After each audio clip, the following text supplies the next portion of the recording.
On track where we have the Purple Cobras versus Average Joe's Gymnasium. Kick it off in 10 minutes.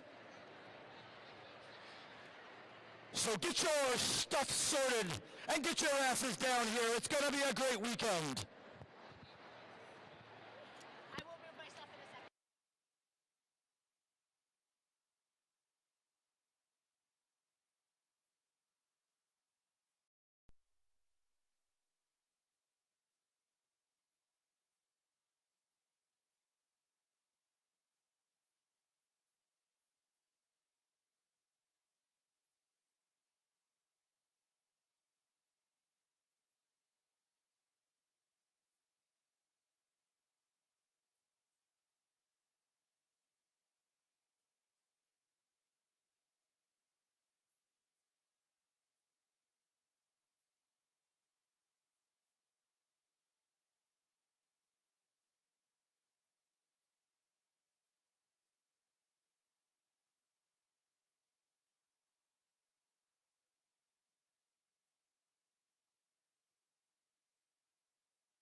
You ready?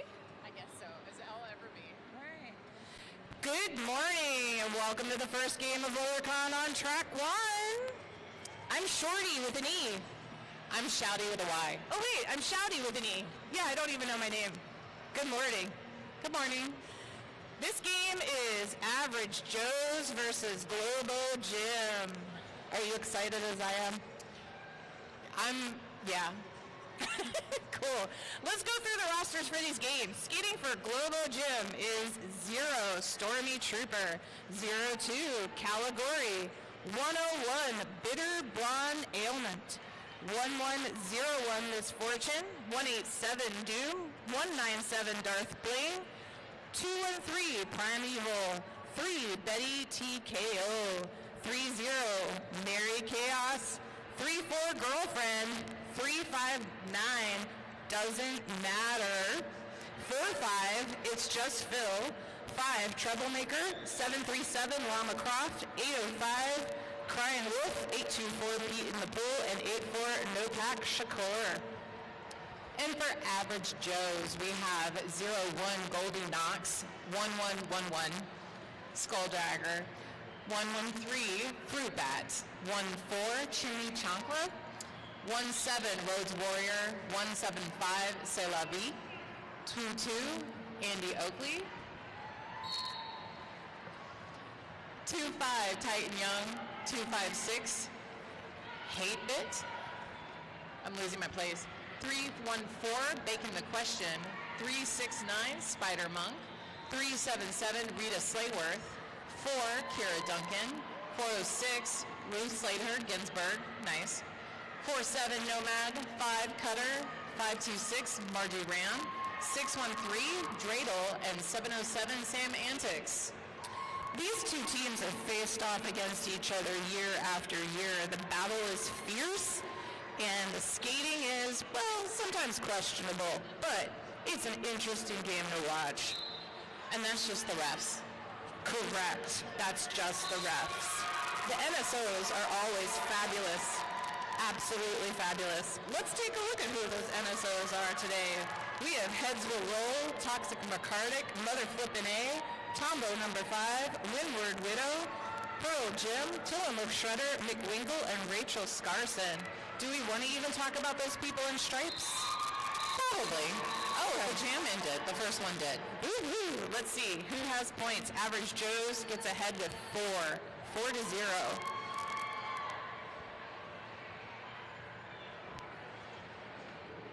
So for the refs, we have the head ref, James Joyce. We have IPR, Bambi Lance, Don Scorleone, Dak in the Box, Colonel Angus, Go-Go, and Spike. All right, we're getting ready to start Jam 2.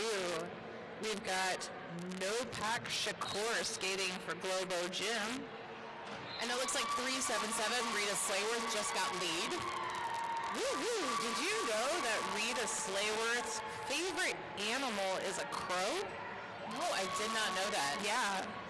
They often put shiny things in their yard just to attract more crows to their yard and home.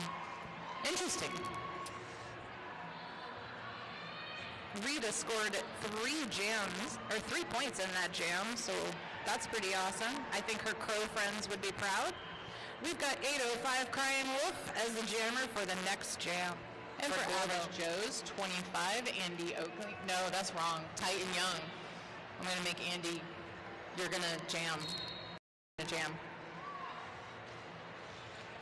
They're not listening to us. Absolutely not. Did you know that Dak in the Box is a really, really skilled mower? He competes in mowing competitions on a regular basis. That does not surprise me at all. Yeah. Took the gold last year. Oh, and looks like he is moving his jammer to the box right now. 805 gets a cut penalty.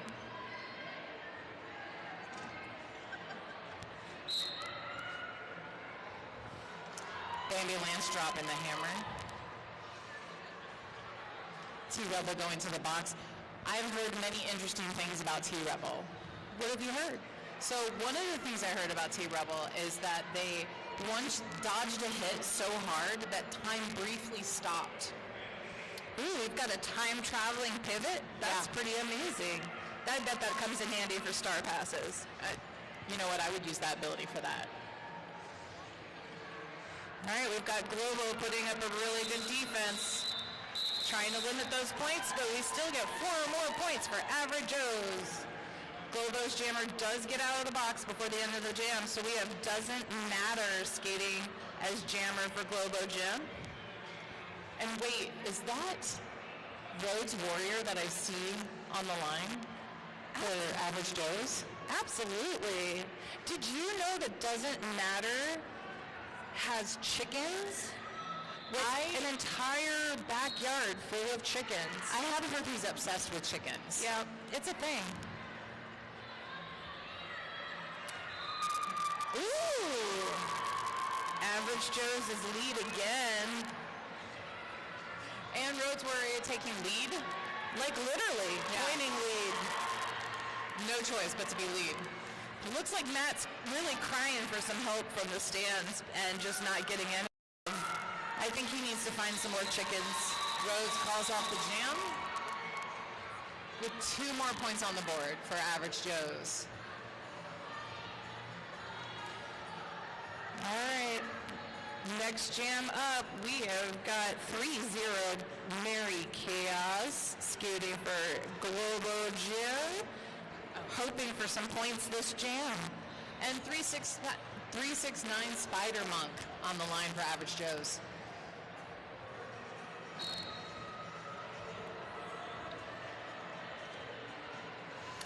I will say, woo, look at that. Globo Jim gets lead jam with Average Joe right behind.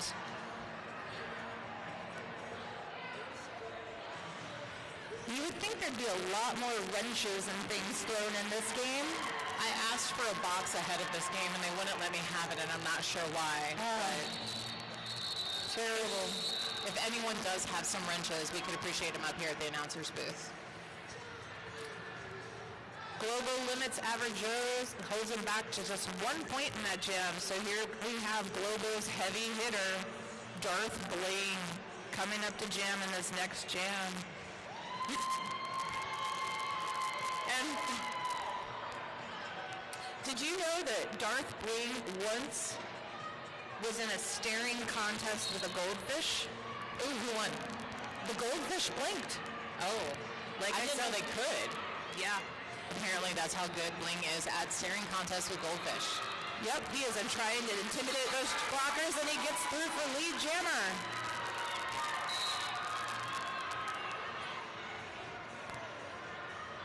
Somebody's getting a direction. And Callie goes to the box.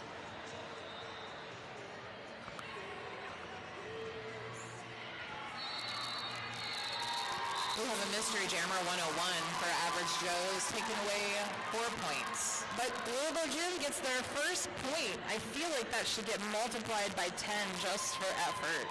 Yeah, no, I agree with that. Let's do that. Scoreboard, if you could take care of that, Scarson, thank you. Yeah. Next on the line for Globo Jim is 805 Crying Wolf. And we have 2-5 Titan Young again up on the line. Sounds like Crying Wolf has some wolf pack in the stands. I hear them. What's interesting is that I didn't realize this, but Rhodes Warrior was actually raised by refs. What? But I haven't heard that Crying Wolf was actually raised by wolves. So we have 2 kind of interesting contingents. There we go. Yeah. Rhodes Warrior raised by refs, a whole pack of them, so they kind of call their own penalties. Oh, man. And also make themselves lead. I wonder how many penalties she received growing up. And we've got 4 more points for Average Joe's. Next on the line, we have got 3-4 Girlfriend jamming for Globo Jim. Ooh, and Rita Slayworth back to collect more shinies as 377 is the jammer. Do you know how many crows she has in her murder? I don't. I think it is a flock of crows. Is it a flock? I thought it was a murder of crows. I don't know. Well, if anybody knows the answer. Looks like her flock of a pack is doing a great job holding back that jammer. Oh, the Globo Gym gets lead.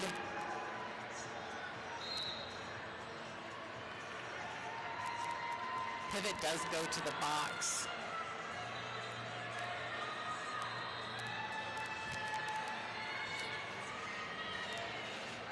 Girlfriend fighting their way through the pack, and they're issued a cut track penalty.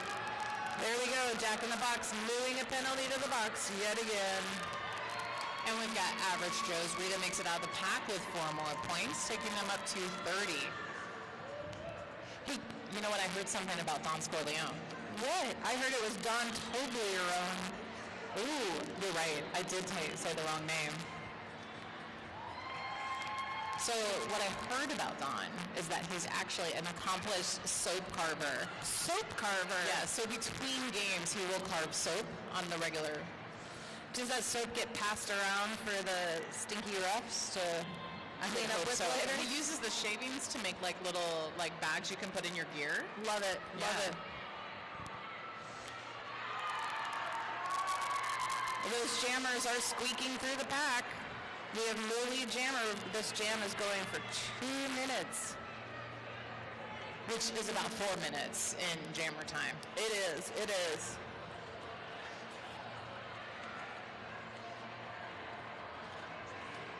But you did get 4 more points for Globo Gym on the you board. did. Average Joe's proving they can continue to keep dodging wrenches with 38 points on the board right now. Yeah. Right now, Girlfriend has scored the most points for Globo Gym with a total of 8 this jam. They are still in this game. Match. Scrum. I don't know what we call it. Ooh, I like scrum. Bout. Ooh, will I be drummed out of Derby if I call it a bout again? Probably. Up next for Globo Gym on the line is Mary Chaos.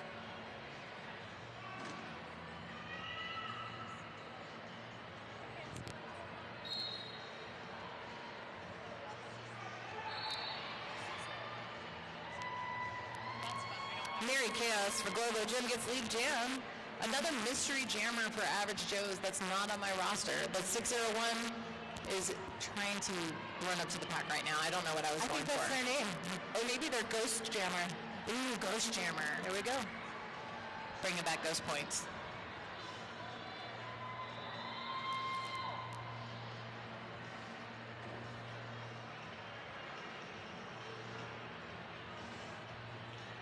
Mary Chaos doing the spinny moves at the front. Did you know that Mary Chaos also won a dance competition recently? That's where those spinny moves come from. Oh, I did not know that. Yeah. Well done at winning that dance competition. More spinny moves at the front. We've got 12 points so far this jam. Globo Gym is making every effort to get back into this game.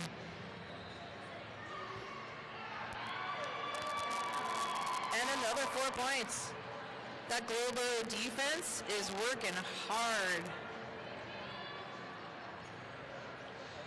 They're definitely going to need some of that soap that Don Scorleone carves. Absolutely. The last thing he carved was a little Statue of Liberty. It was really cute. Love it. And the secret is in every carving, there's like a little Easter egg. So in the Statue of Liberty, there was a little dog at the bottom of the statue. Average Joe's jammer gets through. Mary Chaos does some last spinny moves, and another 4 points. Looks like our points are getting, they're getting so much closer together. That whole jam was 24 points for Globo Gym. Way to Average go. Joe's back still up with 40. And we've got No Pack Shakur on the line for Globo Gym. And 369 Spider Monk for Average Joe's. Did you know that Spider Monk has a lucky elbow pad? Really? Is Yes. it the left or the right? It is the left, Okay. and he's named it, but nobody wants to ask what the name is. They're a little afraid, so. All right. But if you're here, ask him what his lucky elbow pad's name is. Well, his lucky elbow pad has got him lead jamming. As Globo still fights that pack and those walls to get through.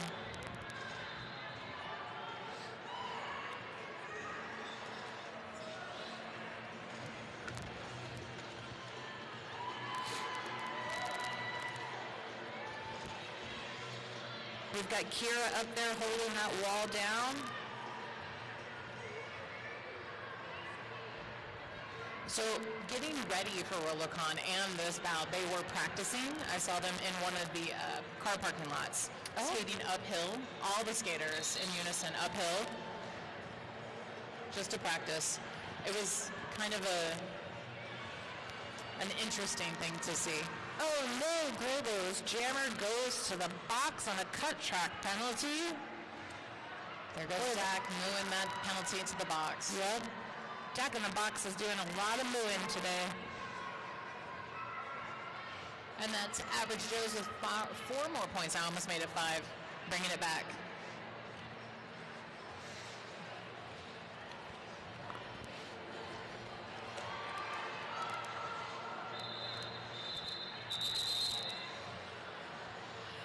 So Globo's Jim Jammer is going to start in the box for this next jam.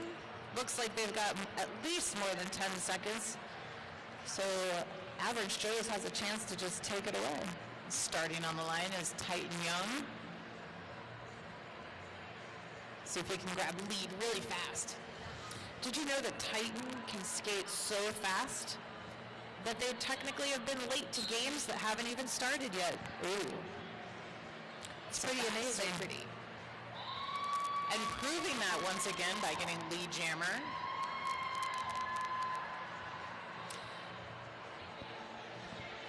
Nopak Shakur is out of the box, trying to get through in their initial trip. Hitting that fierce Average Joe wall.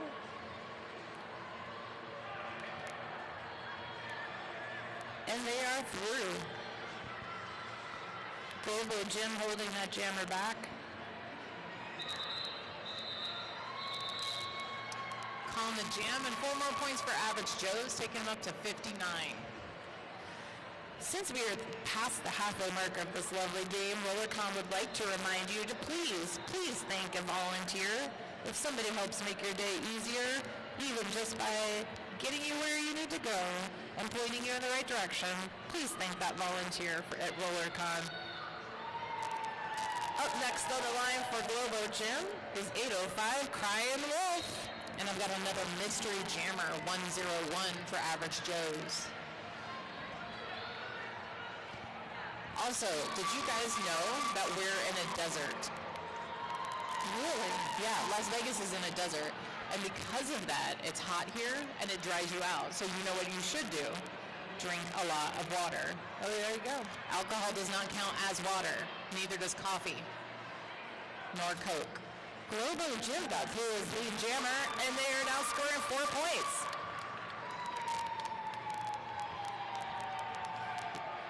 We have a star pass on Average Joe's.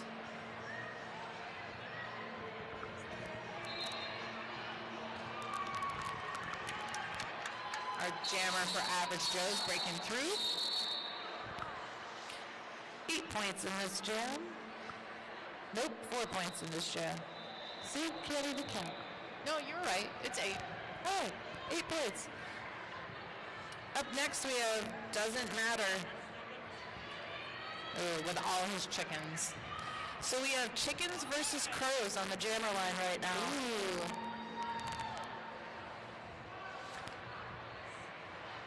Did you know McWinkle, who's our jam timer, doesn't really sweat? He glitters. He glitters? That seems accurate.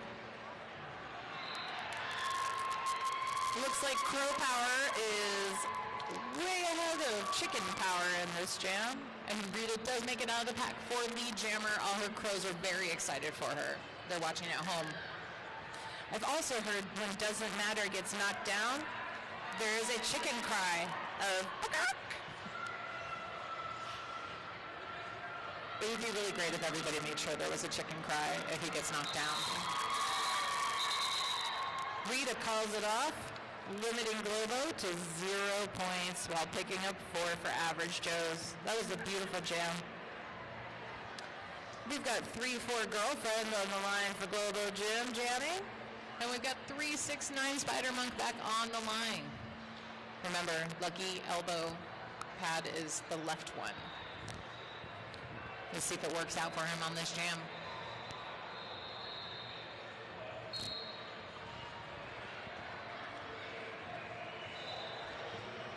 And it did. That lucky elbow pad came in handy, and he now took lead, Spider-Monk. Girlfriend getting recycled back to the back of the pack. Still on their initial trip.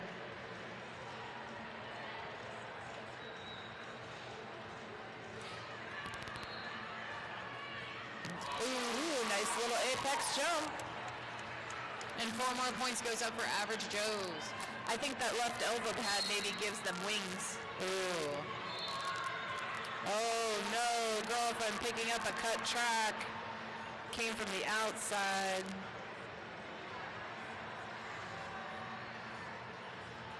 Spider-Monk going to take advantage of the time where he's the only one on the track. Picking up 4 more points. I might name his left elbow pad. Yeah.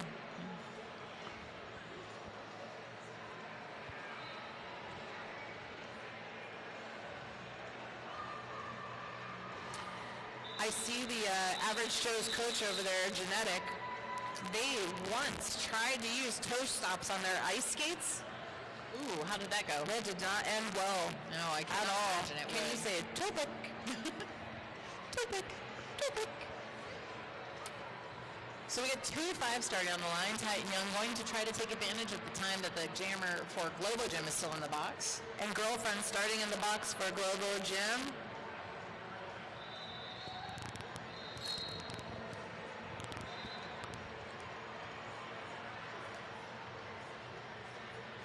So do you want to know a real fact about somebody? Yeah. So Roach Warrior is a self-proclaimed, has excellent penmanship. Oh. Are there competitions for that? Are there? Ooh, I bet they do this. I'm sure. They also know the rules so well, they gave themselves 8 penalties. Just automatically send themselves to the box. They sit down and they just say, I know what I did. Got Nomad up here with Kira on this little 2-wall holding that jammer back.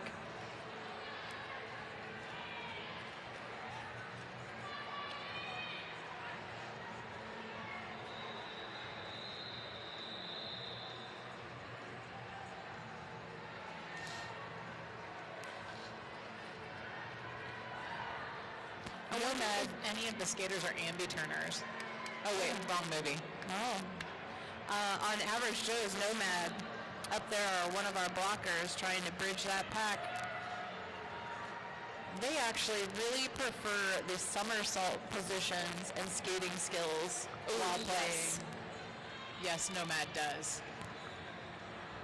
I wonder if a somersault will happen during this game. I don't know, but favorite move. Girlfriend picking up points. Ooh, and we don't have a lead jammer. We do not. It's going to be McWinkle's time to shine. Titan Young is still on their initial trip. Pivot coming out of the box. Now there's an opportunity for a star pass.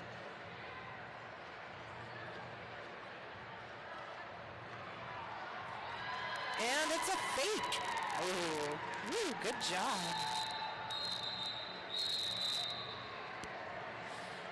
Globo Gym picks up 12 points in that jam. 74 for Average Joe's. No somersaults by Nomad. Disappointed Nomad. Yep. Maybe next time. We've got Troublemaker on the line for Globo Gym, trying to narrow that gap. Mystery Skater is 101. I will ask your name at the end of this game.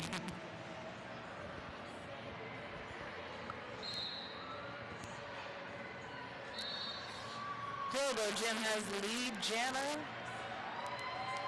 Troublemaker taking it away. And that Average Joe's pivot goes to the box.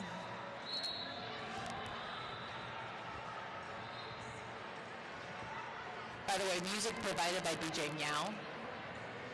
According to some unconfirmed sources, Troublemaker once skated an entire bout backwards. Ooh. Yeah. Like, going the other direction on the track? I believe it was not like backwards. I believe it was not that they skated backwards, but they went actual anti-derby direction on the track. Oh. It's pretty interesting. I'd like to see that retried again today. It resulted in negative 40 points. Ooh. Okay, never mind. Yeah. We've got 805 on the track, Crying Wolf. Ooh. Rita's back. 377 on the jammer line. So crows versus wolves. Which animal will win? I could hear all the way from Portland a little crowd of crows crowing. Very excited for Rita right now.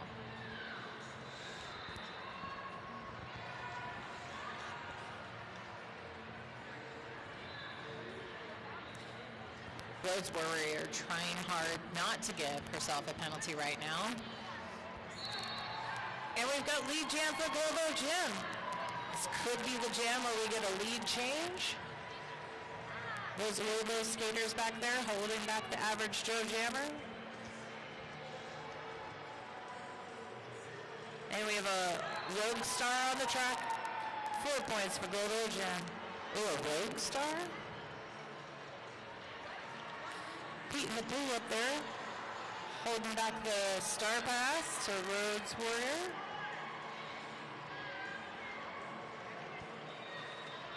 Did you know that Heads Will Roll is a train spotter? They regularly really like track train schedules and all sorts of, that's what they do when they're not doing derby. Wow. Is train spotting. It's awesome. We've got 8 points for Globo Jim, and we have ourselves a 5-point game right now. Ooh. Yeah. So we've got 369, and that's going to be Spider Monkey for Average Joe's. And on the line for Globo Jim is 4-5. It's just Phil. It's anybody's game. It really is. Is that on the bingo card?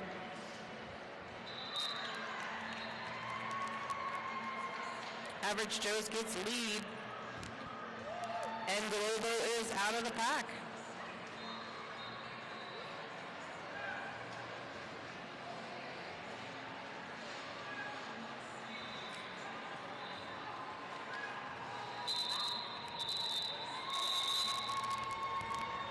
Picking up a couple points and making that lead even more. Oh, look, we've got a Nomad on the track. Maybe this is the Somersault Jam. Is it? Is it the Somersault Jam? We'll see. We also have Doesn't Matter up there, it looks like. We do. See what happens.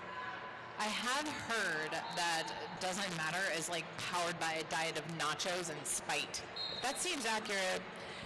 If the DJ were to play some Backstreet Boys right now, I suspect Doesn't Matter would actually just start a dance-off on the track. It is his kryptonite. It is. That is like his... Ooh, Nomad taking lead. Magic superpower. Somersault of congratulations? No.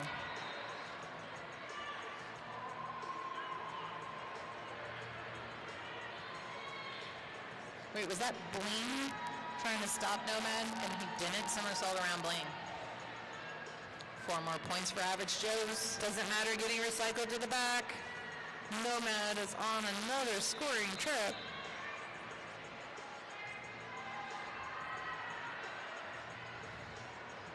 Seems like it's time to activate those somersault powers. Kira using their chance to really block Matt and not let him pass. Matt really needs to channel that inner chicken right now. All the spite.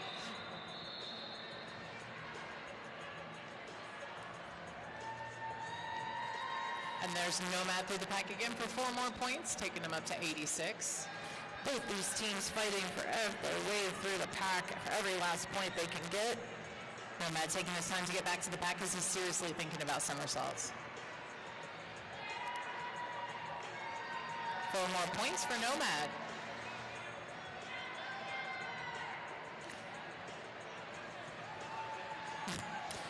Nomad passing the star.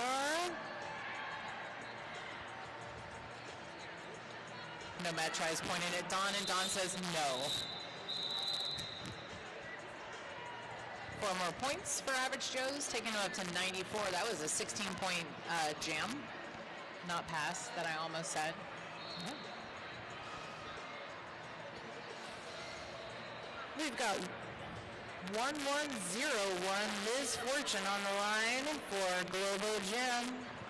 And 1 minute left to the game. How many jams do you think in 1 minute? If they call it, maybe 2? I don't know. It just depends.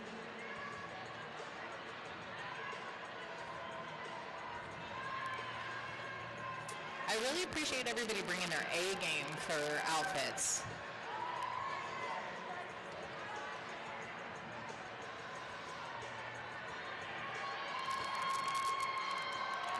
Rhea makes it through the pack. Ooh, lead, but does not complete their initial trip. And then zips right back through. She snuck up like a crow. I mean, it is fun to watch the jam ref just hold up lead forever and ever. We've got a star pass on Globo Gym to 721. El Lemon.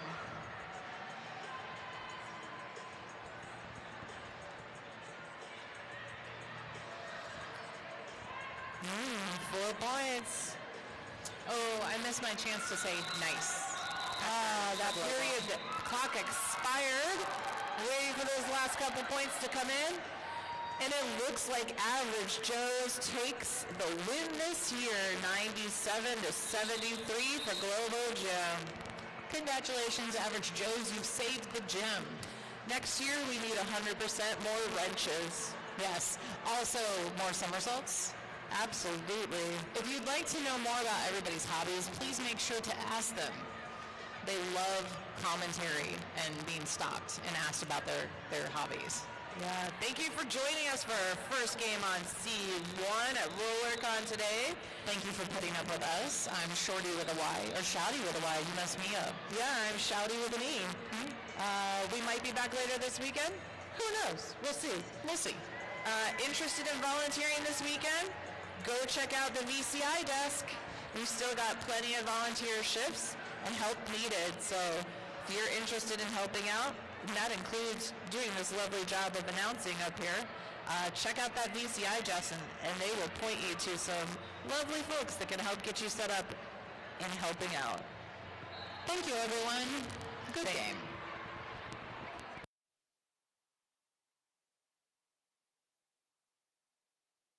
Okay.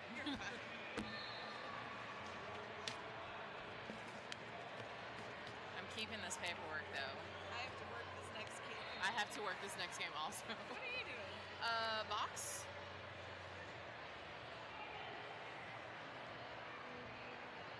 Yep, PBM. Alright, I'm scorekeeping, I think. Can I keep my backpack with your table? Yeah. Okay. That's fine. Hey, you guys. Did you have fun? Yes. A lot of fun. That was Thank my you so first much. time ever. That's all that matters, that you had fun. We had a lot of fun. Thank We'll you. make sure that it happens again if you guys are interested. 100%. Thank All you. right. Thanks for announcing for us. I was like, wow, we can all a T in this game. What's up? Thank you.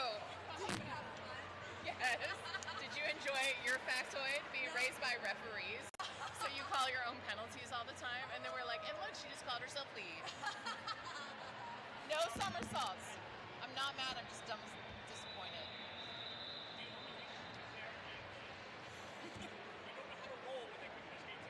Oh, okay. Well, there's that.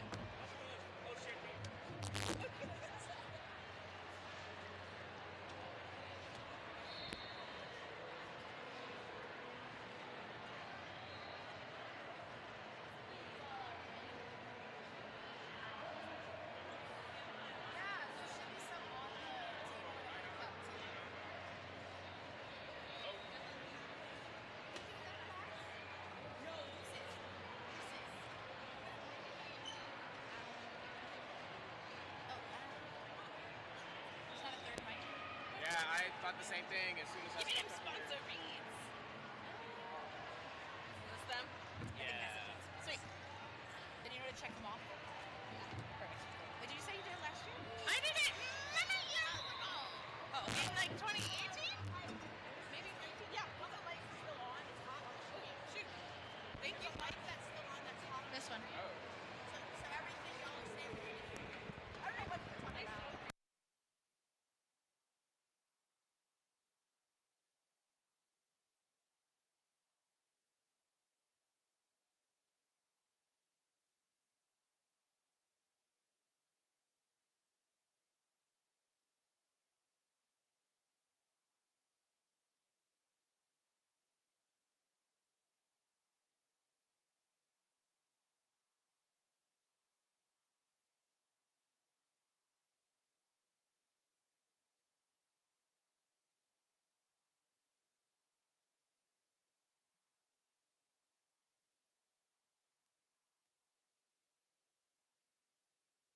check.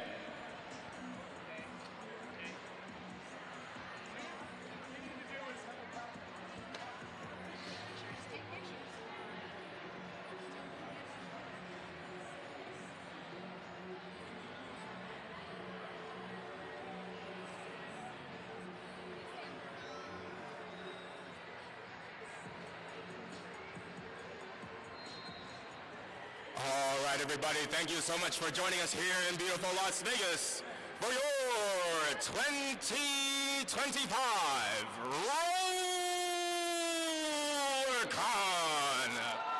Are we having fun yet? Are we loving Derby? This next game that you shall witness is the epic battle between two of some of the most amazing cartoons of all time. All the Smurfs have come from the village, and all the Muppets have come from the nursery and from the theater to bring you the epic battle between the team. In blue, the Smurfs versus the team in white, the Muppets.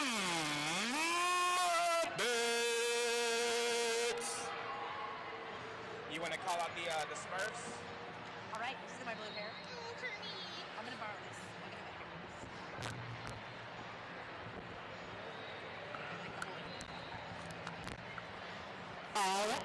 All right, for the Smurfs, we've got 000, Daddy Smurf. 1134, Smurfin' Smurf. Number 12, Birthday Smurf. Number 13, Muppet skaters. Ernie denied on the outside as Handy Smurf is out of turn one for 4 points. Ernie with a recycle back down the first straightaway. Oh, and a track cut sending Ernie to the penalty box. It is a power jam for Handy Smurf.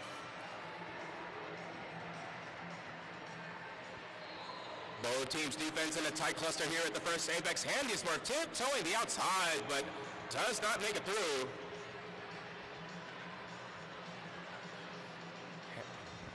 Handy Smurf getting out around the inside of the final defender, out at the second straightaway for 4 points, and calling off the turn. that is going to start us with a power jam with the jammer standing. And it looks like a multiplayer block at the last second there, sending a Muppet skater to the penalty box. That'll give us one blocker from each team and a jammer in the box starting this next one. I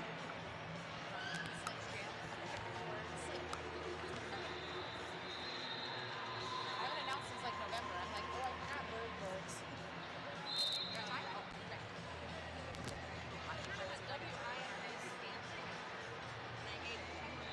We have Azrael with a 1-foot coasting move out at the first apex for lead.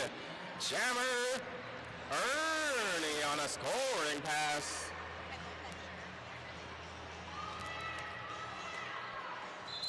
Azrael from the outside of turn 2 calls off this jam.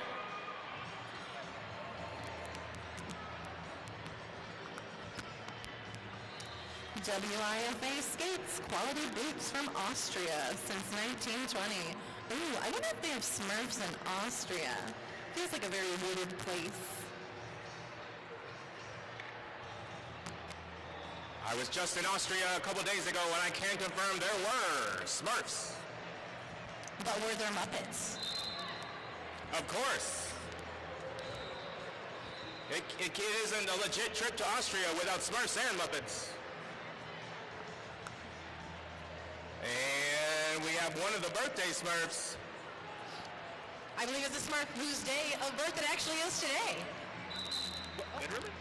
And Snuffleupagus out for the jammer. Birthday Smurf also on a scoring pass. Both teams' defense in a tight cluster here, getting ready to head through the first apex.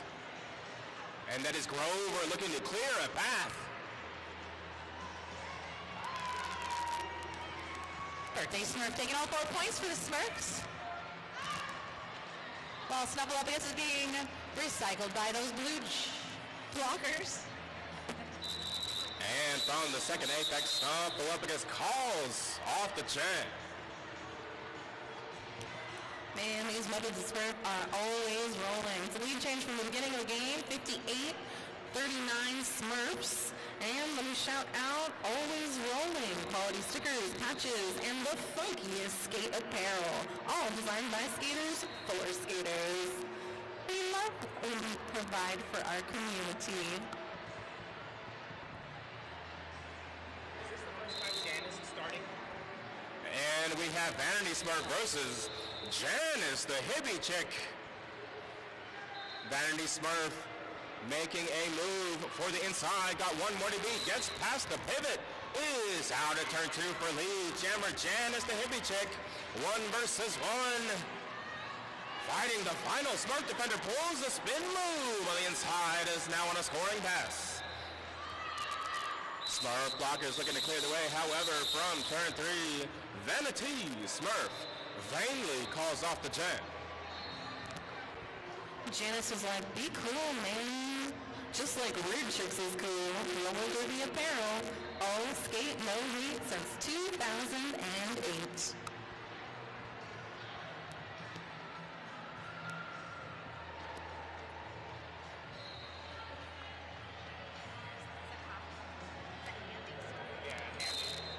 We got Handy Smurf versus Animal. Animal taking our lead jammer spot for this jam.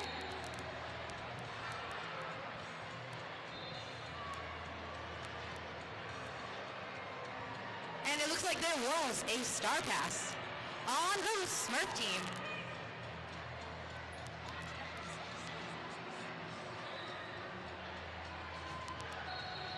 Papa Smurf is the new jammer for the Smurfs. And we're going to take 4 more points for the Muppets. While Papa Smurf is recycled by those other Muppets.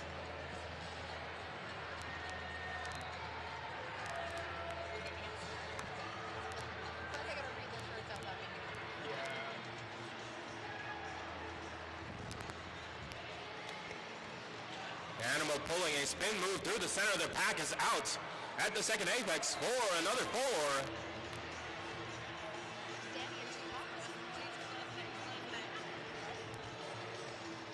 Papa Smurf getting some offense, taking on 1 versus 4.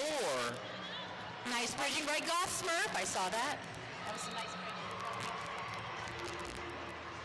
Papa Smurf with 3 more to beat right here at turn 4. Animal pushing through the center of the Smurf defenders.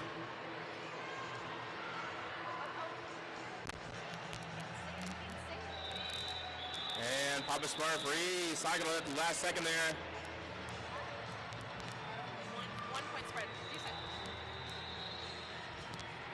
1 point difference in our points right now. 60 to 59 Smurfs, but for how long? I'm so excited about the game. I keep forgetting about the score. Sorry.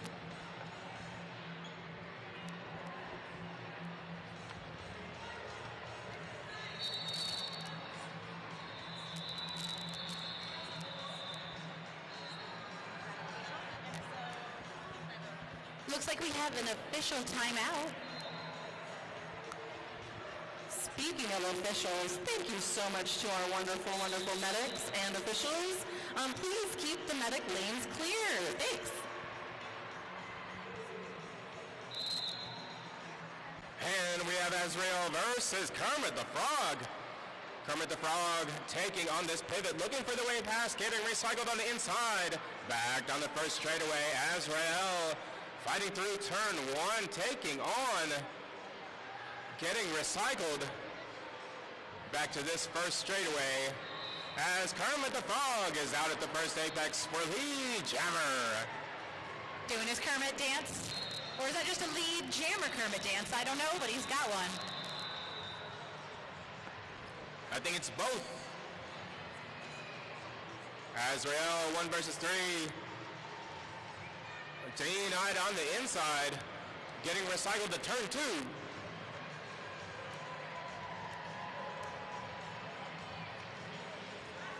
Kermit with a spin move past the inside of 2 Muppets, now taking on 1 versus 1 versus the pivot. Kermit out at the first straightaway for 4 points as we have a Smurf hat pass. And Jammer versus Jammer. Cartoon versus cartoon. Kermit trying all kinds of spins.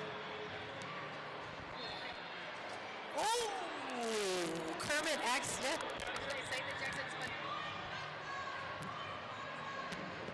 Crazy Smurf now encountering additional Muppets. Crazy Smurf out at the first straightaway, getting 4 points.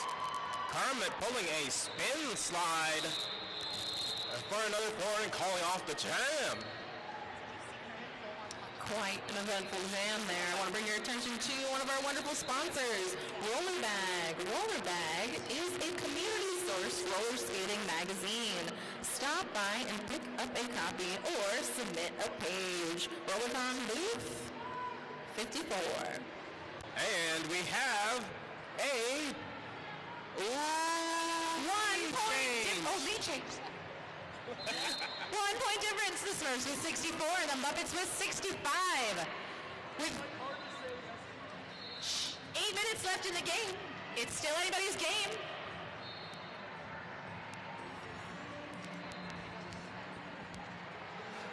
And it is Birthday Smurf fighting out of turn 2, making it past the Muppets. Pivot is out for lead.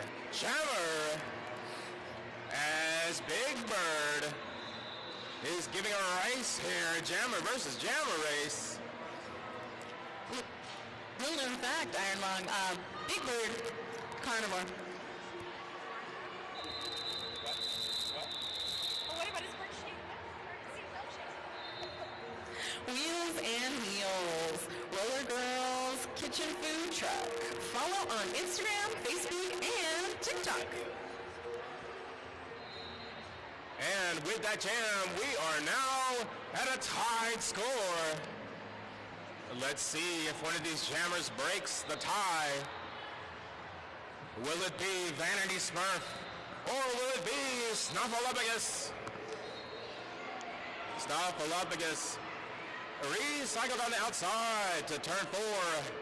Vanity Smurf tiptoeing the inside. Held back by the pivot. Smurf blocker coming in for some offense. And Snuffleupagus making it around the outside of the Smurf pivot is out for lead. Jammer. So if you want to like jump in with stuff too. Snuff has been very successful throughout the game. See if they can break out this tie. Officials looking close there at the second turn. Smurf defense holding down solid. Everybody's stationary at the moment. Snuffleupagus maintaining inside the line and spins past the final defender for 4 points. Score is currently no longer tied. Snuffle using that prehensile nose. See if once again they can get out of that second turn, racking up even more points for the Muppets.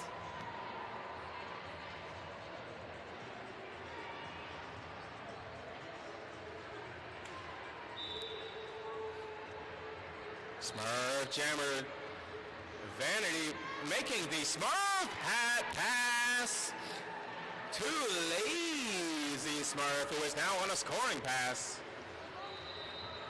And from just before turn 3, Snuffleupagus calls off the jam. Powerful tripods we saw on the defense. Shout out to defense for both Smurfs and Muppets on that last one. But as we said before, Iron Lung, that is a lead change, 80 to 68 Muppets, with less than 5 minutes left in this game.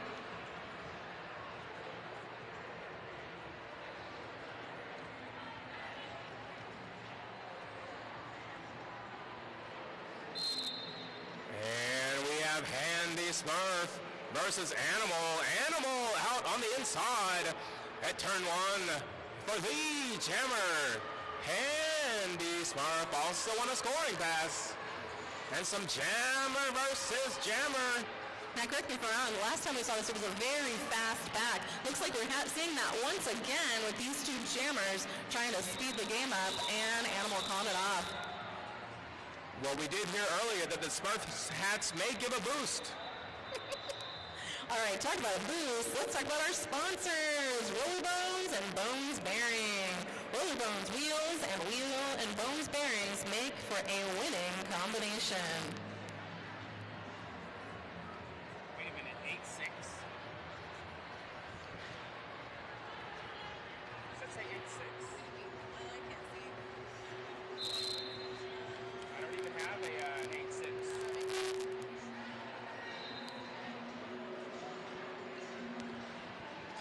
All right, and we have Azrael clearing through the inside past the final defender. Is out at the first apex for Lee Jammer.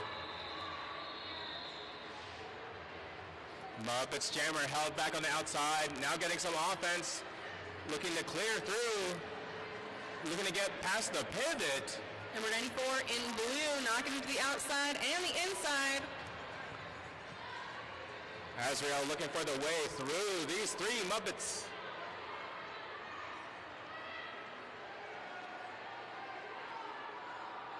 Muppets Jammer working hard at the back of the pack and making the star pass.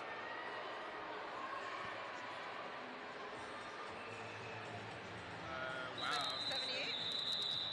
That is the Swedish chef receiving a star pass at the end of that jam. No time to do anything with it, but it is time to talk about another one of our wonderful sponsors, S1 Helmet Co. S1 Helmets, protecting roller derby since 2006. S1 rocks.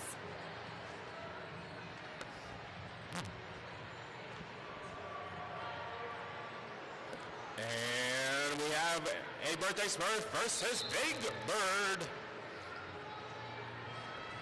Big Bird held back on the outside now, making a run, weaving, fighting for that inside line as Birthday Smurf takes on 1 versus 3 into the first apex. Big Bird out at turn 2 for the Jammer. Birthday Smurf pulling a side surf through on the inside, has got one more to beat, looking to spin past the pivot here. And taking on the Swedish Chef Cookie Monster, coming in for some offense. Animal proving they are not just an animal as, oh, that's not animal, excuse me, 4 and white. That is, Fozzie Bear. oh, Fozzie Bear. Big Bird tiptoeing the inside, getting recycled. And Smurfs making a star pass. It's a Pharaoh Smurf.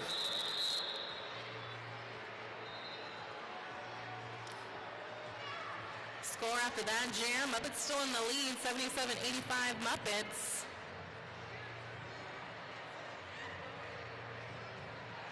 Another one of our wonderful sponsors, Triple Eight, setting the standard in roller derby production, helping skaters take their skills to the next level. Triple Eight.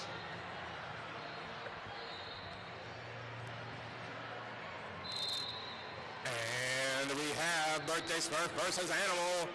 Birthday Smurf getting around Rolf, shoving a Muppet defender out the way.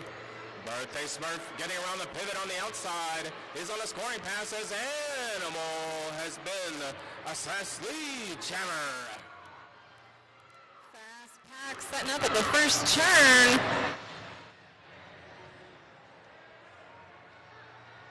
Animal evading around the outside from turn 2, calling off the chain.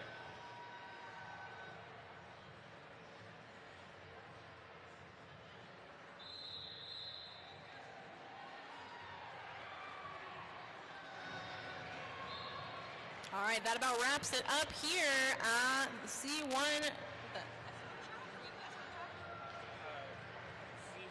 don't know who the sponsor is, but all I know is C1. At this track, thank you for coming out and watching this. I am Trouble Entendre. And I am Iron Lung.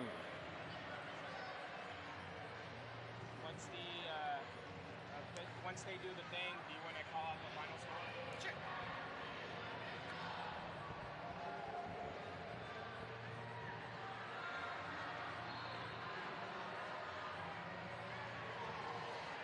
That's just not a thing. All right, love to see the sportsmanship here. Looks like we saw our unofficial score. Let's go ahead and announce it. Muppets 88 and to Smurfs 77.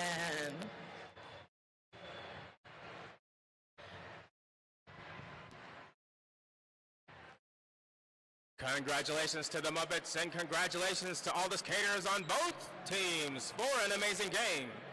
And once again, shout out and thank you to all the volunteers and the officials. Without you, none of this would be possible.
Hello, hello, hello.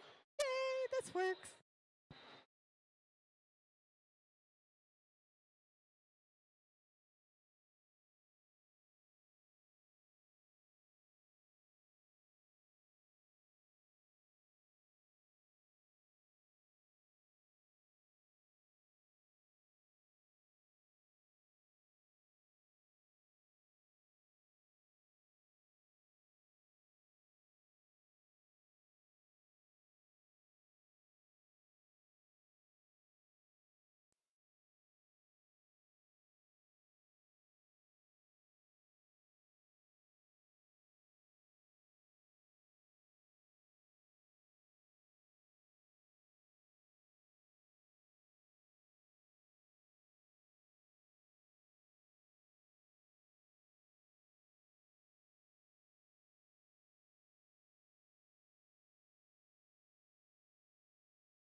Hello, hello, hello. Yay, my mic works. Just want to do a little chickadee check. Mic check, Sean? 1, 2. Mic check, 1, 2. Sounding good.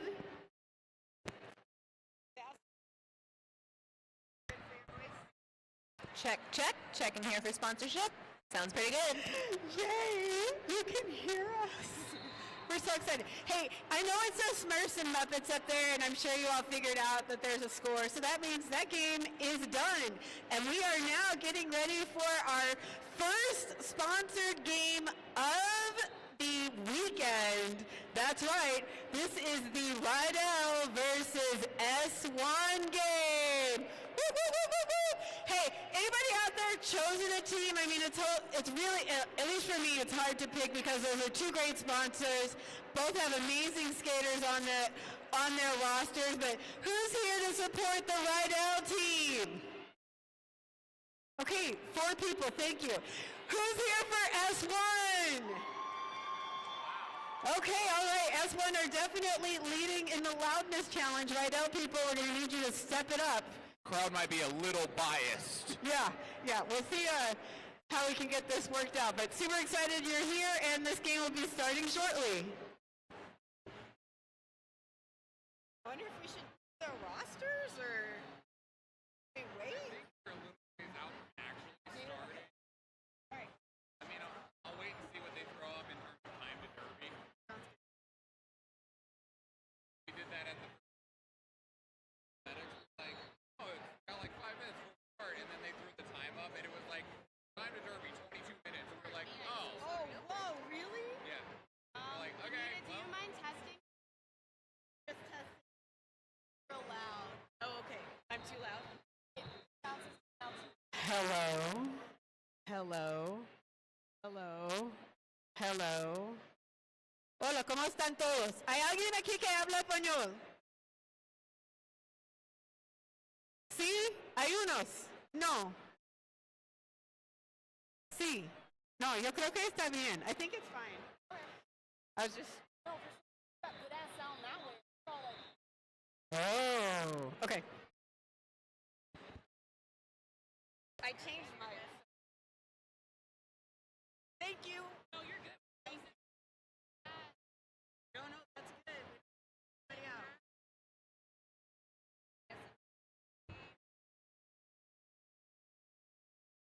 Yeah.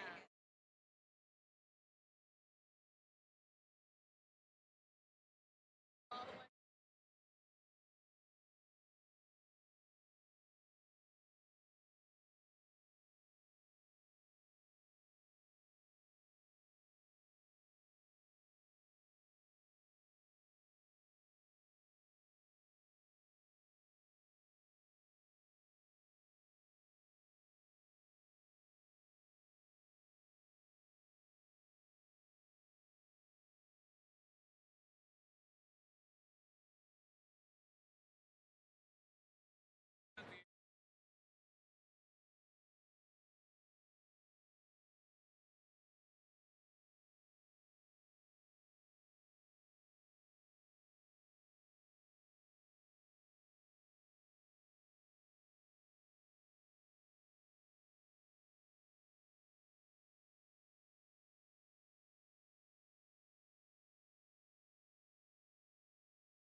Greetings and salutations, everybody. Welcome to Rollercon Day 1 here at C1 for your first sponsorship bout, Ryel versus S1.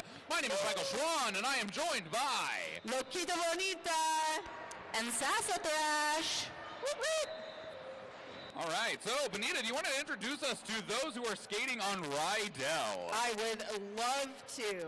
Skating for Ryel, wearing the black jerseys, we have 000 Booty Queen, 007 Poison Violet, 07 Jackie Daniels, 1706 Misty Maven, 1962 Human Missile Crisis, 202 Freight Train, 221 Ready or Not, Here I Come, number 28 Death, 280 Alicia Nisbet Smith, 333 Sweet and Sour, number 4 that's Violet Knockout, 5011 Moxie Balboa, 775 Prim Reaper, 777 Perfect,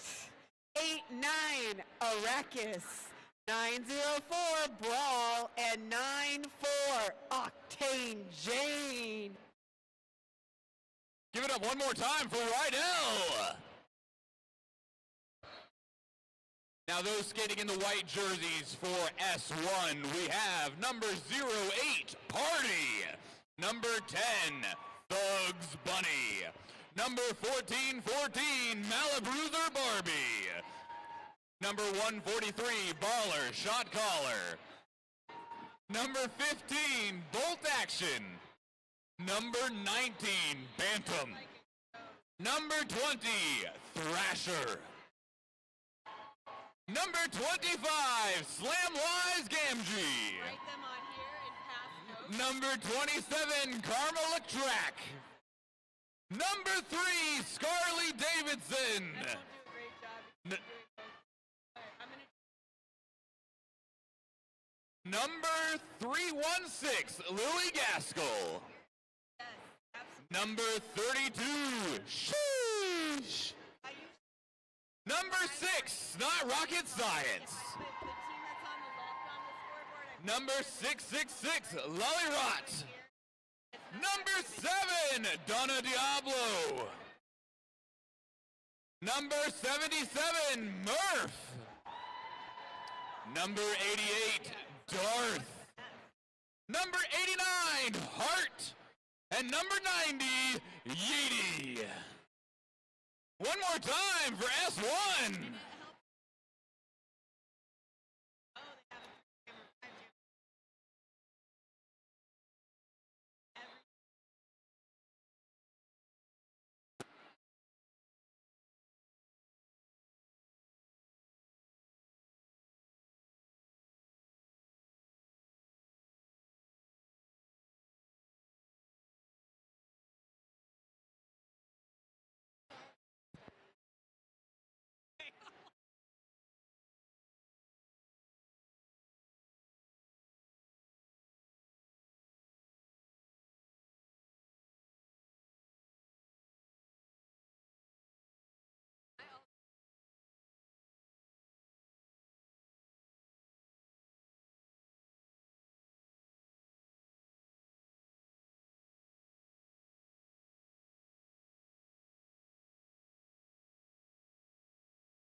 That long whistle means it's time for us to get started.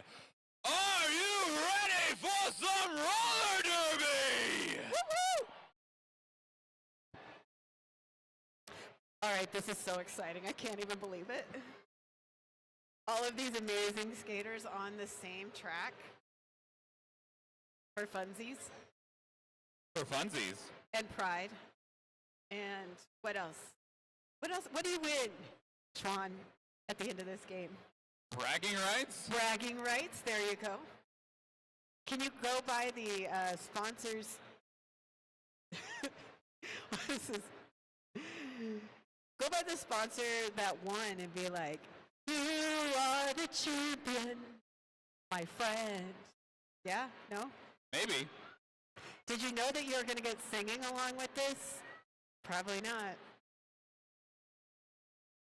Looks like opening up Jam 1, we're going to have Misty Maven jamming for Ryel, going up against Darth for S1. Art. Hart. 88-89. Very close. Yeah. Those numbers are very close, and sometimes it can be hard to see the numbers from our vantage point. One of these days, I will learn how to read. Whether that's today is yet to be seen.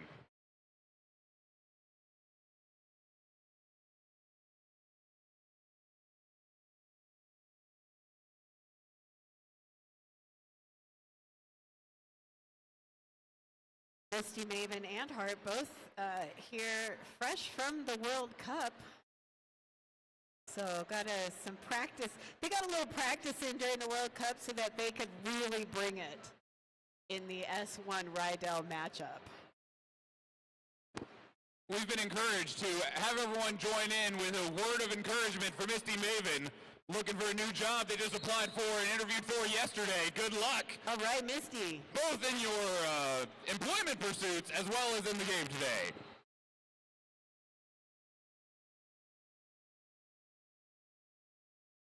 All right, and Hart is out first and has picked up lead.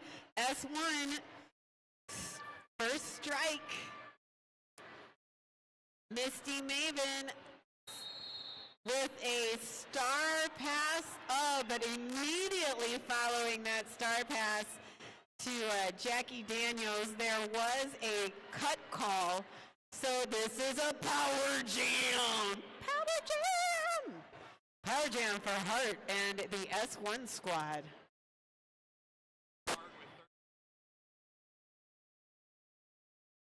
Uh-oh.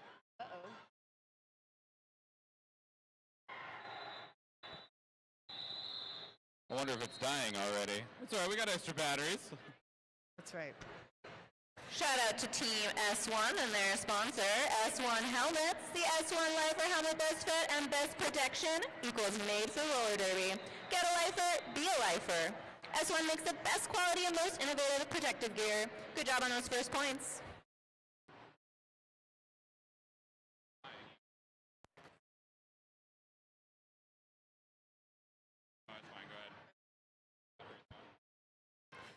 So this is a power start now for S1.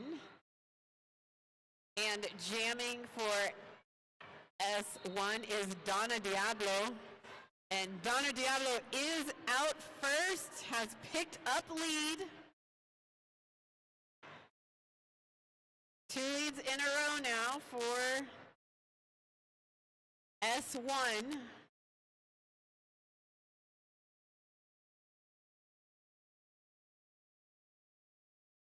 All right, so everybody gathered up here in turn 2. Oh man, a beautiful hit there from Sweet and Sour. So Donna Diablo gonna recycle back and try it all again. Oh man, it looks like Jackie Daniels came back out on the track, but immediately got another penalty, so it's a power jam! Power jam! That power jam was my Macho Man Savage imitation. You're welcome. All the action over here in the turns. Blocking there by Prim. Reaper as the jam ends, setting up another power start. This is our second power start in a row. 6 points picked up, score now 11-0. Still a lot of derby left here in this game. Big thanks to our other sponsor of this game, Ryel Skates family. The Radar Halo alloy is here. Check out Radar wheels inside the Ryel booth. High-quality roller skate manufacturer, making skates that are made to move you. Made in the USA.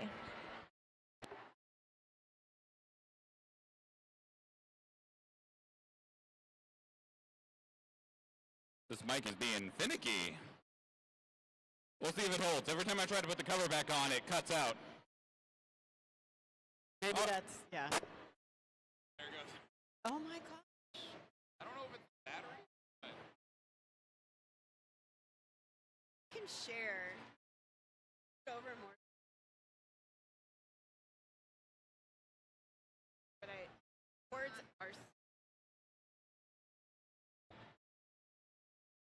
we're going to get all close and personal. All right. So now we're down to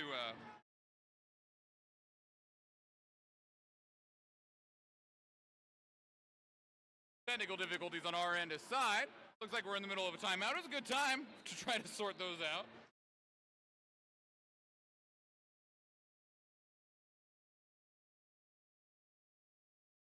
Brady.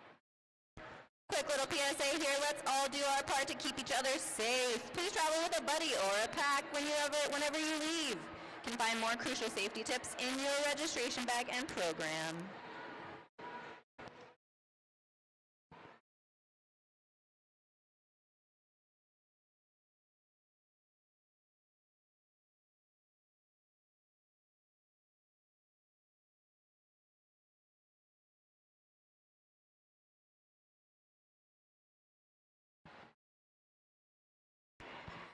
There's a ton of great brands out there that keep us all safe when we're on the track. 888 is one of them. 888, where innovation meets impact. Project your progression with the gear built to set you apart.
So we're still in the middle of an official timeout. The reason for such is that our scoreboard is not cooperating. That point total and that time total at the time were incorrect. So we're going to restart the computer and hope that we can have a properly displayed scoreboard for us as we move through this sponsored game. Please stand by. That just gives us a little extra time to do another shout out to one of our great sponsors, TSG Helmets and Pads, protective gear that constantly raises the bar in terms of style, comfort, design, technology, and above all, safety.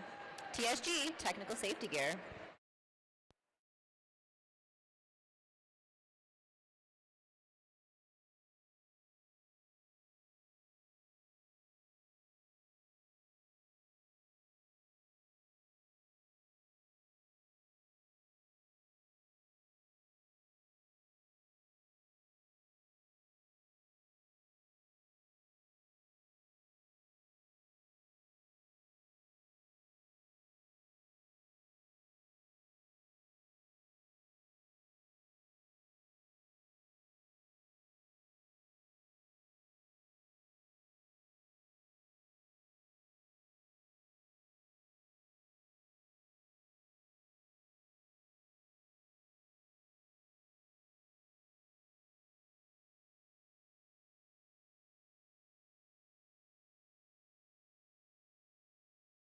That long whistle should mean that we're ready to play again. Going into Jam 3, we have number 1414, Malabruiser Barbie, jamming for S1. In a power start position again.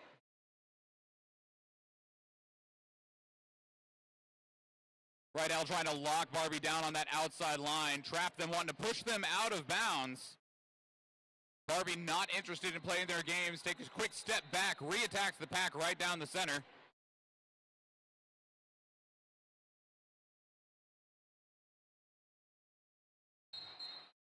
Barbie is free first, lead jammer goes to S1.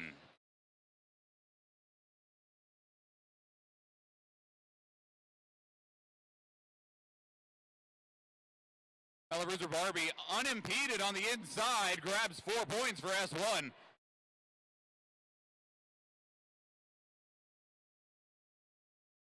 Ryel jammer still locked in the pack, trying to find freedom over as the pack move returns to turn 1.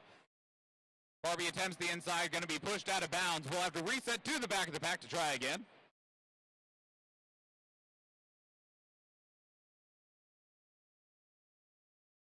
Going to be knocked out of bounds on the outside, dragged back by Perfect.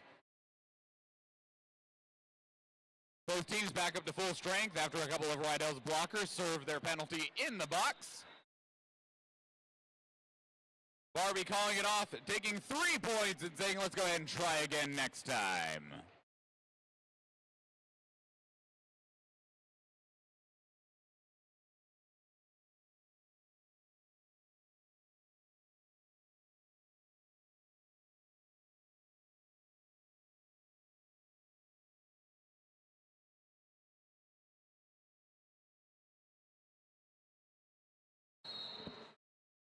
And that whistle means jam number 4 has begun. Jamming for Ryel. We have Arrakis. And jamming for S1 is Karma Electrac. So Arrakis out first, has picked up lead. This is the first lead so far in this game for Ryel. And Arrakis getting shut down behind that S1 tripod. Got a little bridgey bridge happening there. And Karma is now out. So that is going to put the pressure, and Arrakis calls it off. But does pick up all 4 points on that jam, putting Ryel on the scoreboard. Your score 18-4 with over 24 minutes left here in the first half. Up your skate skills by visiting rollerderbyathletics.com. The Roller Derby Athletics app delivers off-skates training to help skaters get stronger, faster, and fitter, so you can skate like all these wonderful athletes out here. 007 Poison Violet, again, I'll learn how to read by the end of this game. Jamming for Ryel up at the front, trying to break past the last little bit of S1's wall. In the back, number 80. That looks like 85 to me, but I don't see an 85 on my roster. I agree. That looks like 85 to me, too. Poison Violet going to get through first, picking up that lead jammer position. We have 2 Ryel blockers going to the penalty box simultaneously. Whistles called all over the place. We got another high block penalty being assessed out on another Ryel blocker, leaving one lone Ryel pivot to try to hold it down. 4 points for Ryel as those whistles blow. Going to be starting off the next jam with 3 blockers trying to serve their penalties.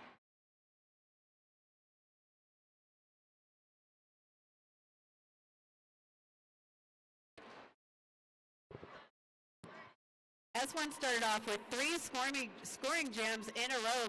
Last 2 jams, Ryel has been able to hold them scoreless. So let's see what happens here in jam number 6. We got some blocking action happening from Misty Maven, able to slow down Donna Diablo and then still get out and get lead.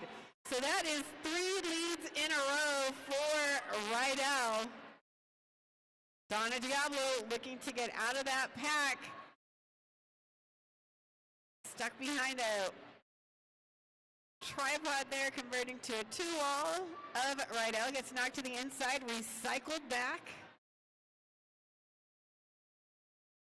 Some penalties, some whistles blowing, all the fun. Another Ryel blocker going to the penalty box. We've had a star pass for Ryel. That is Thrasher now with the star. Or pardon me, for S1. Thrasher now with the star.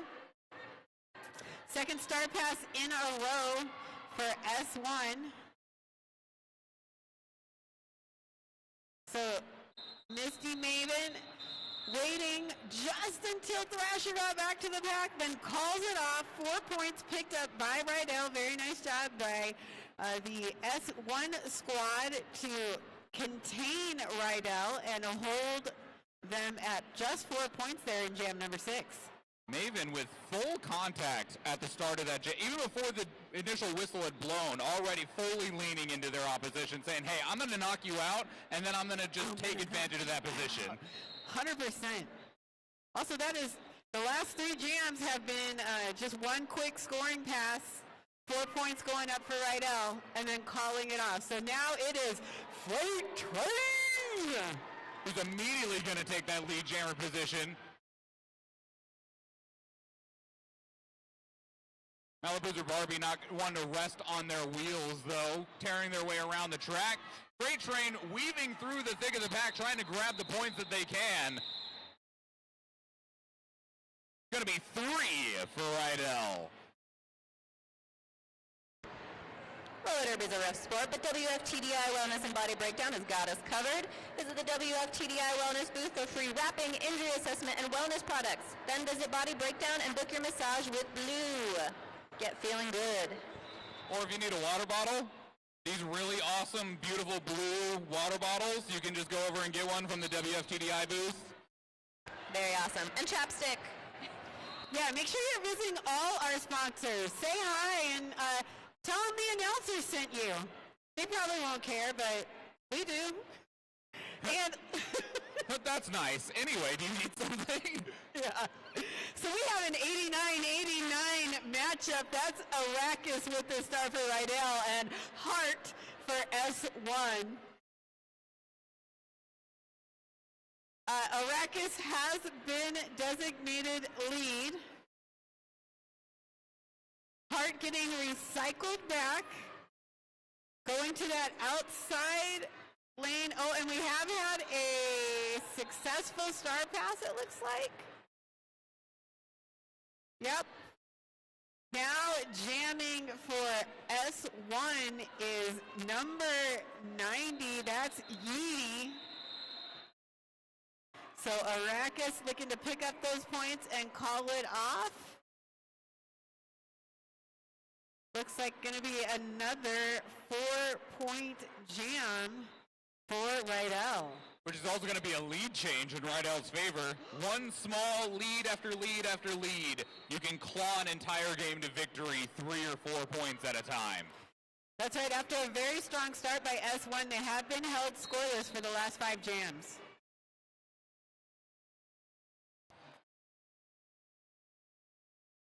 S1 securing lead this go around, number 85, the nameless skater grabbing lead for S1. They weren't confident that they hadn't stepped out of bounds, so not wanting to risk the track cut, return to the back of the pack. They will have to re-escape the pack before they can threaten any points. Number 007, Poison Violet, jamming for Ryel, still trying to get through in the back. Gonna try and get a good look at 85's jersey. Oh, that's Darth. So 88 on our roster is 85, Darth.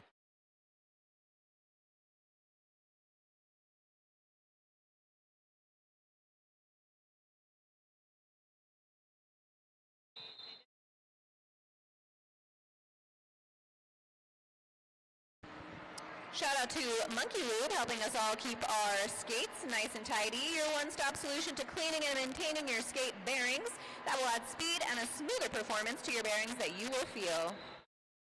monkeylube.com. LOOB. That last jam staunched a 5-jam lead streak for Ryel.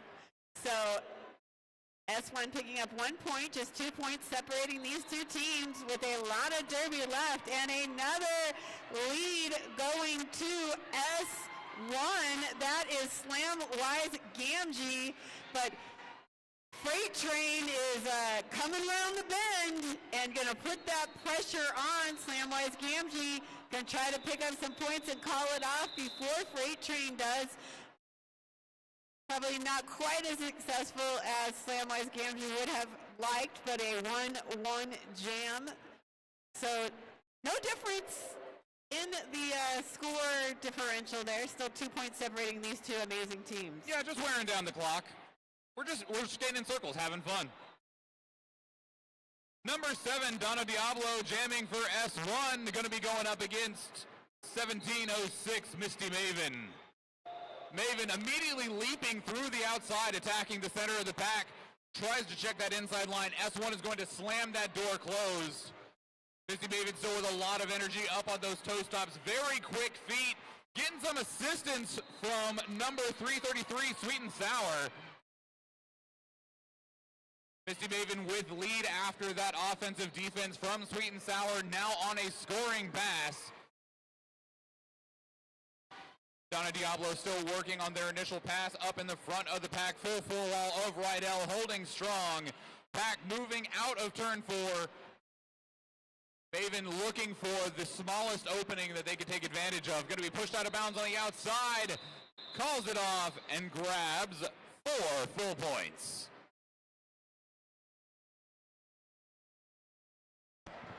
Want to get yourself some roller derby swag? Stop by the Roller Revival booth for new roller derby graphic tees, stickers, pins, and patches. RollerRevival.com if you can't make it by their booth.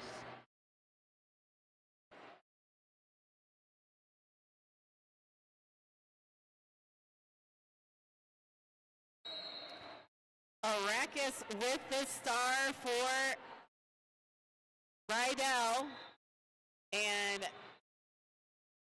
Malabruiser Barbie for S1. Arrakis out first, has picked up lead, 2 leads in a row now for Ryel, but Barbie also out of the pack, putting on that pressure. Man, Arrakis with just 1 to beat, but then those blockers rolled up with a quickness and reformed. Still not enough to keep Arrakis from scoring some points, so that's 4 points going up for Ryel.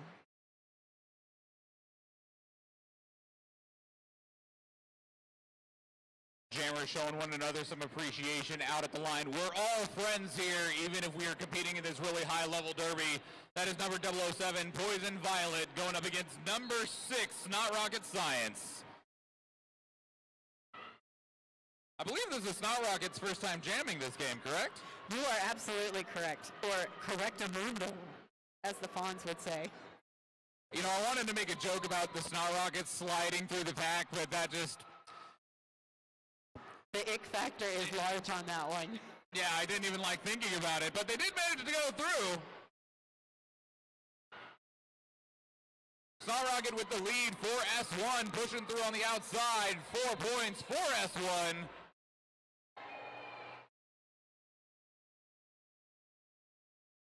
Snot Rocket now ready for another scoring pass, coming up quick, calls it off due to a successful star pass by Ryel. Jackie Daniels hot on their heels. 2 points for Ryel, 1 for S1. It feels nice and cool in here right now, but reminder, it is hot, hot, hot out there, so hydrate, hydrate, hydrate.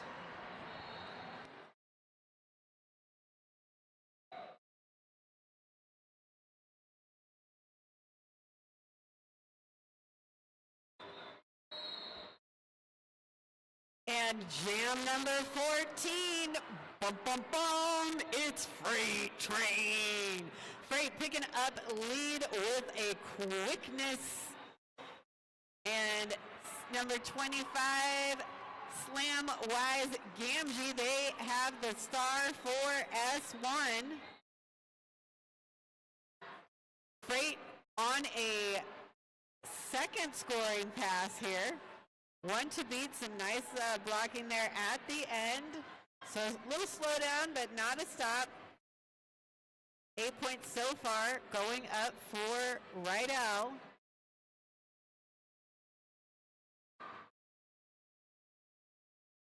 Freight train getting knocked to the inside, recycled back.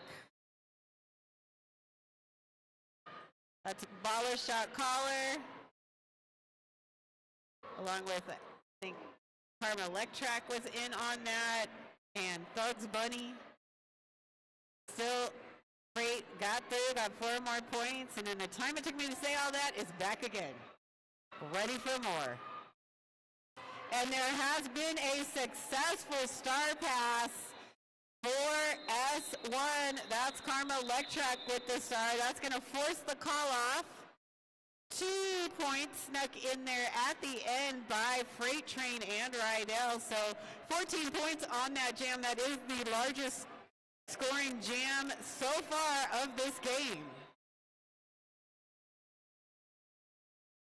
In fact, that's the first jam that's had more than 2 passes. Yeah, when you're looking at these A or AA level games, the strength of the defensive wall really shows how much you can trust them to hold down your opponent. Misty Maven jamming again for Ryel. Both jammers trying to push through a very, very locked down pack. Looks like lead was awarded to S1, that is Donna Diablo, but they were immediately re-swallowed by the pack and have to break free a second time before they can threaten points. Able to get a no pass, no penalty after the blocker that had pushed them out of bounds fell out of bounds. Already back now around the track on a scoring pass. The Ryel tripod posted up and holding strong.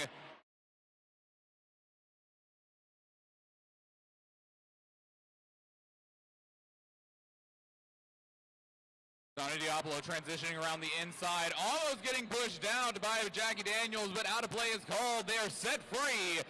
4 points for Donna Diablo with S1.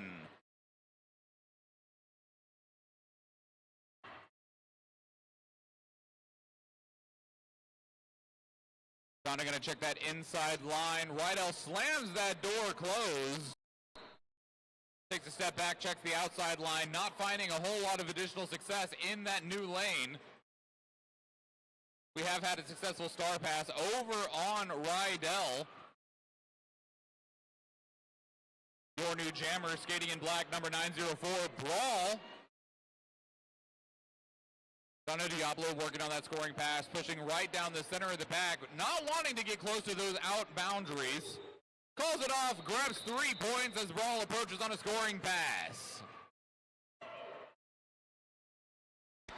You might have seen Donna Diablo out there sporting an S1 Lifer visor helmet. Those visors can be really helpful for some of the shorties so we don't get whacked in the face. Big thanks to S1 for keeping our heads and our faces safe.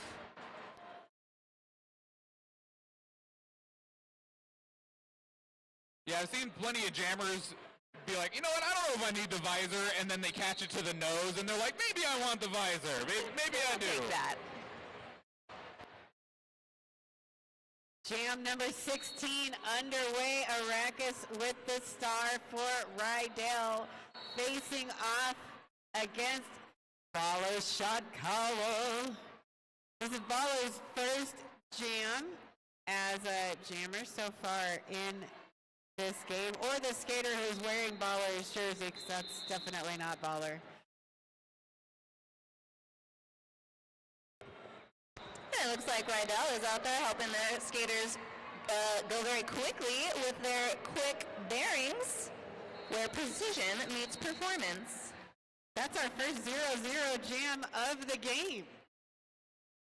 Sometimes you're just forced to call it. You're like, you know what, we'll just try again. You're too close. 007, Poison Violet jamming for Ryel up against Darth for S1. The jam starts, and the jammers don't move because the pack has already locked them into position. Springing into action after a quick step back, both jammers attacking the opposing walls. But which will find the smallest piece of freedom first? Darth up at the front, crashing up against Freight Train and the full Ryel tripod. Poison Violet up in the back of the pack, equally trying to force the smallest inch to be offered to them. Neither team willing to give it over. Poison Violet does find the smallest opening on the inside. Lee Jammer goes to Ryel.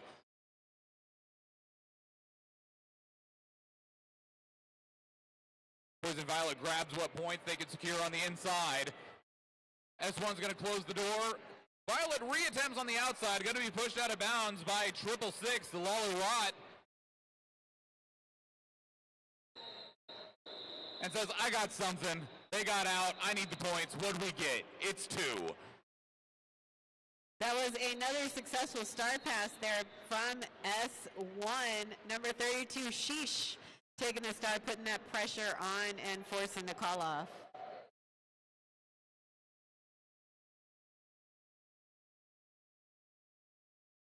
Score 48-32. 6.5 minutes left here in the first half. Karma Electrac with the star for S1. Misty Maven for Ryel. Karma pushing forward at the top of the pack, finds a little tiny bit of space on that outside lane, able to slip through and pick up lead. Misty also out of the pack. So that's going to put that pressure on. Bench yelling out, call, call. It didn't really sound like that though, but that's what they were saying. 4 points going up for Ryel, chipping away at that score. Now just 13 points separating these two teams. And what's 4 for S1, 1 for Ryel.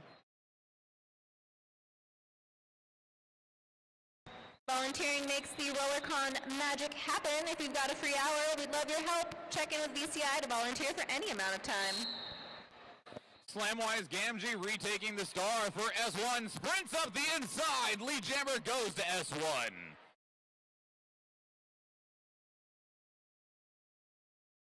Slamwise making their way around the track, ready to threaten some points. Quick little apex jump on the inside. Grabs what they can and calls it off. It's the full 4 points. Very successful apex jump.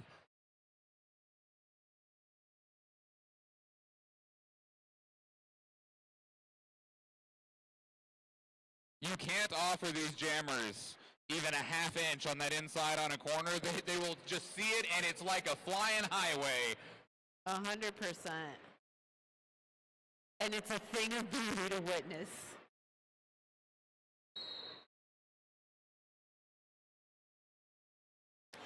Jam number 20, and that is 2022. I mean, not that there were 2 twos, but you know what I'm saying. Freight Train with the star for Ryel. Donna Diablo for S1. Donna Diablo with 1 to beat. That is Death out there holding it down and able to get the hit out and force the recycle. Lead had been assessed, though, and once again, there is a Diablo Death matchup. Man, another hit out, but a penalty assessed, so no need to recycle, just going to keep on keeping on. And now coming back around is Diablo looking to score some points.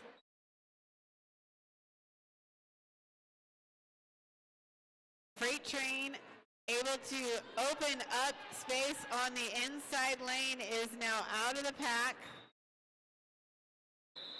And jam is ended. Wow. Man, that felt like a whole lot of work for just 3 points, Schwan. That's all you get in this level of game. And I wasn't even doing the work. Did you see how I said, that felt like a lot of work? Man, all I'm doing is watching and talking, and I'm tired.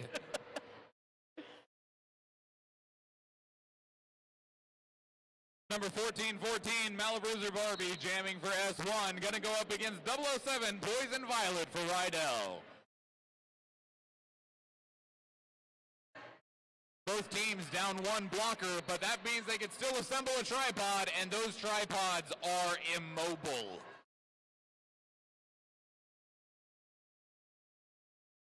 Death, having served their penalty, returns to the track, tries to crack open S1's tripod. Does so, but not enough to allow Poison Violet to get through. Death still servicing as that offensive defense post. Poison Violet going to be pushed out on the outside, dragged to the back by Perfect. I can read. Ryel grabbing lead after a very hard-fought 60 seconds. Half the jam spent just trying to get lead. Poison Violet now able to actually secure some points. Pack picking up speed, saying if you want these points, you're going to have to come get them.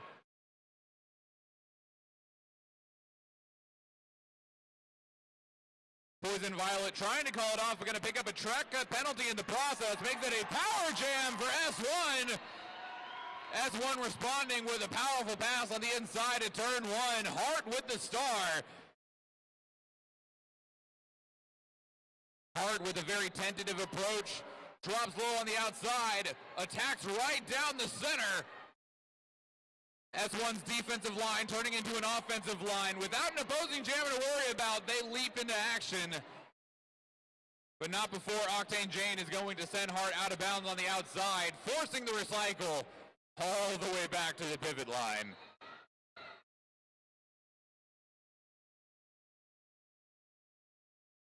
That is our full 2-minute jam. 2 hard-fought minutes, earning S1 7 points and Ryel 1 point. And what do my eyes behold? But we have a tie score. Oh my gosh, y'all, I love a tie. I can't even tell you how much I love a tie. Almost as much as I love Schwann's tie. If you haven't seen it, you need to peep that beauty. It's pretty colors. Isn't it so shiny?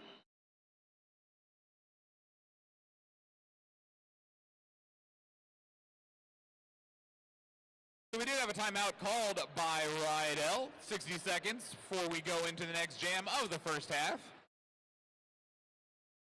Good time for an official review. You got a tie score, and if you don't use it, you lose it. We also have a bunch of other great marquee bouts this weekend, and you can get a guaranteed seat at Souvenirs. $25 and 100% of the profits go to our charities. And if you've been here before, you know that those seats fill up quick. The reserve seats are the red seats over here to my left that I'm like waving at and pointing at. Those are the ones that are reserved. There's always space on the floor and in the other bleachers, but those fill up so fast. So reserve your seat, and like Seth said, every single dollar that is contributed does go to our charities.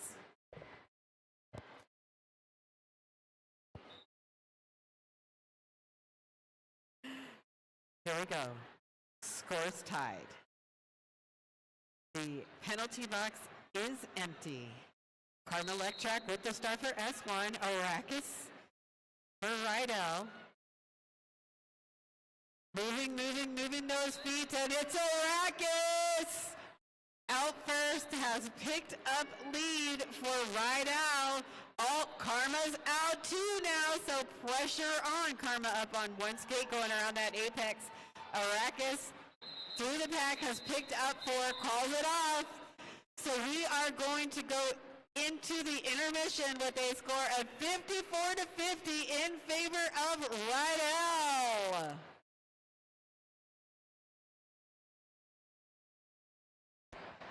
Want to get your hands on some Supernatural Roller Derby comic books?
I hope you had a good halftime, everybody. Got yourself something to eat, something to drink, and you're ready for the second half of this high-level sponsored game of Ryel versus S1. Looks like opening up the second half, we are going to have number 202 Freight Train jamming for Ryel. Freight Train did throw up the largest number of points in the first half in the single jam with 14. Looking to secure that number again or even more, but they're going to be going up against number 85, Darth for S1. Freight Train immediately grabbing lead, said, yeah, you saw those 14 points? Here we go, we're going to get them again. Freight Train on that scoring pass. S1 trying to get to the front. Digs in those skates, pushes to the front, 4 points for Ryel, and calls it off. Very strong opening jam of the second half by Ryel. Said we may have ended this in almost a tie, but we want to push this even farther. Give us that differential.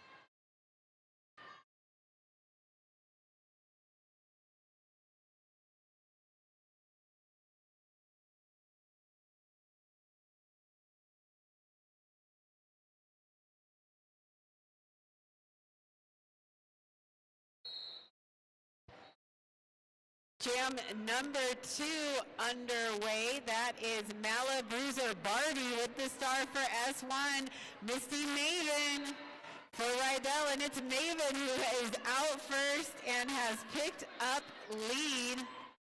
Barbie looking to find a way out of the pack, getting shut down there by Yeti Jackie Daniels, along with, I think, number 94.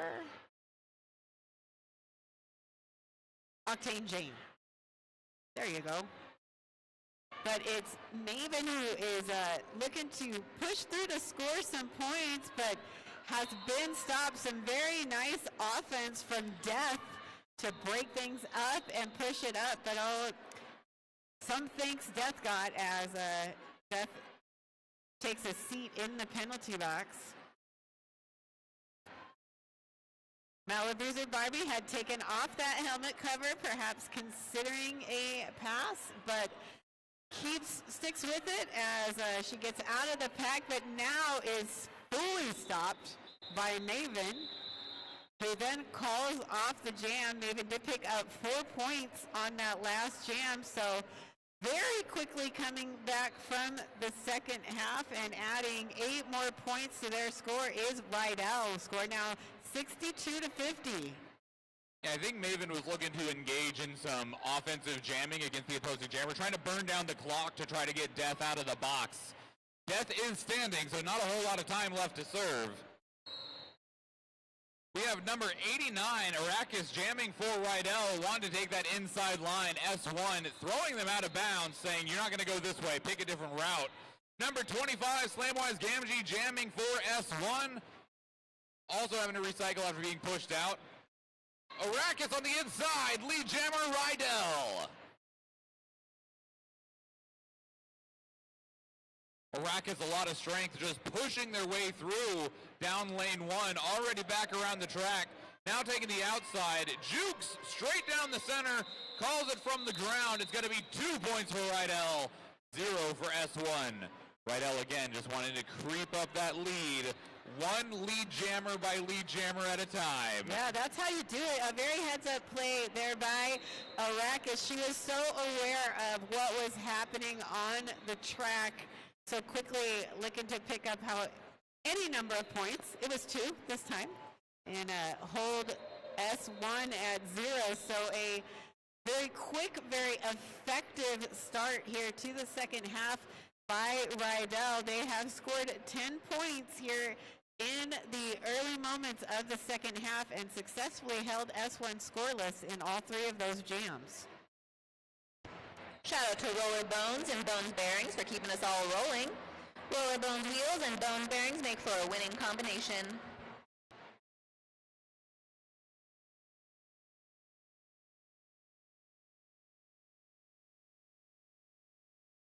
A little reminder that we also have raffle tickets, and you can pick those up in the Rollercon lobby at the raffle desk. You can win cool stuff like B&B Cabanas for the black and blue ball, and sponsor swag while you support our charities.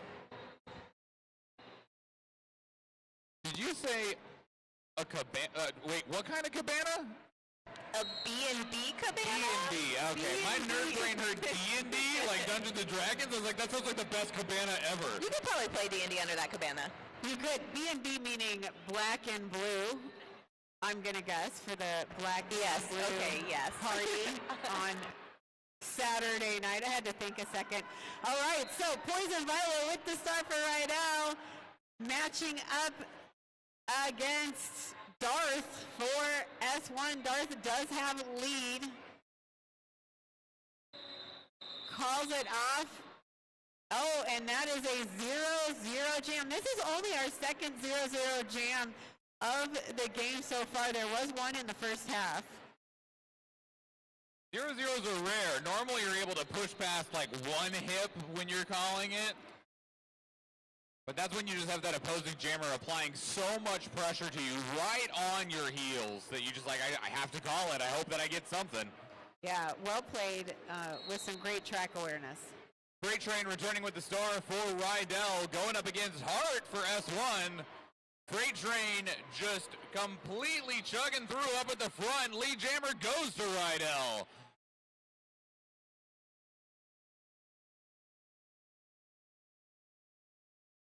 Freight Train back around now on a scoring pass, checks the outside, weaving through the pack. Only Lullerot left in their way.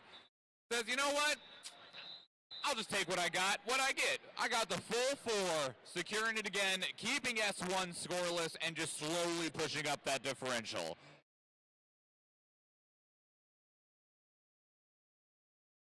We're watching this incredible AAA level game right now, so this is just a reminder to please join events of your actual skill level. No playing up or down. We want to keep everyone safe and having a good time.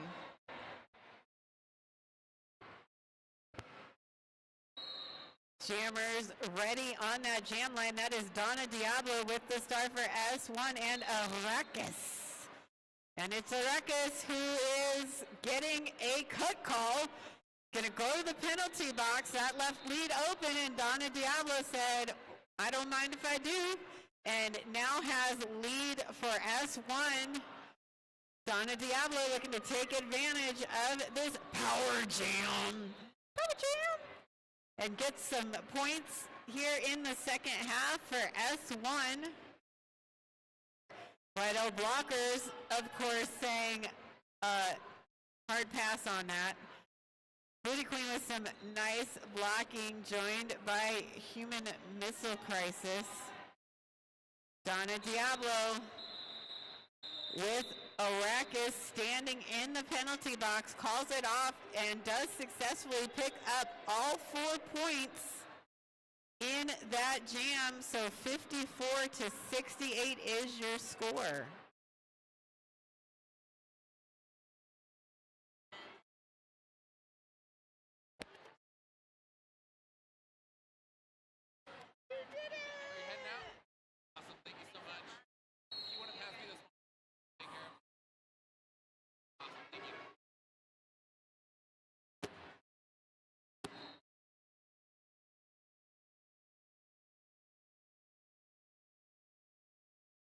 Arrakis back now, jamming after serving that penalty on the track with lead jammer. That I may have been sitting in the box, but that doesn't mean I can't get lead, and I got it for myself, and I'm going to take full advantage of it. Now on a scoring pass, trying to push right down the center of the pack as the pack creeps into turn 2. Slamwise Gamgee jamming for S1, trapped on that inside line, trying to pass through Ryel's tripod. Not wanting to get pushed out of bounds on that inside, digging in those toe stops. Tries to jump past, but barely going to step out of bounds, has to reset and try again. Arrakis on the outside grabs the full 4.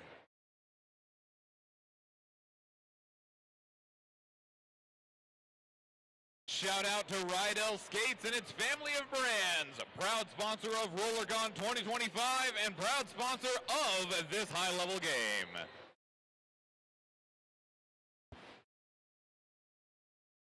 Just under 22 minutes left here in the game. Score 72-54 in favor of Ryel. Still a lot of derby left to be played as Malibu's Barbie gets out first, picks up lead for S1. Poison Violet with the star for Ryel. Getting recycled back by Bolt Action. Oh man, a beautiful sweep there by the S1 blockers. That was Scarly Davidson. And someone else to be named later. A lot of solid tripods and walls out there right now, as both packs were at a bit of a standstill there for a minute until there was a star pass to Yeti. So Yeti able to bust through and force that call off. All 4 points going up on the scoreboard there for Barbie. So score now 58-72. Sanja Dewing, a.k.a. Author of Pain, has a table of books by roller derby authors. Find them at booth 60. Find your next read at our booth or at sanjadoing.com. Opening up Jam 9, Freight Train back with the star for Ryel. Going to be going up against number 27, Carmel Track for S1. No pack is called. Pack reassembles quickly. Karma locked into back. Freight Train is free. Lead jammer, Ryel.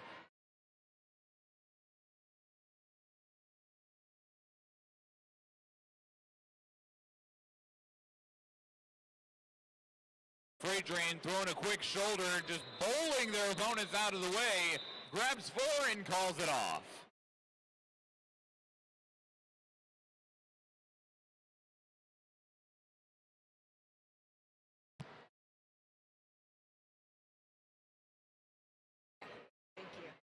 All right, next jam is about to begin. It's not rocket science, back out on the track for S1. Gonna face off against Arrakis for Ryel.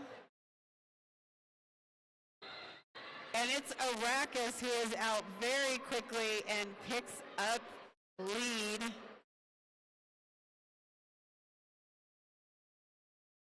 Snot also out of the packs though, so pressure's going to be on. Let's see, Arrakis looking to get past these last jammers. Ooh!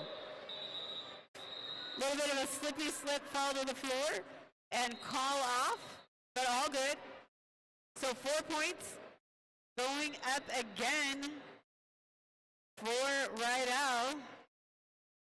2 4-point jams in a row, taking that score to 80. Looks like we got a timeout being called by S1. Great opportunity to tell you about another one of our incredible sponsors, Roller Revival. Support the Roller Revival. Stop by our booth for our new roller derby graphic tees, stickers, pins, and patches. Or find them at rollerrevival.com.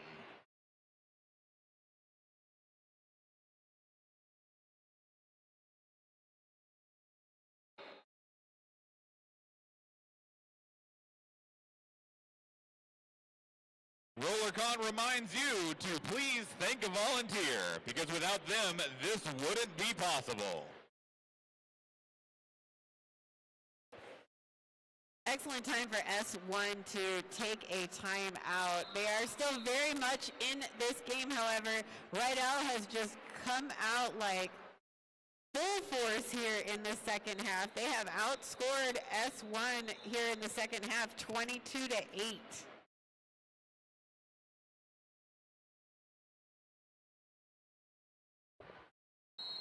007, Poison Violet jamming for Ryel up against number 7, Donna Diablo for S1. Violet securing a very quick lead, continuing with that continued strategy of just get lead, get what you can, get your points, and move on. Violet tripping their way through the pack, up now at turn 1. First scoring pass, trying to weave through. 666, Lollyrot trying to close the door, but Violet's going to push through and grab 4 points.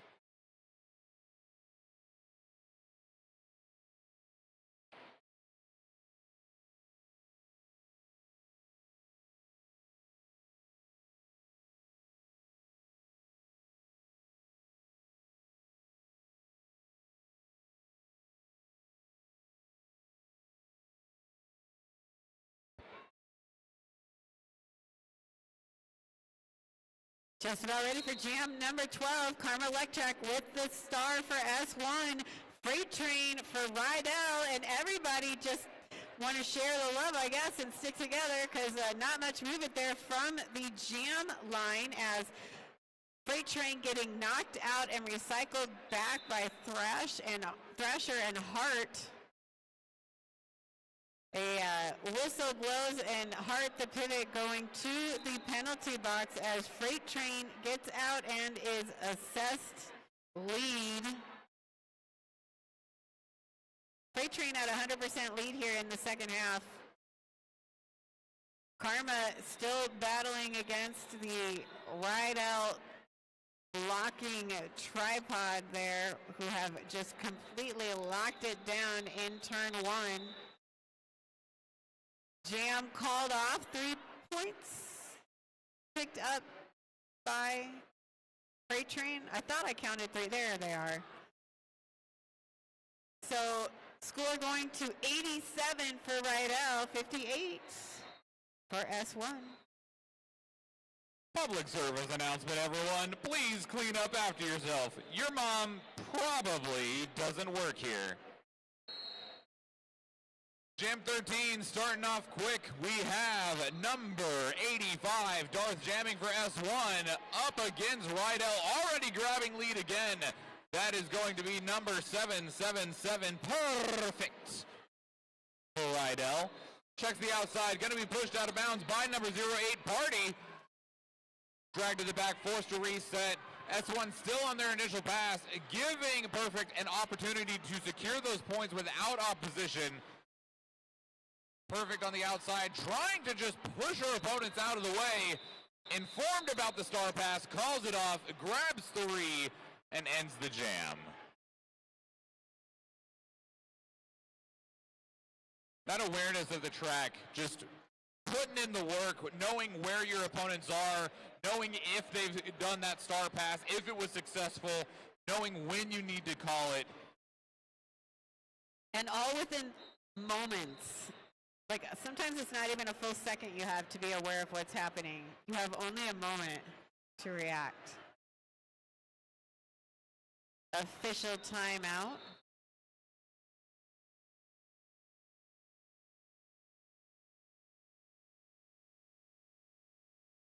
WFTDI Wellness and Body Breakdown. WFTDI Wellness supports athletes' performance, recovery, focus, and longevity by promoting physical, mental, and emotional health. You'll find them at booths number 1, 2, and 3 or at WFTDI.com.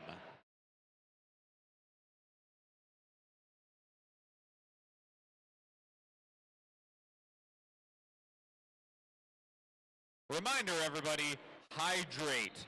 Make sure you're getting salts too so your body can retain the moisture. You're going to need about a gallon a day to barely survive in the desert, but you're going to want a lot more than that to actually thrive. Fill your water bottle and then keep on emptying it into your pie hole.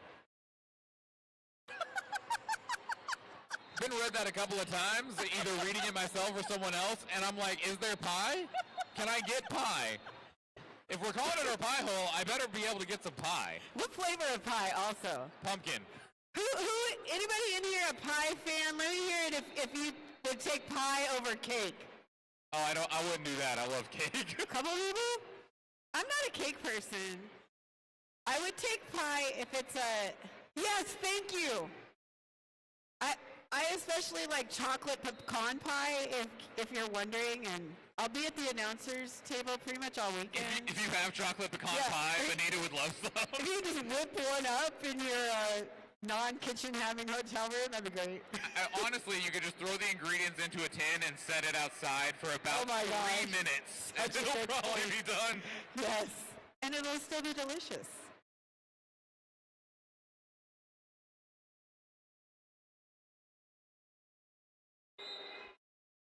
All right, our officials had their little chatty chat, and now it's time for us to play some more roller derby.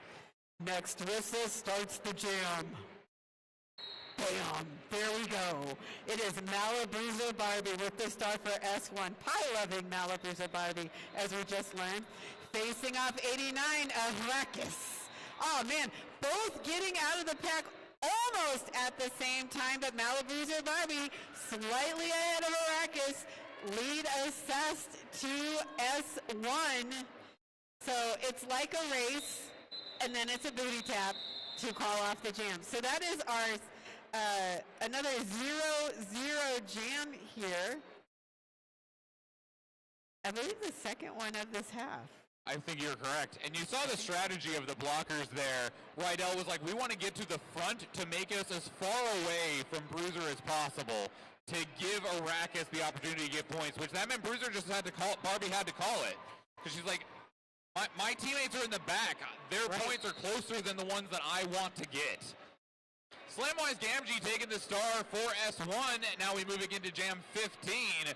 Going up against 007 Poison Violet for Ryel, who's up at the front of the pack, fighting to stay in bounds. Barely going to be shoved out, but her opponent goes out as well, which means it's no pass, no penalty, but also not awarded lead.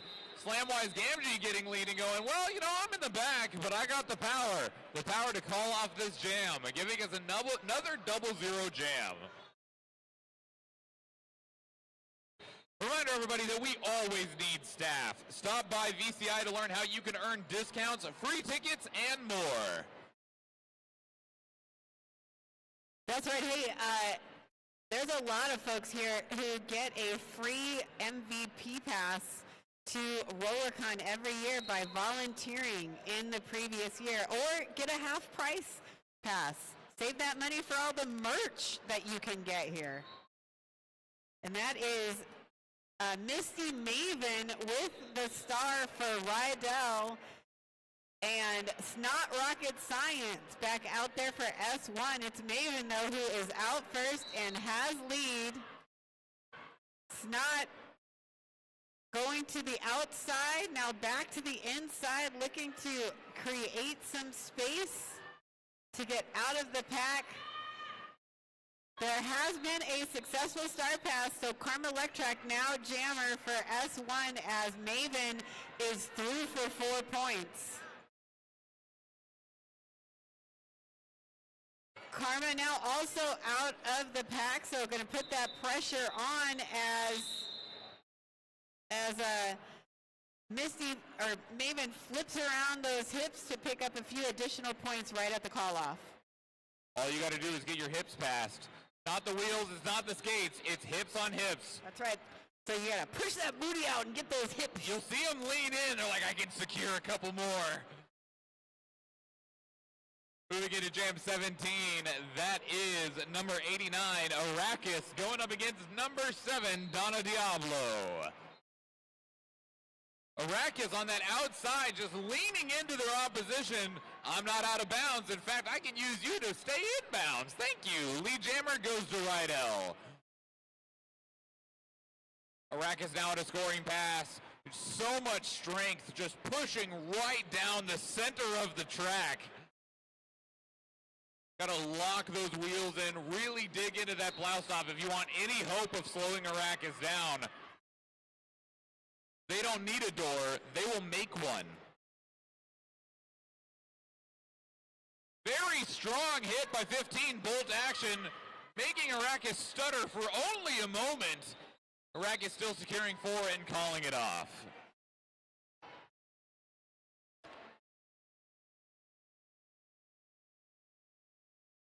Very nice 8-point jam there by Ryel. 11 minutes left here in the game. Poison Violet on the line for Ryel.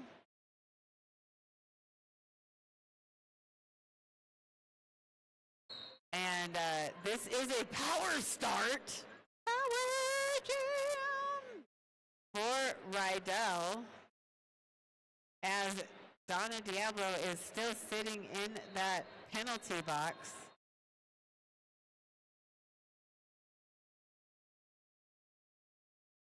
So Poison Violet looking to push through, had come up against a strong tripod, but then gets some offensive assistance and is now out of the pack and assessed lead as Donna Diablo has returned to the track. coming up against Freight Train Human Missile Crisis along with Moxie Balboa. So very difficult for Diablo to get out of the pack, but now some offense coming in opens things up, and Diablo is out of the pack. Violet getting knocked to the inside instead of recycling, decides to call it off just as Donna Diablo gets to the pack. So 4 points going up for Poison Violet and Ryel. Also need to do a quick shout out for those incredible side surfs that Poison Violet was doing, just smoothly sailing through the pack. Very impressive work. Remember everybody, no glass inside the expo or in the pools. Nobody wants that. Let's stay safe. 777, perfect jamming for Ryel. Quickly leaps into action and attacks the pack up at the front, forcing the S1 wall into turn 2.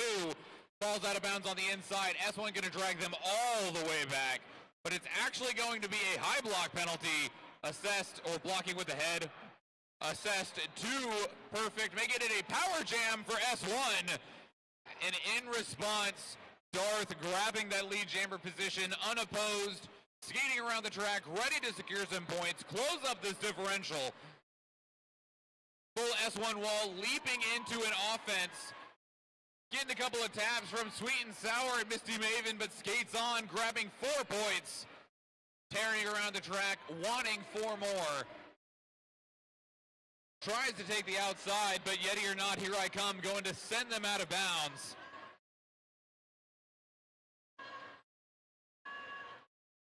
Perfect serve their penalty, back on the track, knocked out of bounds on the outside. Resetting all the way back after being knocked out by Murph.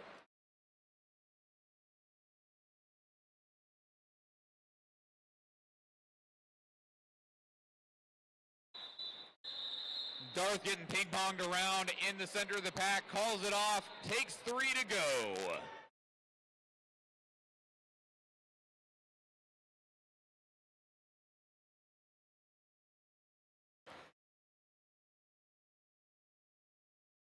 Seven points are going to break a long streak, I'm not even going to count, of not scoring any points for S1. So maybe these are the points that are going to take them to score like 50 more points in 7 minutes.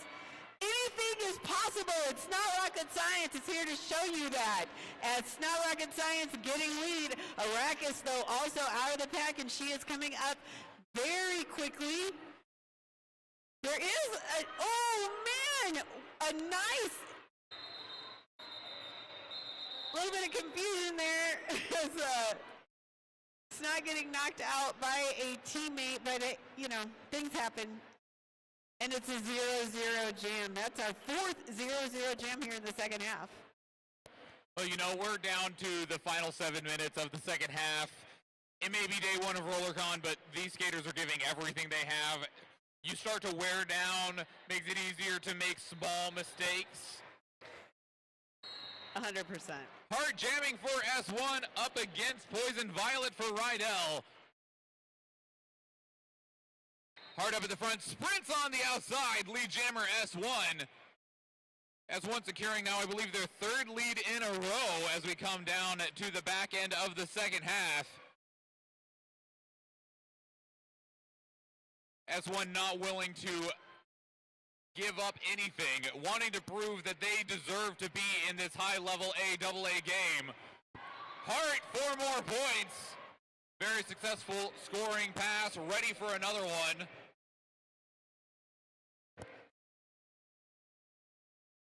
Poison Violet, who has jammed so many times this game, locked in the back of the pack behind S1's wall. Hart throwing up another 4 points. Hart dropping a shoulder underneath Poison Violet, saying, I saw you. You don't need to do that. You worry about your game, okay? Hart going to be pushed out of bounds on the outside, dragged back by Booty Queen.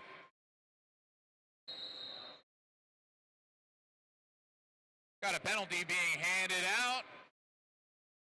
Going to go to the S1 pivot. Hart grabs 4 more and calls it off for a very successful 12-point jam for S1.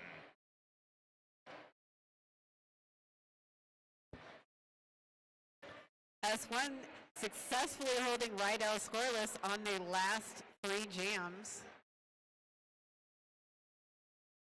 Karma Electrac with the star for S1, Misty Maven for Ryel.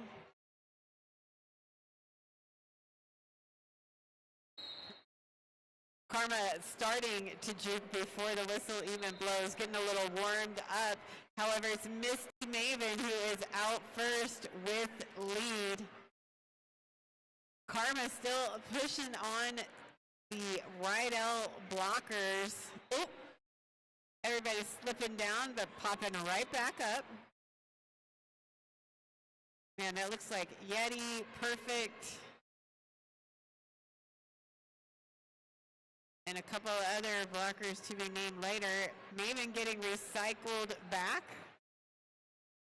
And again, Thrasher also getting recycled back after returning from the penalty box. And let's see if any... Oh, yep.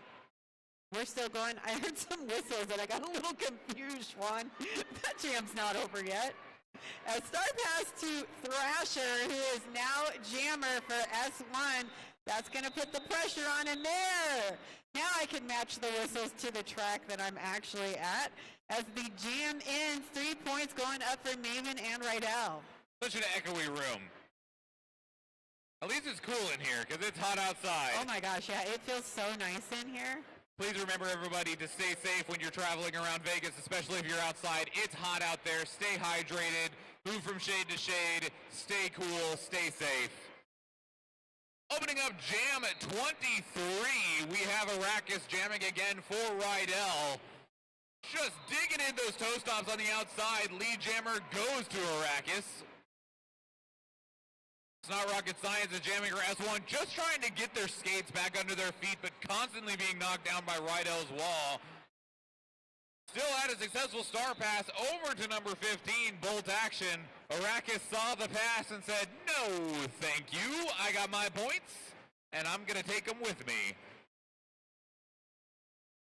Shout out to Ryel Skate, sponsor of all of Rollercon, as well as of this sponsored game. Be sure to visit the Antic Boot and get fit for the versatile AR2 and lightweight Jet Carbon.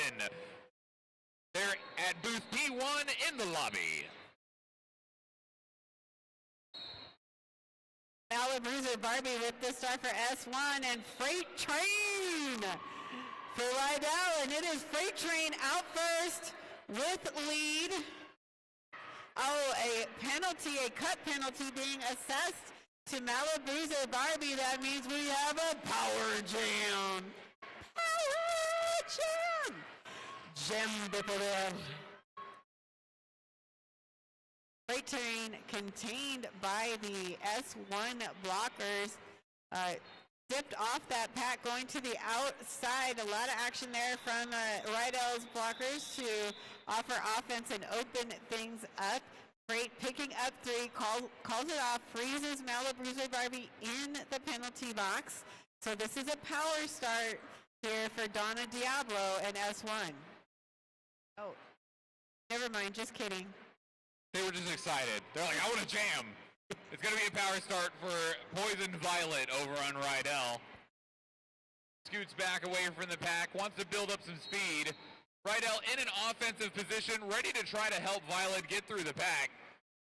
S1 not willing to just rest on their wheels, though. Leaping into action, number 3, Scarlett Davidson, wanting to try to hold Violet down. Slamwise Gamgee out there also trying to make sure that Violet finds no success. Bruiser Barbie serves their penalty, jumps on the track, and grabs lead for S1. S1 defensive wall locking Violet down, saying, yeah, sure, you may have had a power start, but you know what? We're going to make sure that we get lead anyway. Violet going to take a hard hit, but right back up on all 8 wheels, gets back up on the track. Barbie working on a scoring pass, trying to push through the pack. Calls it off after a successful star pass by Ryel over to Misty Maven. And a timeout being called by S1, one to freeze that game clock. Make sure that the game clock doesn't count down while we're waiting for the next jam. Really excellent job by the S1 blocking squad to contain Misty Maven. Misty Maven did hit that pack, but didn't get any of those hips past. She's only got two, but neither of them passed a blocker for S1. So kept that score at 0 for Ryel there in jam number 25. And shout out and thank you to S1 Helmet and Pads. The S1 Lifer Visor Helmet is next level protection. Remember that S1 makes the best quality and most innovative protective gear. You can find them at booth P3 in the lobby or at s1helmets.com.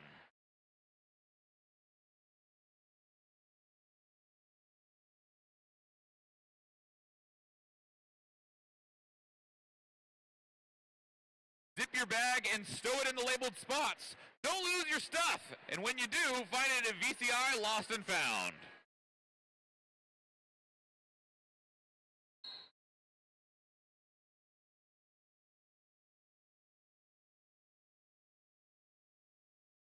Donna Diablo jamming for S1, but Arrakis grabbing lead for Ryel.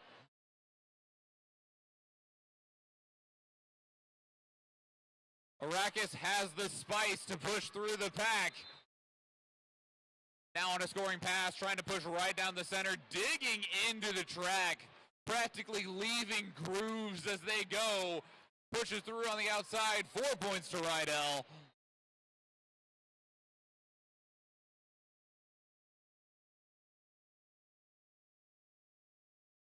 Arrakis weaving through now on another scoring pass. Takes a quick tap and pushes along the inside. 4 more points.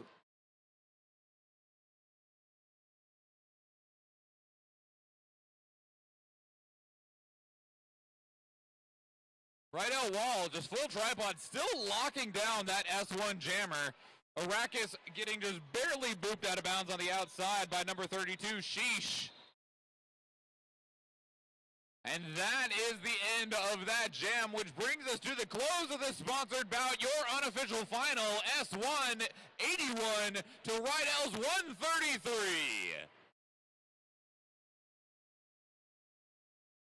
That was an incredible game. Tons of effort put in by everybody. Remember, this is just the beginning of Rollercon as a whole. That's right. There are so many more amazing games to come. Make sure you stick around to catch them all. Yeah, be sure to get your seats, your reserved seats for the marquee game this evening. That's right. Those seats do sell out. Purchase early. Yeah, and the non-sold out seats fill up quickly, whether that's the floor or the bleachers. There is very often nowhere to. That is 100% true. All right, everybody. Sorry, go ahead. No, that's it. Go for it. All right, everybody, please enjoy the rest of your Rollercon. I'm Michael Schwan. I'm Loquita Bonita. Stay safe and stay hydrated. Adios.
right, everybody.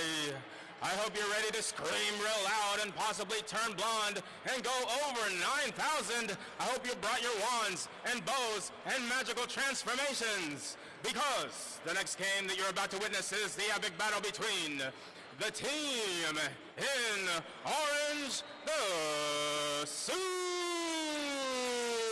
Saiyans, versus the team in white, the Sailor Scouts.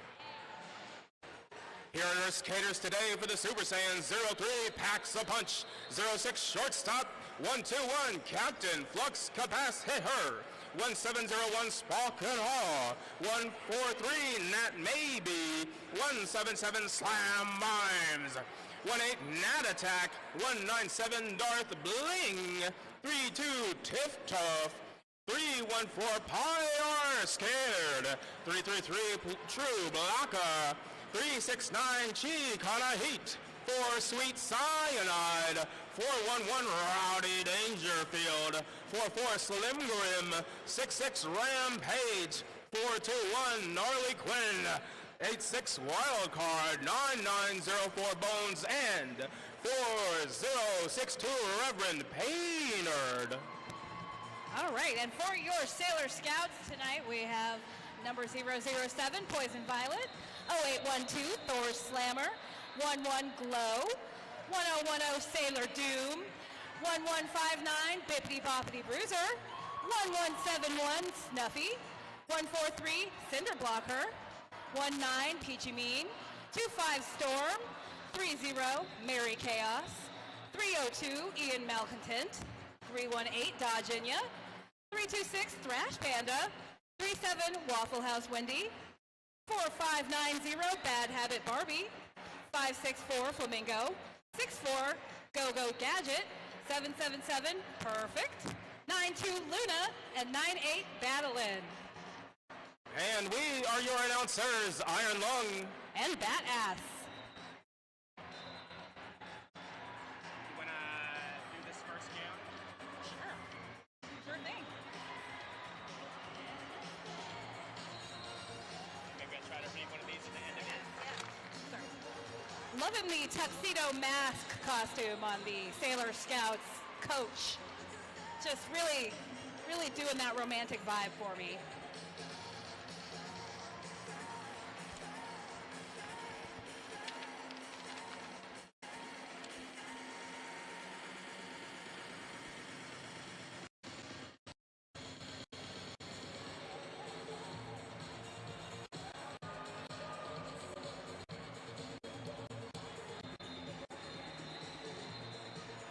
Love to see all our skaters out there getting ready and being safe.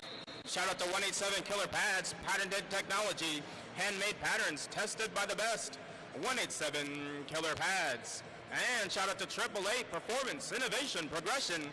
888 has you covered because your gear should work as hard as you do.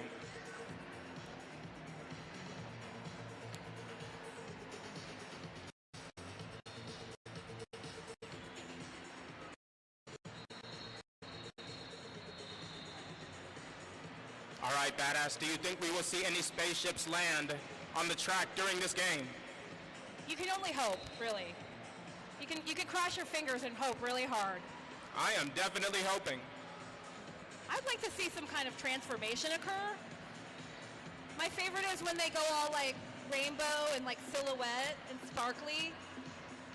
And they have like magical accessories. Can you tell which team I like the best? All of them. I love orange too. Let's go, Super Saiyans. And then maybe there's a double transformation when it turns out there was a reveal in between. A reveal.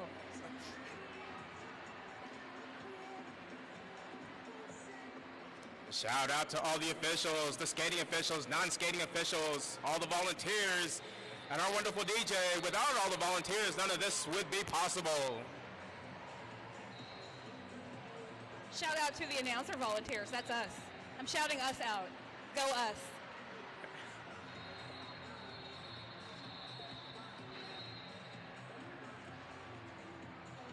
Oh, okay. I forgot these all start like way after. What's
Hear the chanting over there. The power levels are rising. Maybe we'll get to see somebody's final form.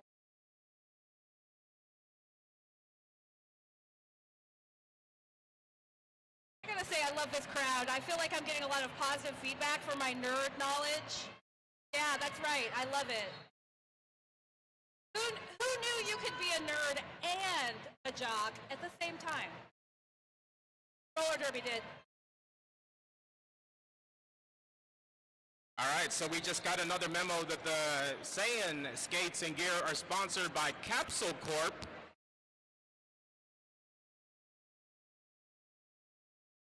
Company.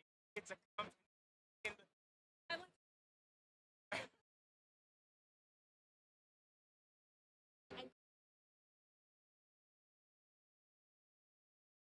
oh, I don't.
Hey, if you Super Saiyans could take a couple warm-up laps so we could see your numbers, that would be swell.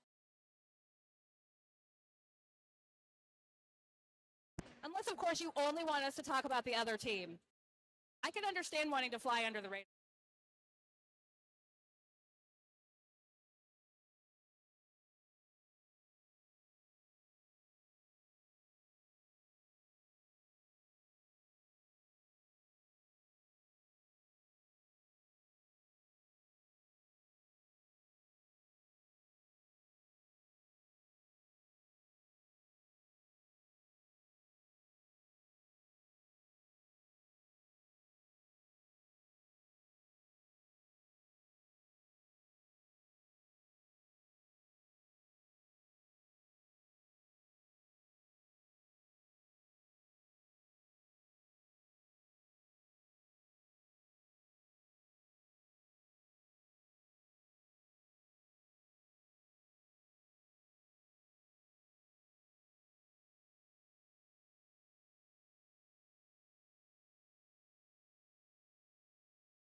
All right, we are moments away from starting off this game.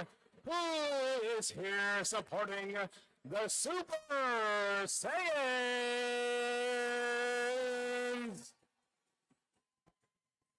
Can I get a shout out for my magical girl Sailor Scout fans? All right, first up on the line, Sailor Scouts have put Snuffy as their jammer. The Super Saiyans have put out Pi R Scared as their jammer. So let's see what happens.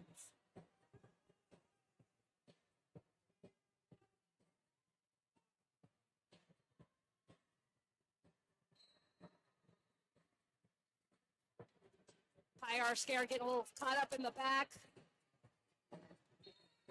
but manages to pull out the lead in the front on the inside line, but Snuffy. Little jammer on jammer action at the curve there. They both enter the pack at the same time, and they both hit the floor roughly at the same time.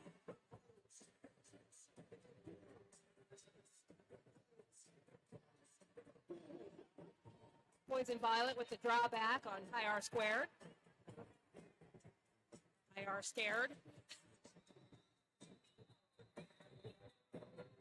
And Pi is out. It looks like Snuffy got a penalty in the back of that pack. We have a power jam for the Super Saiyans. A super jam, if you will. You know what I'm saying? I know what you're saying. Pi R Scared out again. Second scoring pass.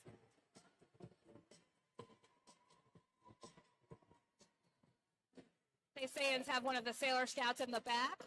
Try to get a goat, get some easy points for Pi R Scared.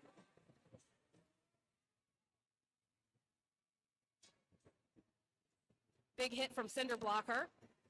Meanwhile, Snuffy has been released from the penalty box. Pi R Scared says, no, we're done here.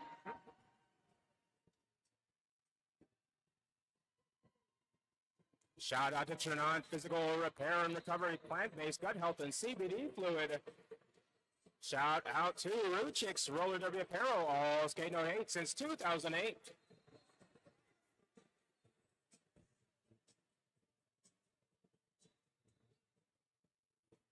Next up at the jam line, we have Nat Attack for the Super Saiyans versus Storm. Storm making a move for the outside line, looking for the way through this two-person wall. Held back on the outside, now looking to get past the pivot. As Storm sneaks through on the inside of turn one, is out for the jammer.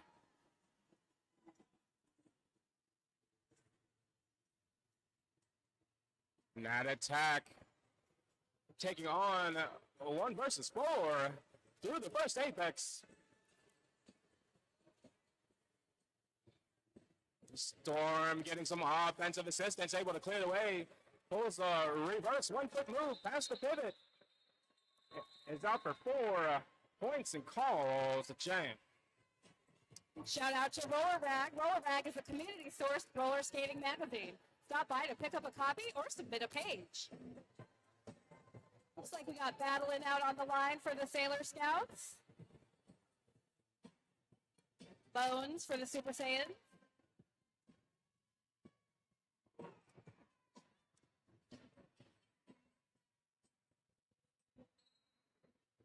Bones rockets up into the pack. Dancing around on the inside line. Battlin's up at the front. Super Saiyan's not making it easy. Bones still getting kind of knocked around to the inside line by the Sailor Scouts, but the Super Saiyans have a really strong pack at the front. Really battling caught up there while Bones sneaks around on the outside for lead jammer.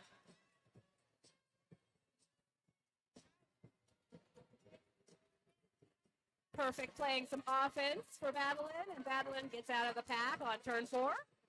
But Bones is right there to start his scoring pass. A duck under, a blocker, and he gets 3 points. Quick style shout out. The Super Saiyans helmet covers have the star looking like actual Dragon Balls, and the Sailor Scout helmet covers have the moon. Topical. Oh, I cannot read this. Oh, that's bad habit. Bad Habit Barbie.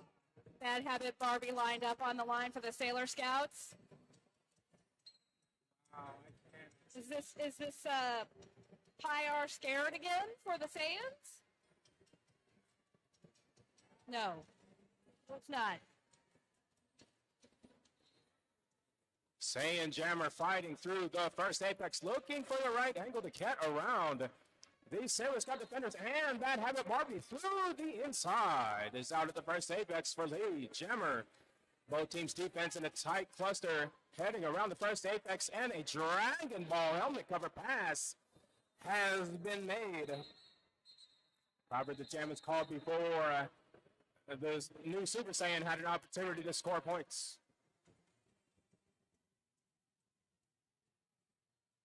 Sailor Scouts giving each other a little bit of magic as they switch up the track.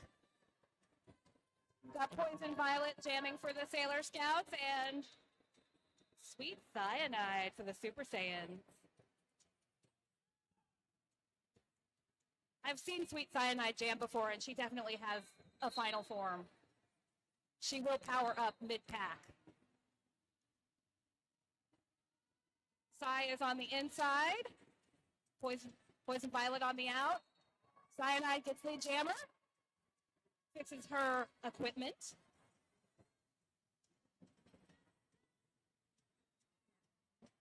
Poison Violet through with one to beat. Cyanide starting her first scoring pass.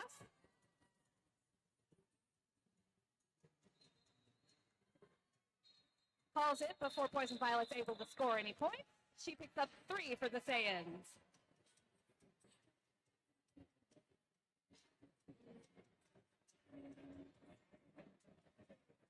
Shout out to S1 Helmet Co. S1 Helmets protecting roller derby since 2006.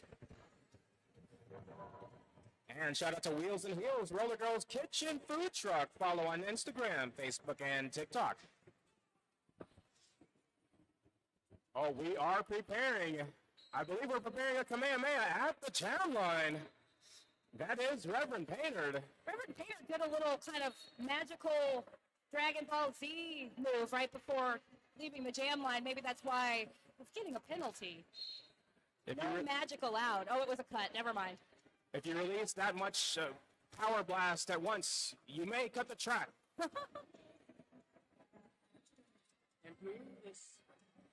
There's a star pass to Storm on the Sailor Scouts, so Storm pivot now jammer. Getting recycled back by some Saiyans. All right. Sailor Scouts looking to clear the way. Coming in for a little offense as Storm tiptoes the inside. Pulls a spin move into the next set of defenders. Now working 1 versus 4 right here at the first apex. Storm looking to go directly through. As Reverend Painter found the clear path on the outside, is now on a scoring pass. Storm staying inside the line with that footwork around turn 2. And tiptoes through the inside. Is now on a scoring pass as Reverend Painter has taken up 4 points. Reverend Painter sneaking through the inside of the second apex. No opposition for another 4. Storm getting some offensive assistance from the other Sailor Scouts. Storm working hard at the back of the pack here. Fighting for that inside versus the 3 Saiyans. And that is Dajia coming in for offense. Along with Sailor Dome. Reverend Painter around the outside of the first apex for 4 points and calling off the jam. Big shout out to Ryel and their family of brands. They've been a sponsor of Rollercon for many, many years, but especially Rollercon 2025. Thank you, Ryel. I have Ryels. All right, so Sailor Scouts put Battlin' on the line as the jammer. Nat Attack for the Super Saiyans. Nat Attack is in the back. Battling, tiptoeing on the inside line, gets the jammer in the front. A little bit of a jammer drawback on that attack. Battling coming through the pack on a scoring pass. Again, tiptoes upside the inside line and gets those 4 points. Looks like Nat Attack picked up a penalty. So it is a power jam for the Sailor Scouts. They're going to fight some evil by moonlight. And they're going to win some love by daylight. They're never going to run from a real fight. And Battling scores 4 more points.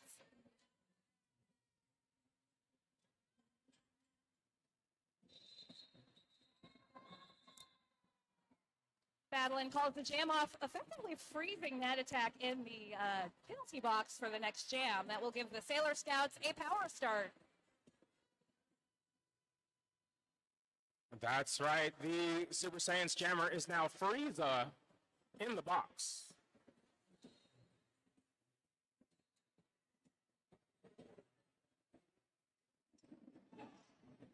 And next up at the jam line, we have Bad Habit Barbie. Bad Habit Barbie getting some offense. Doors hammer. Looking to get through this two-person wall and gets out at the first apex for the jammer. As Nat Attack is now making a run for the outside. Nat Attack evading Luna is out on the scoring pass. Bad Habit Barbie out at the second straightaway for 4 points, and from turn 3, calling off the chant.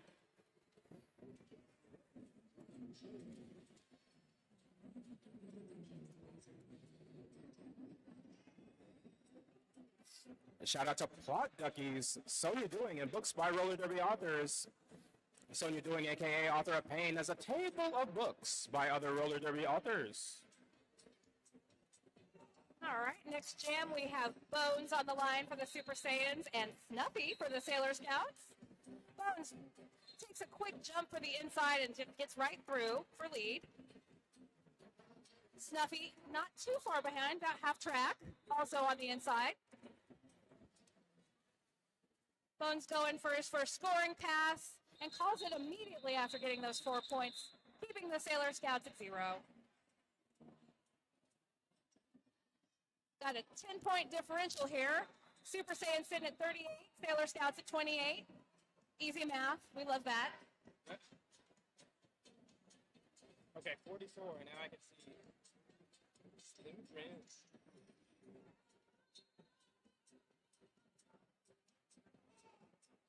Next up, Slim Grim versus the Sailor Scouts captain, Peachy Mean. Slim Grim looking to take the center path. Peachy Mean, D-Knight on the outside. Looking for the way around this tripod. Slim Grim tiptoeing through the inside is out at the first apex for the jammer. Huge smile on that skater's face. Sailor, or what is it? Slim Grin. Super excited. More like Slim Grin. Am I right? Slim Grim and Grin taking on this two-person wall. Now three-person wall at the second apex. Slim Grim maintaining balance. Oh, getting recycled around the outside by Dodgenia. Back down that second straightaway as Peachy Mean gets past the final defender. He's out at turn 4 on a scoring pass. Slim Grim looking to take the center. And from turn 4, Slim Grim calls off the jam. Good quick call off there, preventing any scoring for the Sailor Scouts. Super Saiyans extend their lead by 3 points. Quality stickers, patches, and the funkiest skate apparel, all designed by a skater for a skater. Check out Always Rollin'.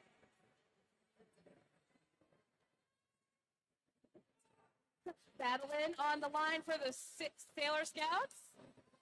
Super Saiyans have Cyanide again. Battling taking a little tumble at the top of the pack, trying to go through that inside. Gets lead jammer. Cyanide with one to beat. These Sailor Scouts are just recycling over and over again on Cyanide. She had one to beat, now she's got three to beat. Oh, she got an illegal procedure of some kind. Power jam for the Sailor Scouts. Battling, tiptoeing through the inside line, passing the Super Saiyans with ease. I'm sure it just looks easy. I'm sure it's actually very difficult. But Battling makes it look easy and good, frankly. Got some good offense from the Sailor Scouts, getting a goat at the back of the pack, pushing the Saiyans out of play. Eventually, they will have to let the jammer go. I see the out-of-play call from the ref, and Badland's able to exit the pack with 4 points. Cyanide back from the penalty box, runs up the outside line, gets out of the pack right away. Some sort of ribbon on the track, only here at Rollercon.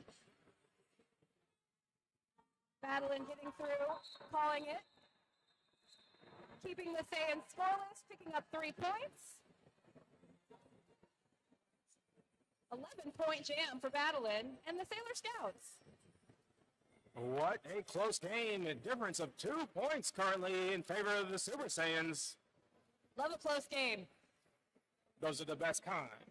Unless I'm skating in it. Then I hate it. And we have Reverend Baynard versus Bad Habit Barbie.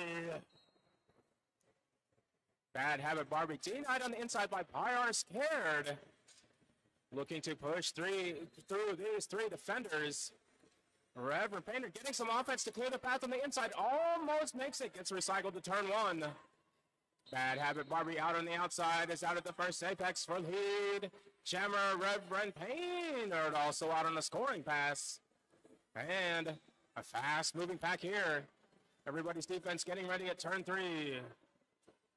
Bad Habit Barbie crashing into the defenders. Held back on the outside by Pyre Squared, and from turn 3 calling the jam. Tight jam there. 3 to 2 in favor of the Saiyans. Taking our point spread to 3 now? Is that how math works? Give me a moment as I count them on my fingers. Yeah, no, that is 3. Nice. Okay, so we have Bibbidi Bobbidi Bruiser jamming for the Sailor Scouts. I can't quite see the number 18. Nat Attack for the Saiyans. Nat Attack dancing around in the back of the pack. The Saiyans are dragging back poor Bibbidi Bobbidi Bruiser. Poison Violet doing a little jam or take back here on Nat Attack.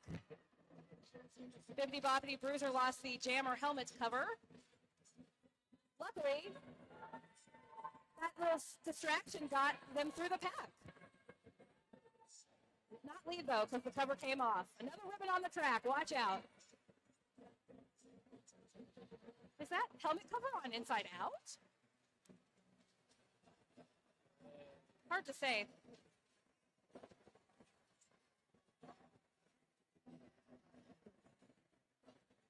A bow goes flying into the infield. That's got to be some kind of Sailor Scout attack on the refs. Surprised that's not a penalty. What would the hand signal be for a bow attack? That's a really, really good question. I'm afraid if I tried to attempt it, it would be not suitable for work. All right, both jammers still fighting. Bibbidi Bobbidi Bruiser getting out of the pack. A little star pass on the Super Saiyans to Spock and Awe. Spock and Awe still held up in the back of the pack. Bibbidi Bobbidi Bruiser through the inside. Spock and Awe gets a nice little hit from Poison Violet, but is able to keep skating, leave the pack. Bibbidi Bobbidi Bruiser getting a message from her bench. She's not maybe necessarily receiving. Spock and Awe scoring some points. And it is a 2-1, well, 2 and 1 on that pass. Shout out to Hellskate, Supernatural Roller Derby comic book art and skate-inspired handcrafted jewelry. And shout out to Roller Revival, support the Roller Revival. Stop by our booth for new Roller Derby graphic tees, stickers, pins, and patches. Oh my goodness, Lung, we had a lead change. Everybody drink. Hydrate. And this is Slim Grim versus Glow. Glow working on this 3-wall into turn 1 here. Slim Grim getting a little offense from Bones, is able to clear the way and get past Dodginia for lead jammer. Both teams' defense right here at the start of the second straightaway. And a shove assistance gets Slim Grim out for 4 points. I like that the pivot kind of distracted the blocker, and the blocker was more concerned with the pivot, and the jammer was able to just cruise on past. Maybe Nice we'll, work. and Glow is now on a scoring pass.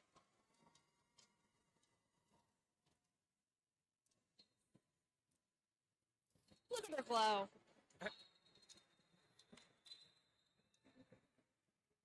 Ooh, what is this? Are we looking at it? Oh, so close. We were tied for like 2 seconds, y'all. But no, it's 50 to 54 in favor of the Super Saiyans. Another wonderful jammer lineup, Battlin and Cyanide. I think we've seen this matchup a couple times now.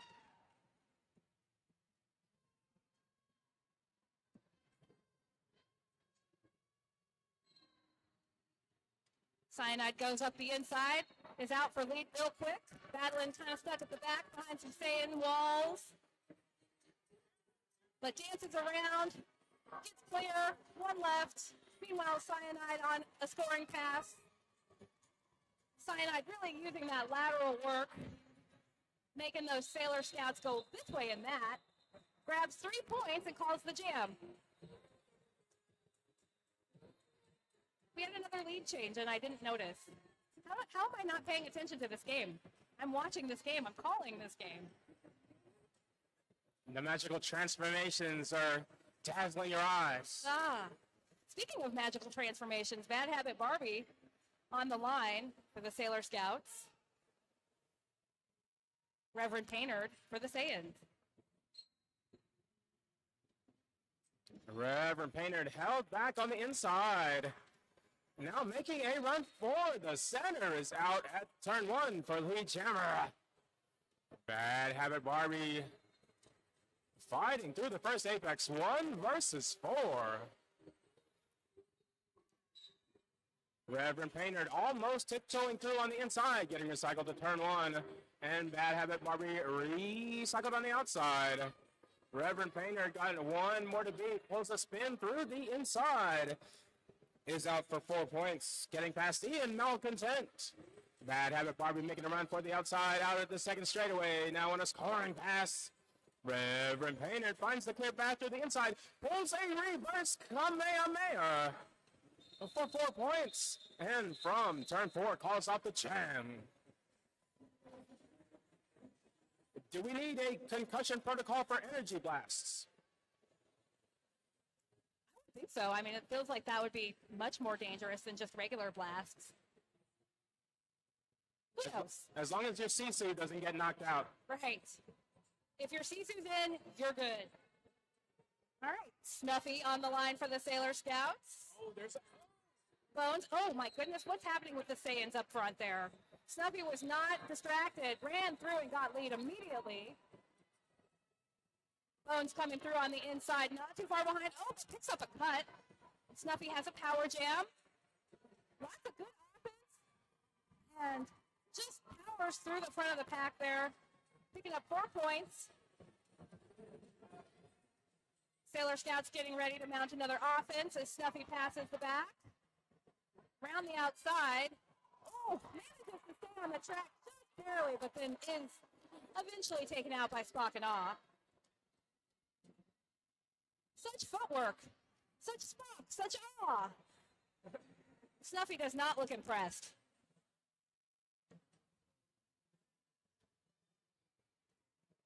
All right, we got some more offense lining up for Snuffy and tiptoes around the inside line for 4 points. Meanwhile, the Saiyans jammer is back on the track and through the initial pass. Sailor Scouts making a quick run up to the pack to play some offense. Not able to grab any points on that last pass. That gives us 8 for the Sailor Scouts and none for the Super Saiyans. Nice little power jam for the Scouts. Shout out to WFTDI Wellness and Body Breakdown. Visit the WFTDI Wellness booth for free wrapping, injury assessment, and wellness products. Then visit Body Breakdown and book your massage with Blue. We have Go Gadget versus Pie Are Scared. Pie Are Scared.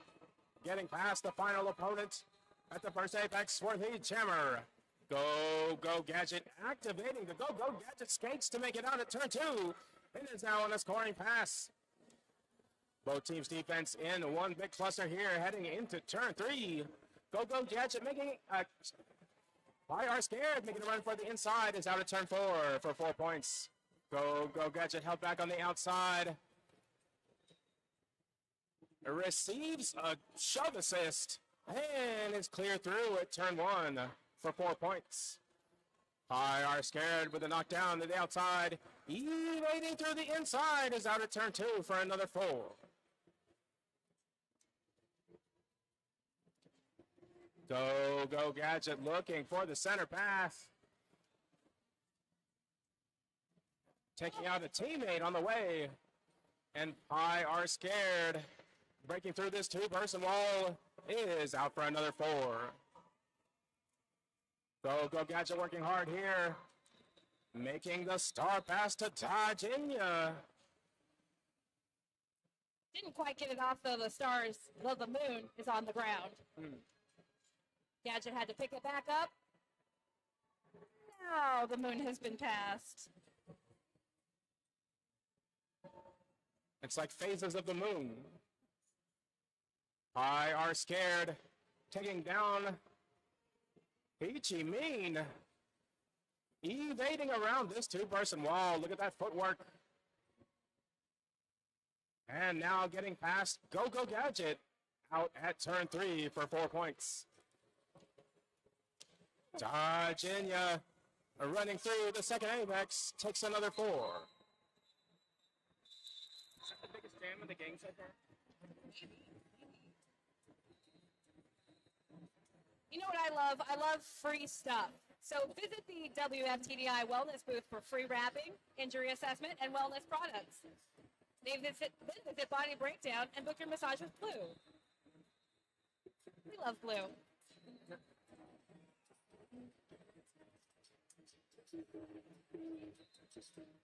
Okay, Storm on the line for the Sailor Scouts. Nat Attack for the Super Saiyans. Storm on the inside line. Also, Nat Attack on the inside line. Both jammers just wiggling and wobbling and trying to get through the pack here.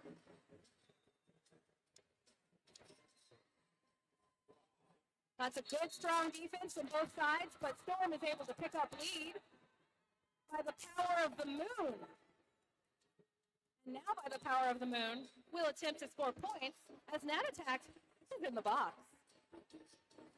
I just realized there's this too. I thought it was just a copy.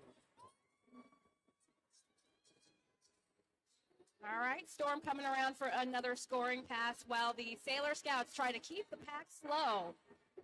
Try to keep the Super Saiyans separated, play some O.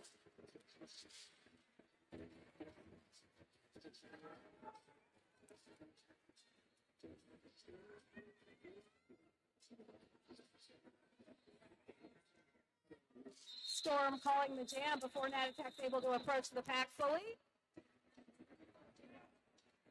Making that a 7-0 jam in favor of the Sailor Scouts. All right, shout out to Sure Grip. Sure Grip skates and hug trucks proud to be made in the USA.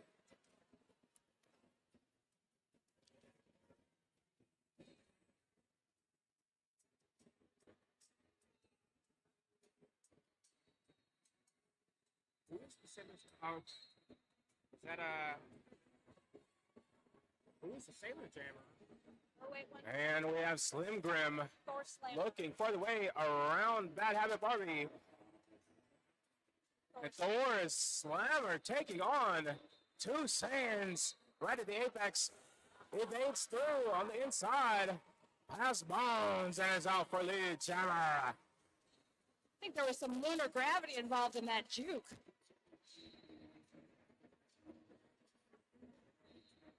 Thor's Slammer looking for the way through these defenders. Pulls a spin move in the center of the pack. Slim Grim evading around the outside. Is out on the scoring pass. As Thor's Slammer from just before turn one calls off the turn. Do you want to roll quick? Think quick. Quick bearings from Ryel, where precision meets performance. And 187 Killer Pads, the chosen brand by the most pros in the world. 187 Killer Pads has gear for everybody and every skill level. And just like that, it's over. I can't believe it. Unofficial score, 81 for the Sailor Scouts, 85 for the Super Saiyans. Oh, they're powering up over there.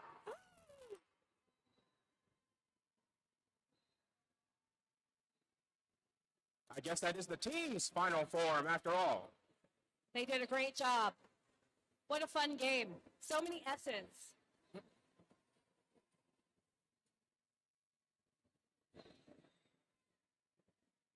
Congratulations to the Super Saiyans and congratulations to all the skaters on both teams for an amazing game.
Well, with the jam timer saying 5 seconds.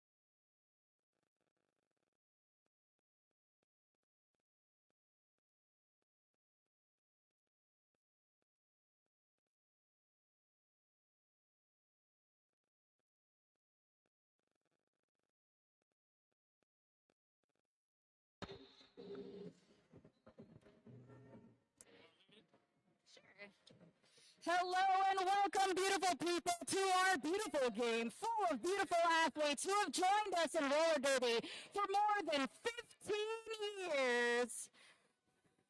We've got the double tweets versus the poodles in this 15 plus years of roller derby action.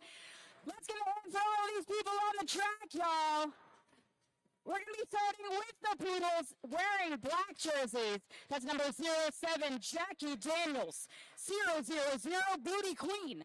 10, Book the Nail. 100, Badass. 1031, Holly Ween. 17, Bitch Please. 22, I Wanna Spankin'. 28, Let's Quick. 313, Liquor Posse. 630, Scarlet Danger. 7, Hannah Smash Tana.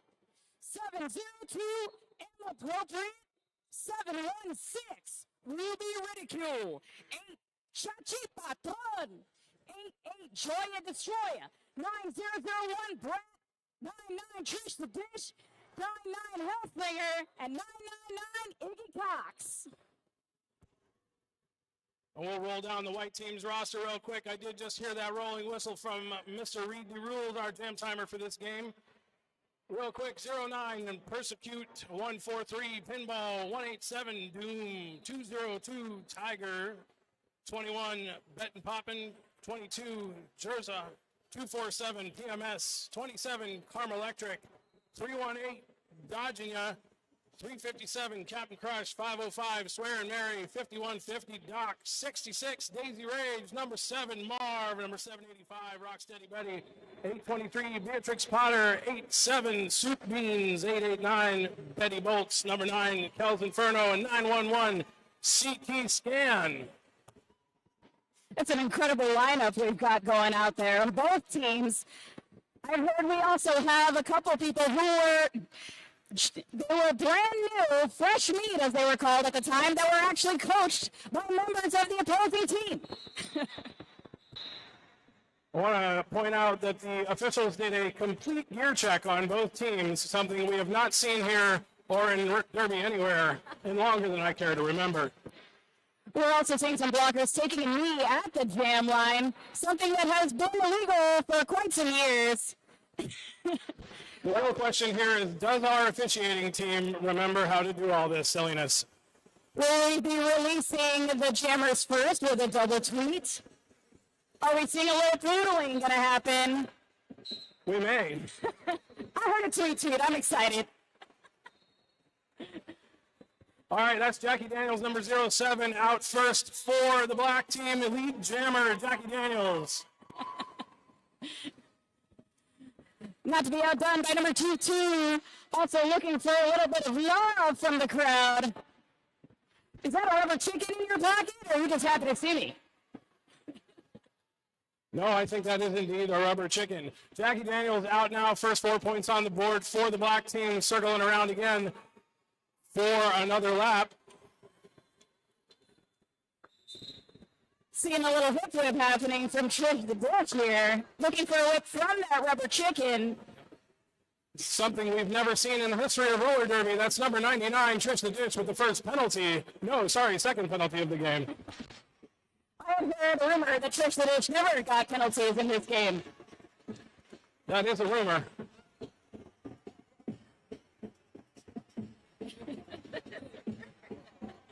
Big hit going to number 9, Kel's Inferno. Over here, right in front of the announcers. Really close to the action. Oh, a little love up there.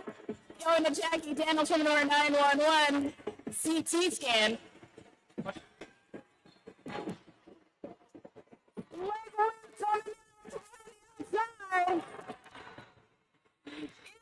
Somersault to top it off with a cherry on top of the cupcake.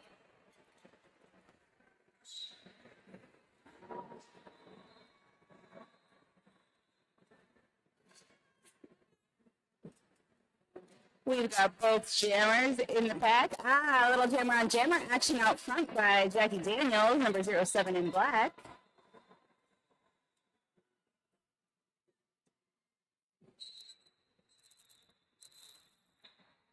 All right, jam one down. Not too many shenanigans in that jam, but, you know, it is only jam one. Let's see what they can do. I want to talk about some of our sponsors real quick.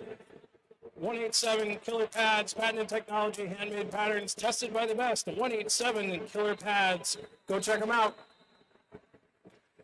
And fun fact from the officials, we were told Ivana had the first penalty of the game. I mean, that seems fitting, doesn't it?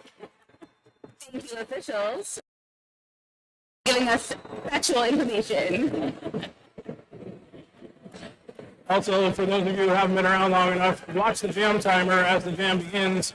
That whole whistle, double whistle thing kind of got confusing. Luckily, Reed's pretty good at this.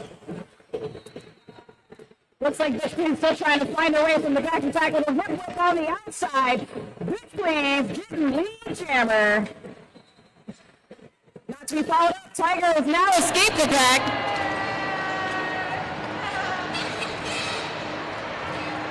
Little jockeying for position going on inside the pack. We're going to gauging when those jammers are going to hit. No slowing down. We all like it fast. Love to see that skate and weight OPR going on there. Wanted to go doing a nice job of it.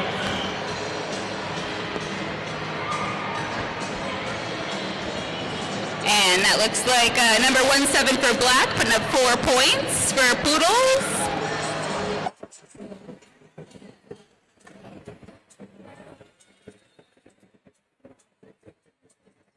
Some big blocker on blocker action on the outside here in turn 3. That was pivot number 000. And again, an attempt in turn 2 with Tiger.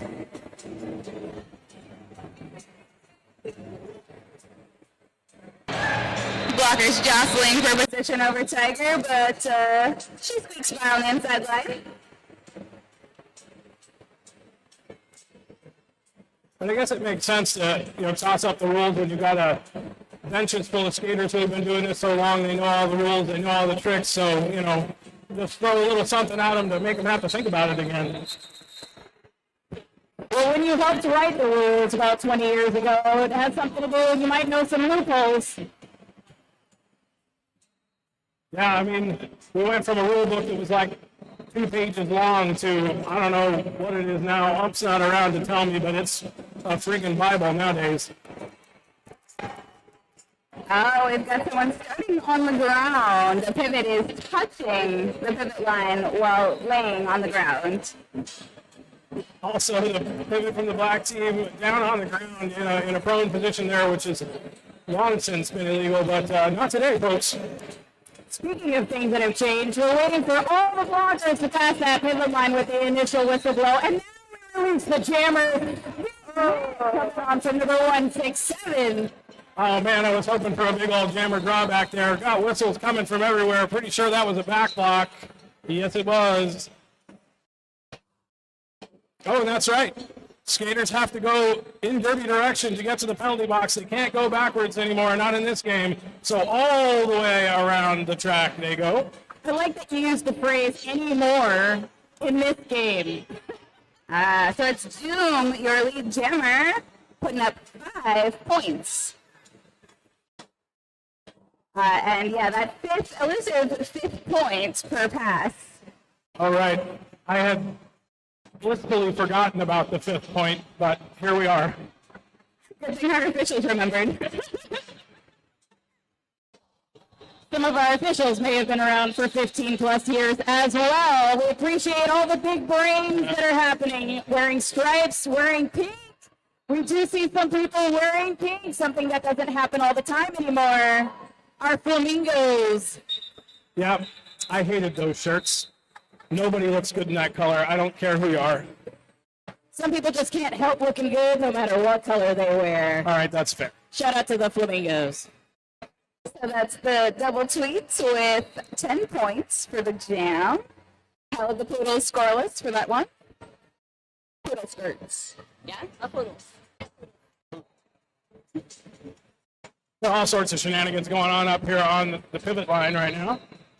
Speaking of shenanigans, a little fun fact about number 143 pinball. When they originally started in 2006, their first job was to be a diver. Literally to jump and lay in front of people as their job. Fun facts. Sounds safe. A big thank you to the officials over there doing a little track repair to keep everyone safe. Thank you, thank you. Yeah, and speaking of safety, thank you very much to all the folks wearing those bright green shirts. All our medical staff that are here this weekend, could not do it without you. Thank you so much.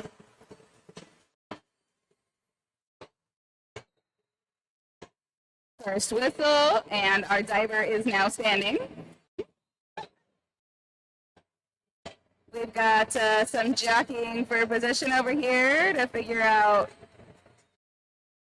Fun fact about one of our jammers, Black 702 and appropriate, skating since 2009 and has skated with their teammate Ruby Ridicule for the last 15 years. You get one jammer, you get a blocker. They are inseparable. Just want to explain to y'all what's happening right here. So you will notice that Read the Rules is still pointing at the line and now finally has hit that double whistle. Back in the olden days, all the blockers had to have crossed the pivot line after the first whistle before the jammers were released. There was a game at ECDX many years ago that I was the jam timer for between Gotham and Philly, where the jam never began. We tweeted, the pack never left the pivot line, and we stood there for 2 minutes and had no jam. Thank you very much, Gotham and Philly, for that experience. There was an attempted peg assist on the inside, if you didn't catch that. Didn't quite make it, but I love the shenanigan attempt. That was the double tweets.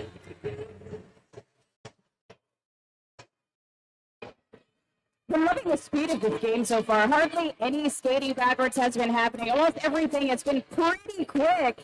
A lot of skating forward to try and make the jammers work for their points. Some jammer offense happening.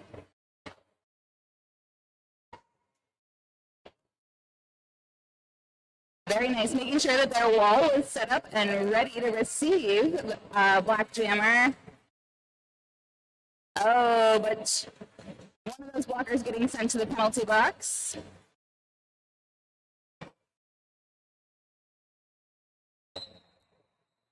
All right, jam is called there.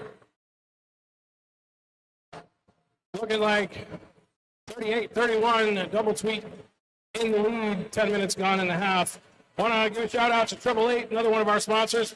Innovation Progression, 888 has you covered because your gear should work as hard as you do. Looks like we've got number 9 lined up for the double tweets. That's Kills Inferno against 999 Iggy Cox. Fun fact about Iggy Cox, Iggy Pop has their card. She has given a card to Iggy Pop, one of her trading cards. But does she have one of his? It's on her back.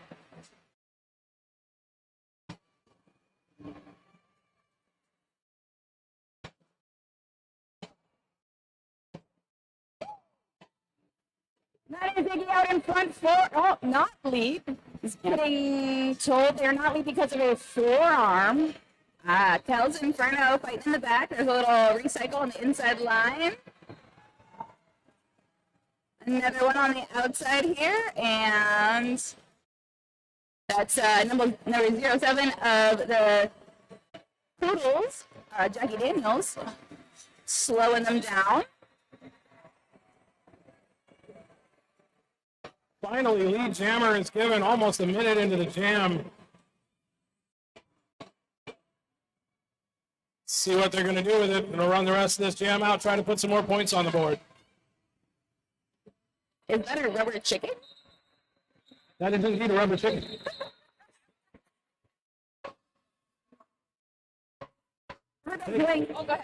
Thank you to Monkey Lube, your one-stop solution to cleaning and maintaining your skate bearings that will add speed and smoother performance to your bearings that you will feel. Monkey Lube, go check them out. I see a PMS on the line for the double tweets, and number 28, that's Miss Quick for the Poodles. Those jammers really want to go on the first whistle, don't they? Yeah, they do. Fun fact about Ness Quick, she started playing at 9 years old. Is a founder, coach, and skater at Great Lakes Roller Derby. That's awesome. So something else I just noticed and remembered is you will see this one lonely NSO standing over there in turn 2 with a whiteboard above their head. That is them reporting the penalties from the outside pack roughs to the penalty wrangler on the infield. Thankless job.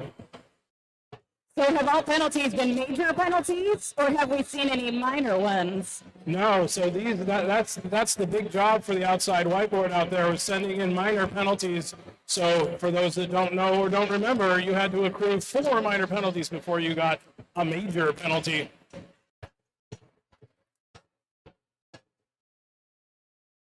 That is where our poodle name comes from. Sometimes jammers would give up that extra little minor penalty in order to create a major one, get that penalty out of the way, and then get back out on the track.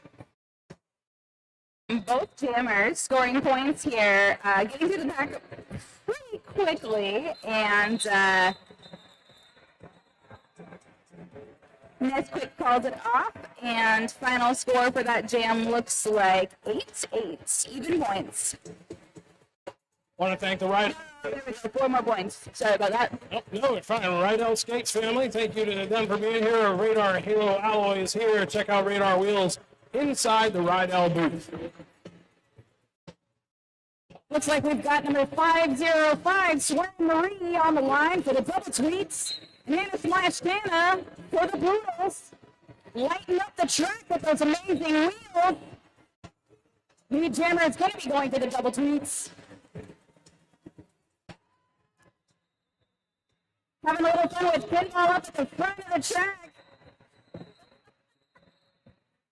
Something funky happened at that gym. I see Reed standing over there, like making hand motions and faces. Did we forget the double tweet that jam? I think he might have. I didn't notice. I was too busy wondering why there were blockers so far out of the engagement zone. But, you know.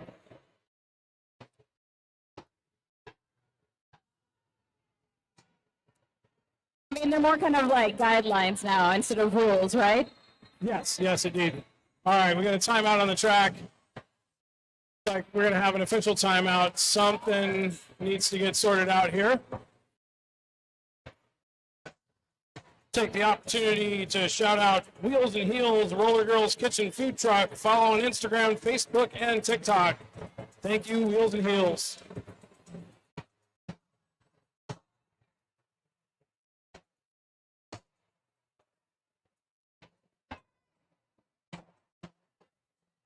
Some incredible elasticity being shown right in front of the pivot line there by the pivot, trying to extend the lead that their team will be able to have as they start the jam.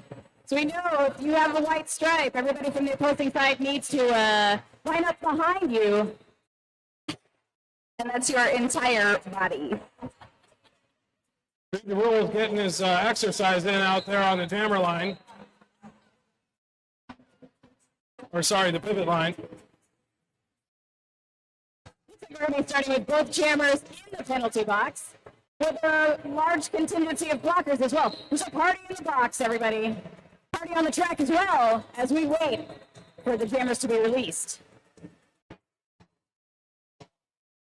Ah, yes, the days of yore when derby stopped, when 2 jammers got a penalty.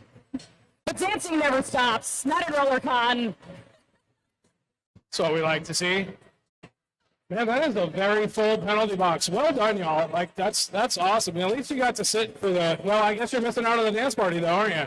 They're probably catching up on all the games with all of the NSOs that are in there, asking how their summer's going. What other games are you working today? What league are you with now?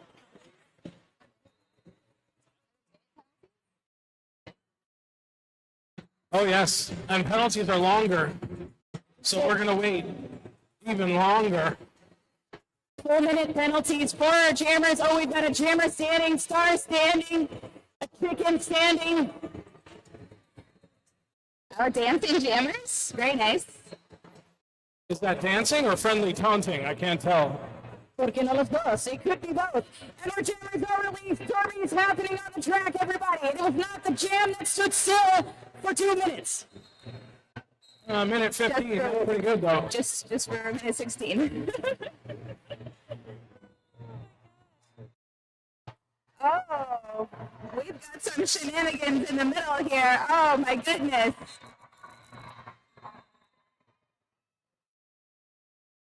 Now, there's something I've not seen before. Definitely not Trish the Dish getting a penalty. Perhaps.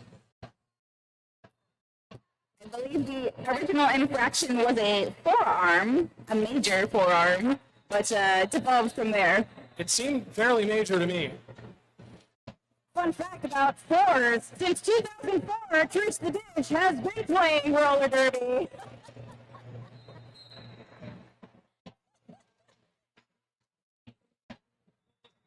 And yet again, more shenanigans on the track. That's number 35 and number 912. All right. Looks like Halloween is out there with a star cover on, looking for some points. Lead jam for the Poodles. Coming against the back of Mel Malice there, but the front. Nice little spin move to snag lead, and more jammer on jammer action over on the second straightaway. We have a chicken down. A juke here and a buck there. We got a chicken down. In turn 3, no one was harmed.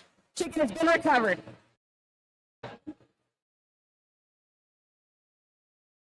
Until this jam, we had a really close game, but still only 14 points between these two teams, and shenanigans abound.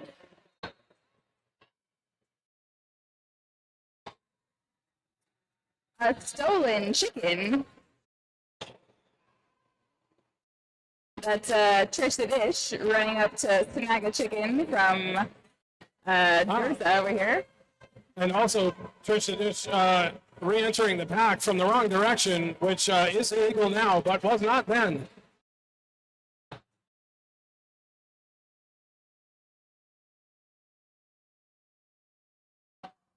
The pile-up happening after and the chicken has gone flying. Pretty sure that's a head block right there, or maybe a eye block from the chicken. Should go to the box. Yep.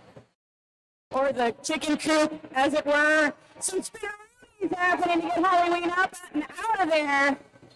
Amazing assist.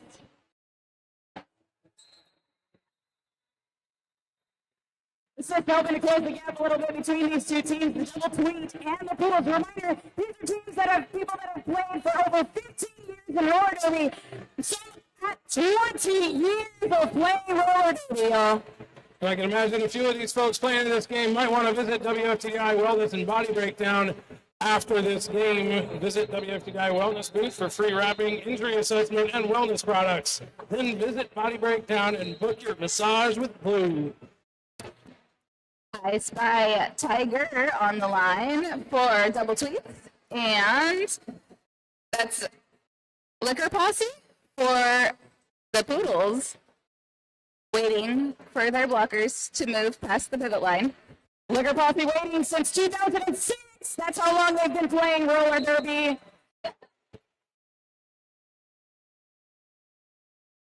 Fun fact, Tiger had also played for Rage City Roller Derby in Anchorage, Alaska, and Black Diaspora as a jammer. Liquor Posse is going to be getting lead jammer in this jam.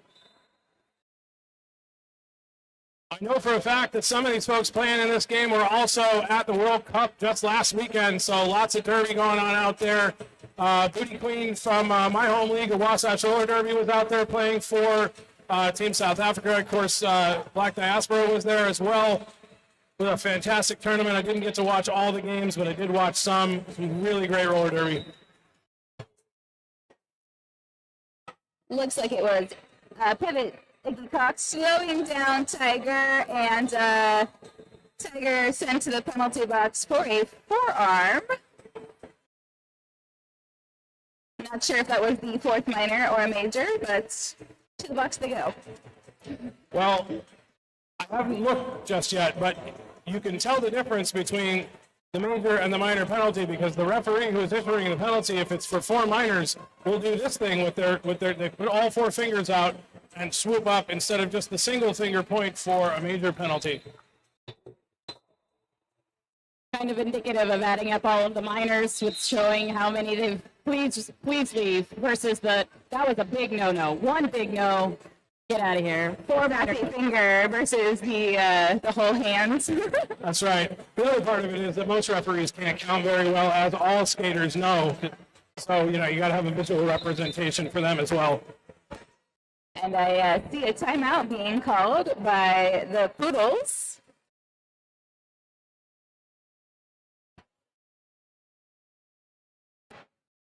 They'll take this moment to confer on the jam line and plan out their next shenanigans, I suspect. The next 20 years of playing roller derby? Wouldn't that be the dream, Athena? 40 years of roller derby? That would be incredible. Oh, man. If I'm still around, let's see. I don't want to think about how old I'm going to be then. Let's talk about sponsors. S1 helmets. The S1 Lifer helmet. Best fit plus best protection equals made for roller derby. Get a lifer, be a lifer.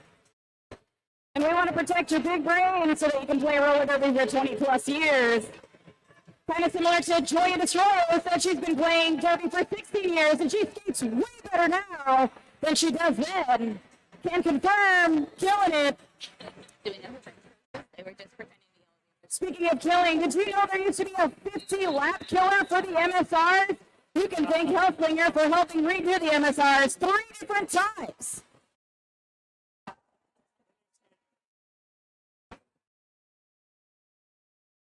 If you didn't catch that, the Poodles coach, Candy, was taking an opportunity to tell the refs how they felt about how the game is being called.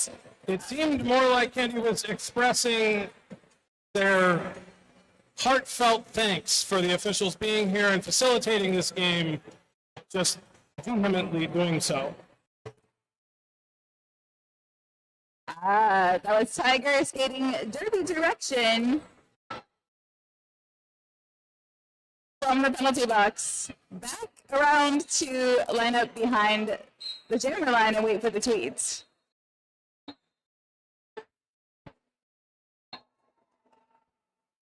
Little apex jump over the hips there by Nesquik. Game lead jammer in this jam. Holding strong with 26 points for the Poodles.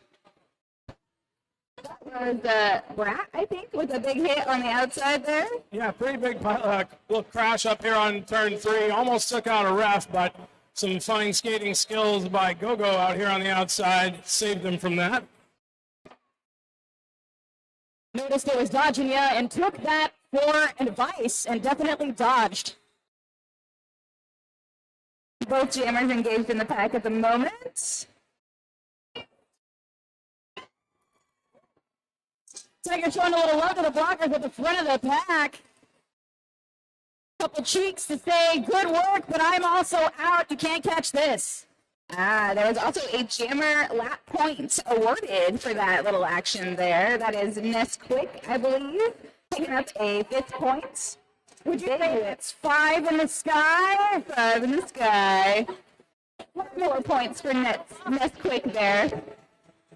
I'm glad y'all are doing the play-by-play because I'm resisting. This is not the game of resistance. This is the game of survival. This is the game of we've been here a long time. I think you're allowed to say that right now. That's fair. Are we supposed to call them panties for this game? Oh, is it? Yeah, I guess we could go back to that. It's a panty pass. I mean, I'm seeing a lot of fishnets. I did see some booty, so why not? I want to thank my friend Queen Rude from Rude Chicks out here, Roller Derby Apparel, all skate, no hate since 2008. Go see her over by track 3. That's PMS and Scarlet Danger lined up on the jammer line, waiting for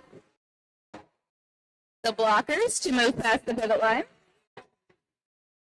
The black team, Poodles, appears to be waiting for their blocker, maybe, to leave the box. Well, Hannah Smashana actually did go back in Poodle and gained another penalty in order to go ahead and just clear off their penalty track. That happened right before the jam started. And it's PMS with lead jammer status. To the next level, protective gear, helmets, pads. If you lose anything, maybe a Sisu mouth guard, check them out. 888.com. They are in the lobby.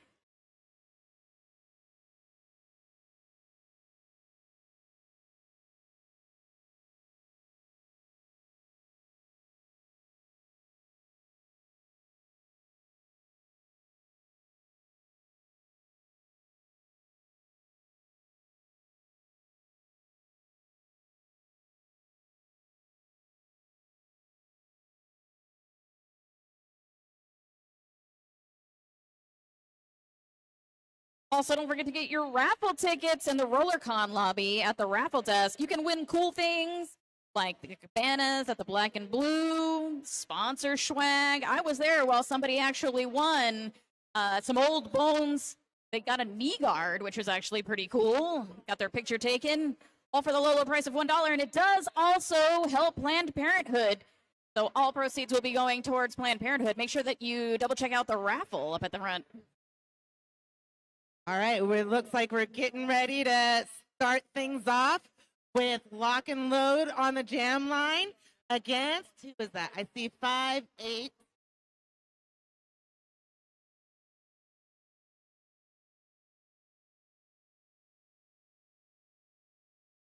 Looks like that's 530 Ric Flair out for Fuego Latino.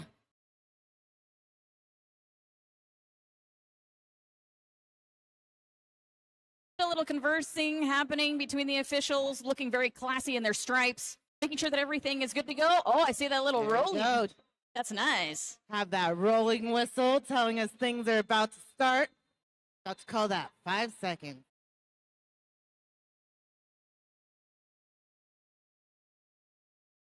How quiet it got, even though how loud it is in this room. Everybody's so ready. The intensity is fierce. All right, Locke's trying to take the outside, while Rec is going to take the inside. Locke hit to the outside. In the back of the pack, going against Fuego. We have Rec Flair going ahead, getting lead jammer. First jam of the game, locked out, not too far behind. Let's see if Fuego can pick up some points. And gonna go ahead, got bumped to the inside, and is gonna go ahead and call it off, but did pick up 1 point. Check out the Truck and Yaki food truck out front with fresh Asian fusion food. I saw there were some burritos and also some teppanyaki looked delicious. Check them out. All right, looks like we have number 206, Bones, against number 113, Sid Viciosa. Sid Viciosa up on the inside, while Bones is getting bumped to the back, both being recycled back behind their respective packs. Trying to find a little space on that inside line. Looks like we have a multiplayer called on a Fuego blocker, while Bones goes ahead and picks up lead jammer. Still have Sid Viciosa fighting in the back of the pack, trying to get any way that she can, but Rainier's not going to make it easy. Bone tries to take that inside and gets bumped out by the Fuego blockers and recycled back, but does make their way back out of the pack, picking up 4 points. And we have a power jam right now for Rainier. Let's see what they can do with it. Sid's getting a little break in the penalty box. That's going to be 4 more points up on the board for Rainier.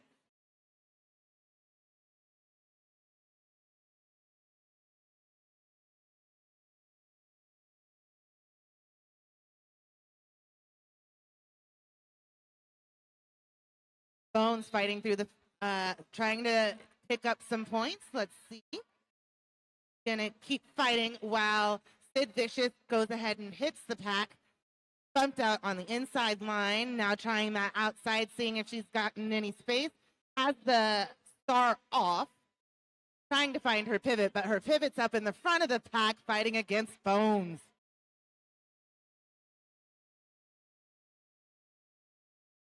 Let's see. It looks like there was a successful star pass. Yes, that was a successful star pass. Thought there was going to possibly be a penalty, but there wasn't. The Bones still is going to try and pick up some points. And it looks like they didn't get any points. No, they got 2 points. I'm sorry. Excuse me. Fuego didn't get any points. That's going to bring our score 1 for Fuego against 14 for Rainier. Just a public safety announcement. Please clean up after yourself. Your mom doesn't volunteer here. Well, maybe she does, actually. But still, you should clean up after yourself. Don't be gross. We have number 911, Eager Beaver, against 525, Essie Bomber. Essie Bomber being recycled back, while Eager Beaver is out as your lead jammer. Essie Bomber now out of the pack, while Eager Beaver approaches and makes a nice getaway and is going to call it off after picking up 4 points. Just a reminder, those sitting up in the bleachers, please do not stand on the chairs or sit on the back rail of the bleachers. Safety first, everybody. We want the medics to have a great Rollercon with little to no incidents.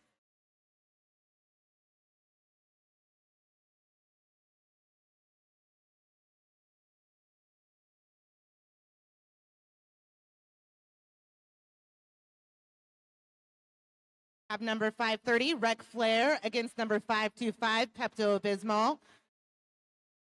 Pepto fighting in the front of the pack. Looks like we have a cut track called on somebody. The ref's trying to get their attention. But it looks like Rainier's pivot's going to go ahead to the box for a little timeout. But their jammer is lead and is approaching the pack trying to pick up some points, but it's going to be bumped out by number 138, Patty Hurst. Looks like we have a direction called on a Rainier blocker. Maybe having a little bit of penalty trouble on the track right now. Gonna go ahead and call that jam off. Score is now 18 for Rainier Roller Riot against Fuego Latinos 1. Still early in the game though. If you need a wing person or a walk back to your room, call or text Skate Safe at 702-530-8775 or access the Rollercon app. Si necesitas alguien caminar contigo a la hotel, pues llaman a 702-530-8775 para Skate Safe.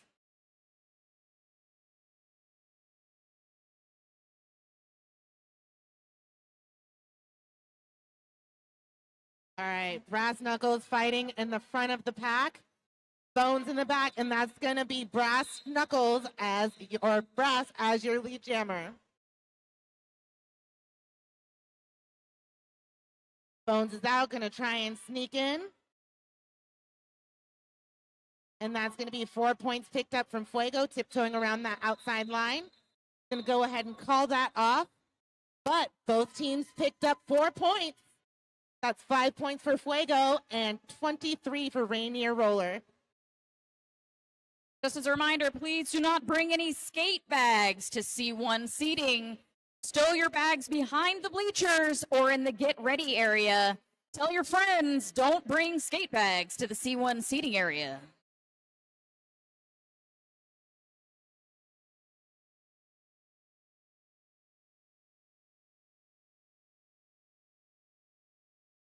All right, Sid Vicious is out on the track against Eager Beaver.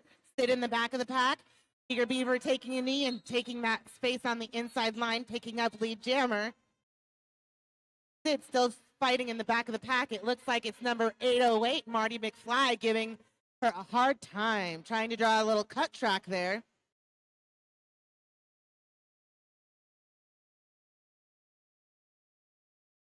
Looks like the pack's kind of stopped. I saw Eager Beaver try and sneak on that outside, not quite making it. Have kind of a slow pack right now.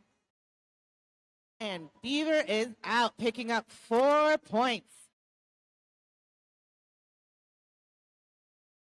It looks like the star is off for Sid as she's fighting in the back of the pack, looking for her pivot.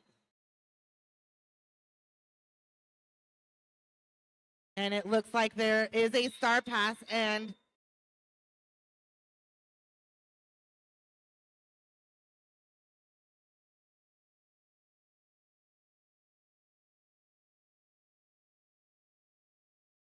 No skates and drinks. No bevs and skates. No skates and drinks. It's in all caps. Don't do it, y'all. We have Lock and Loaded out there. And that's going to be La Katrina, who is her opponent for Fuego. Both trying to take the inside line. Katrina's going to change her mind going to the outside. Both of them going to the outside now. Lock's being bumped out, and that's going to be Katrina as your lead jammer.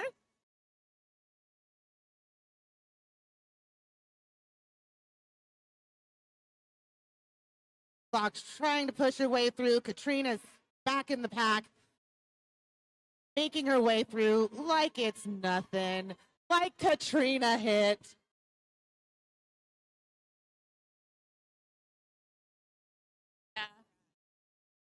Lock's still trying to make her way through that Fuego pack. And that's going to be Katrina for 4 more points. Mira la Katrina con 4 puntos más. The Fuego's warming up. They're getting a little hot. We like it spicy. Ow.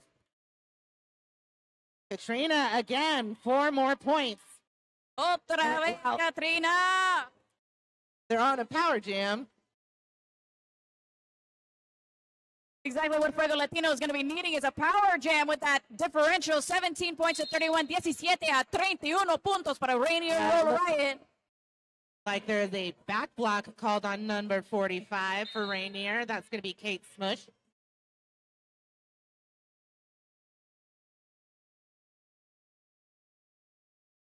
That's going to be the end of that jam. Are there any more points? That's 2 more points up on the board for Fuego Latino.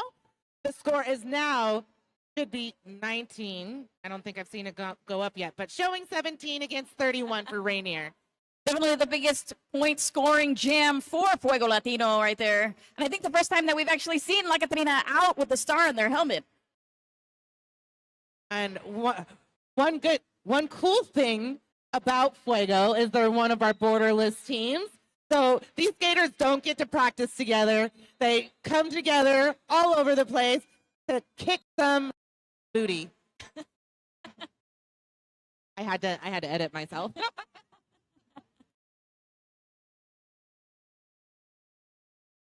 Looks like no lead has been declared in this jam. We're going to be going for the full 2 minutes.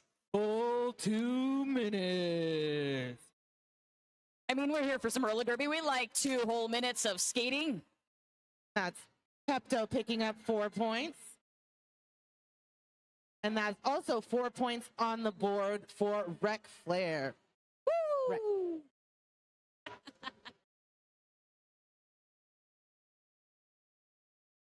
That's 4 more points on the board for Fuego. With a minute left in this jam, a little over a minute. And now 4 points up on the board for Rainier. Let's see if Fuego can pick up the heat. Big hit going against Rec Flair, but able to shrug it off and still get out for 4 more points for Fuego Latino.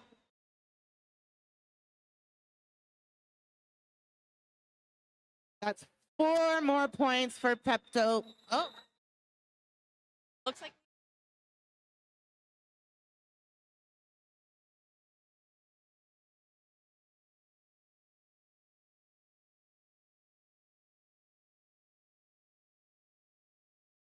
We have number 206, Bones.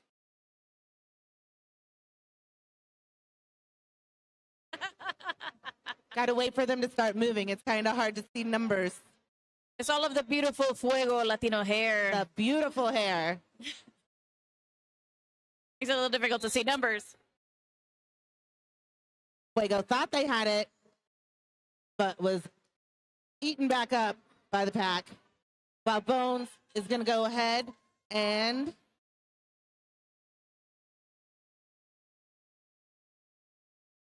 Fuego's going to go ahead and call it before Bones can pick up any points. Just a reminder, when you buy tickets to any of our bigger bouts, our big bouts at the end of the evening, they do benefit different locations. Doctors Without Borders for Thursday and Friday, and Planned Parenthood on Saturday, obviously.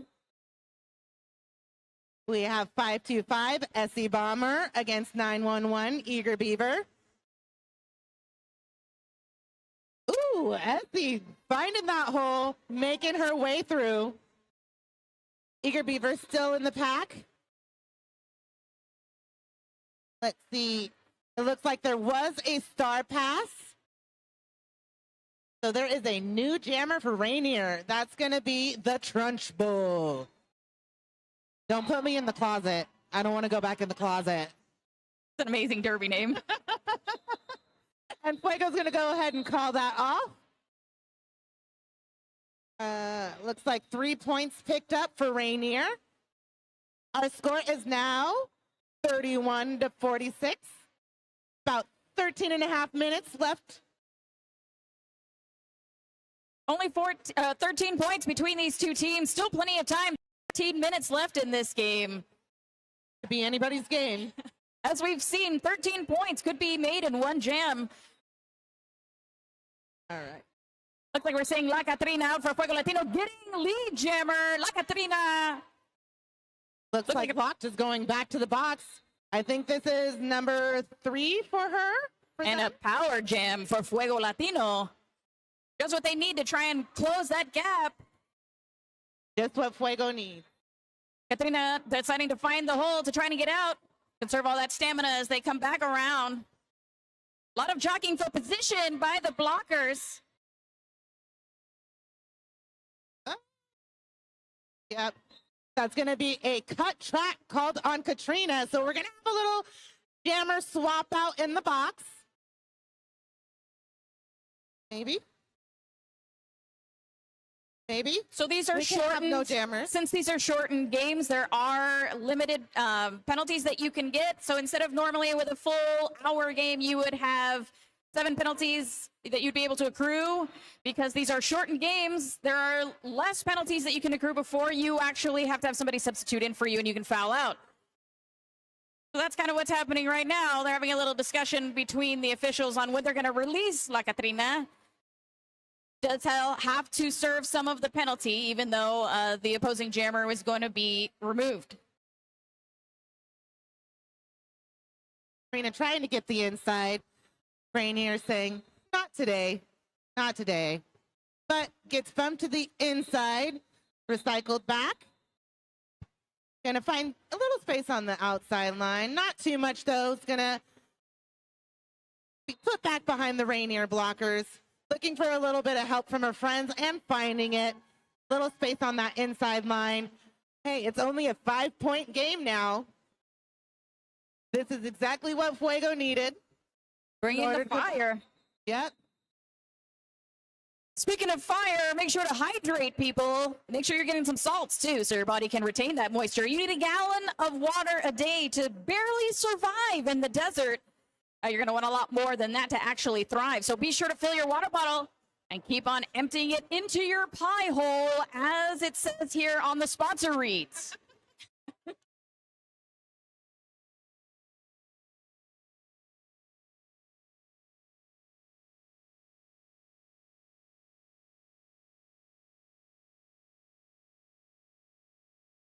All right. We have Dr. Rec Flair against Bones.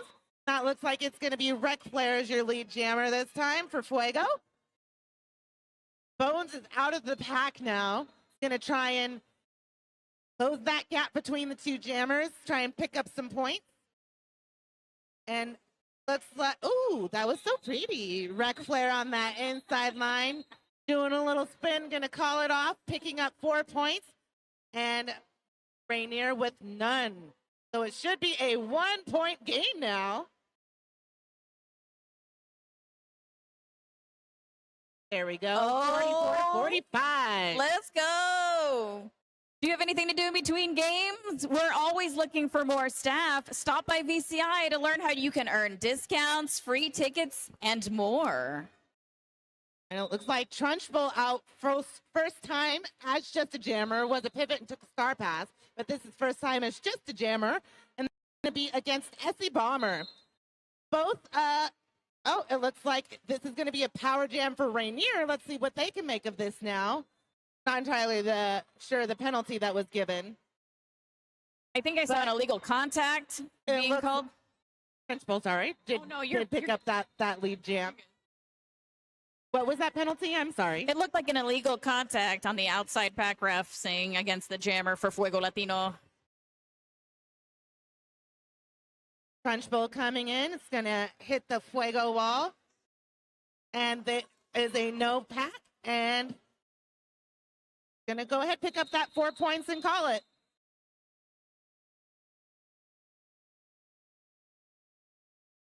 Make sure to please travel with a buddy or stay in the pack when you leave the expo. Find more crucial safety tips in your bag and program.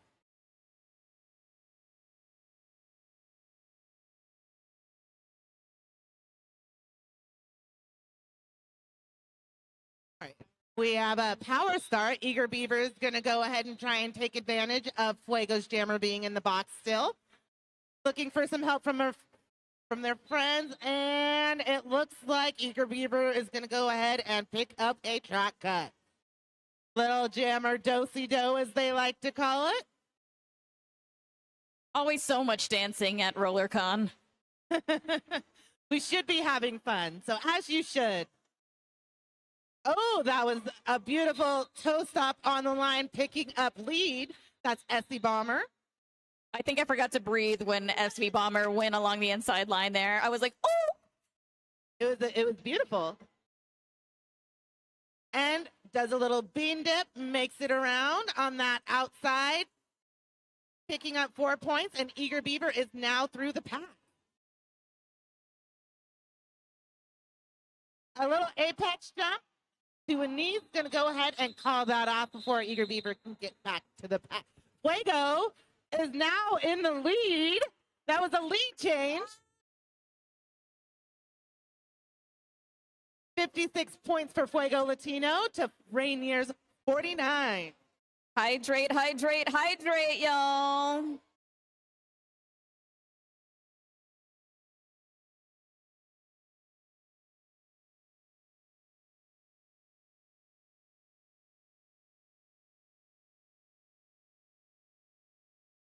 All right, we have Bones out there and La Katrina.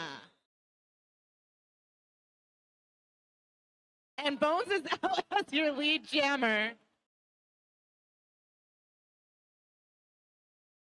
La Katrina is also out. Ooh, a beautiful one leg on that inside line. Gonna try and juke out that blocker, and is going to go ahead and call that, picking up her 4. Not going to let La Katrina get any points. Said not today, not this jam. Do you have questions? Do you need help? Or do you just want to say thank you? Look for Rollercon staff in bright blue shirts. They're also wearing red this year, a kind of burgundy wine. Love to see it. They are here to help you. Need to update that, I think. That's from last year. So Pepto-Bismol out there against Rec Flair. And that's going to be Rec Flair picking up lead jammer right away. Somebody's picking up a penalty. It's going to be one of the Fuego blockers. Pepto is recycled back. No pack. That was 4 points that was picked up for Fuego Latino. Pepto-Bismol now through on their initial. Ooh, that was pretty. Record doing a little tip-tap-toe. It's incredible what jammers can do on their toe stops. And that's going to be 4 more points picked up for Rainier. It was a little bit of a collision back there. Some nice jukey moves. No pack called, has to let her go. Rainier's coming back through the pack, picking up 4. Fuego's going to go ahead and call that, but it looks like there was a blocker that picked up a penalty at the end of that jam. A lot of offense work happening in that last jam as we were trying to get people out of the box, and then people were going back to the box, and then jammers just getting points. 12 and 8. That's a lot of laps. I'd be breathing really hard. Jamming is not my jam. Shout out to all the jammers and all the cardio that they do. Do appreciate you coming from pivots everywhere and blockers, not having to take that star. All right, Eager Beaver back on the track against Essie. Essie making their way to the front and picking up that lead. Eager Beaver's trying to find any hole through those Fuego blockers and does find one. Making their way out of the pack. Fuego reapproaching, making their way through 3. Gets bumped out and decides to call it. Was a good bump out by Galian right there.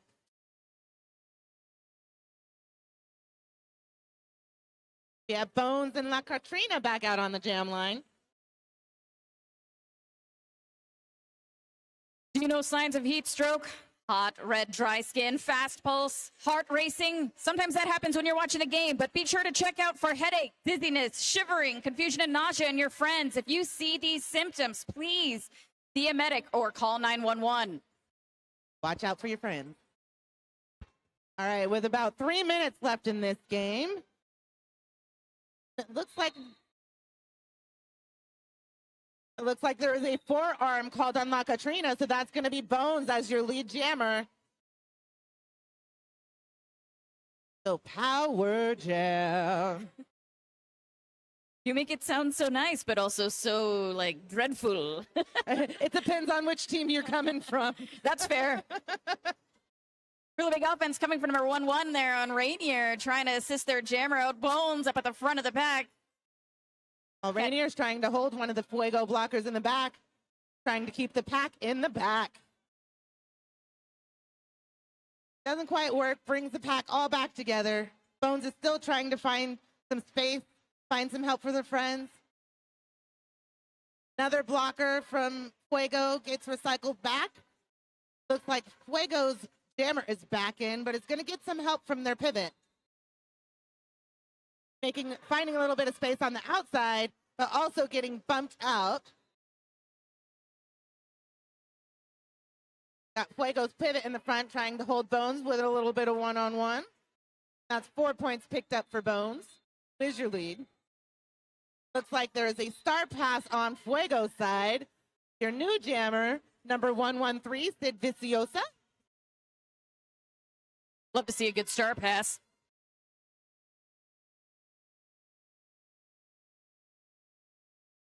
All right, we got about less than a minute and a half left in this game. 73 points for Fuego Latino and 67 points for Rainier Roller Riot. Please be aware of all of the tape along the tracks. Keep the medic lane clear just in case the medics do need to make a beeline to an injured person. So please, don't keep your bags there. Don't keep your legs there. Keep the medic lanes clear. Thank you. That's Wreck Flair against Eager Beaver. Wreck Flair making a little bit of headway in the front of the pack and does pick up lead jam. Eager Beaver still trying to find that hole, is going to take the star off, looking for their pivot. Finds it, was a good little distraction and found space on that outside line. Fuego through, picking up 4 points. Looks like their coach is telling them to just keep going, because there's not a whole lot of time left in the game. That's Eager Beaver hitting the pack. Brett Flair trying on the outside, getting bumped out by Galian.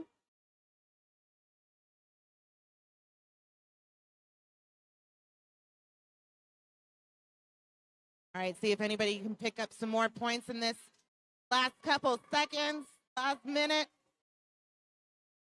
So the period clock has run out. All on jam clock time. Well, just kidding. Time's up, y'all. It looks like Fuego Latino is going to take this game. Unofficial score is 77 for Fuego and 67 for Rainier Roller Riot. Hey, that rolling whistle means it is the final score. Hey.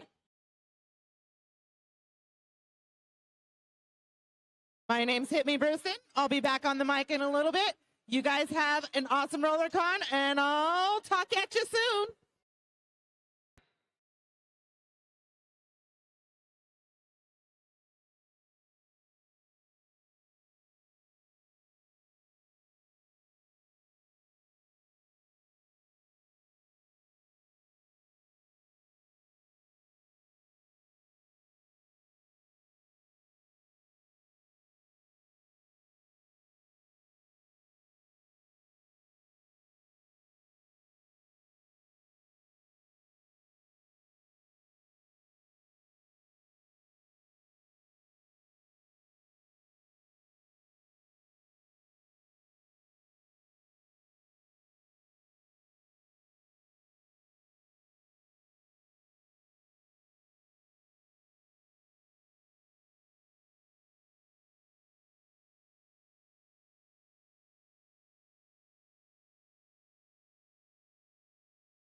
Greetings and salutations, everybody. Welcome back to C1 here at Rollercon Day 1 Thursday. My name is Michael Schwan, and I am joined by... Trouble. Chandra. Check one. Trouble on Chandra. Let me know if we need to switch, because my mic sounds real loud, and I'm already loud enough, so I can just like move back here, but I can also take the quieter mic if I need I to. can be loud if needed. Wonderful. All right. So this is Cryptids versus the world. Trouble, do you want to introduce us to the Cryptids? I would love nothing more than to introduce us to the cryptids.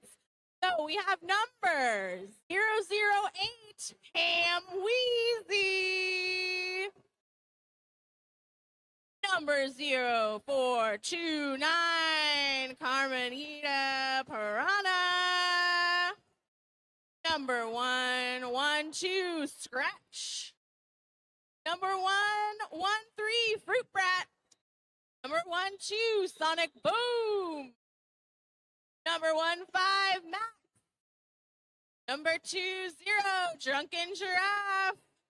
Number 24, Bourbon. Number 25, Zombie Cat. Number 318, Dodge and Ya. Number 361, Spark Lynn.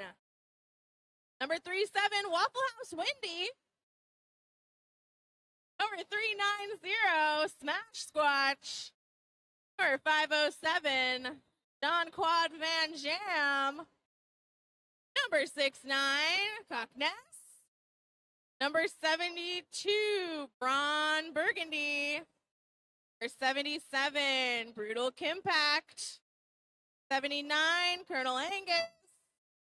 911, ET Scan. 9904 Bones. That is the Cryptid. And skating for the world in white, we have number 120, Rabid. Number 000, Booty Queen. Number 08, Party 08. Number 110, Let's Be Honest. Number 1134, Just Dave. Number 14, Activist. Number 18, Slick Mick. Number 187, Killin' Smalls. Number 21, Jax. Number 221, Yeti. Number 3, Peter Pan. Number 323, Feline Fatale. Number 4, General Chaos. Number 414, Lost in Your Thighs. Number 44, Chef. Number 53, Vix. Number 55, Scrimothy Chalamet. Number 721, El Limon. Number 8, Mad Maxine. And number 98, Shenanigan Skywalker. Give it up for the world. Yeah, we know people over there.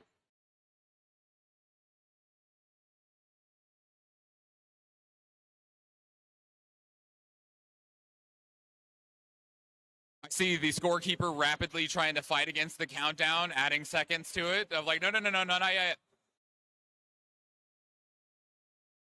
Need just a little bit more time. But can't we have Derby now?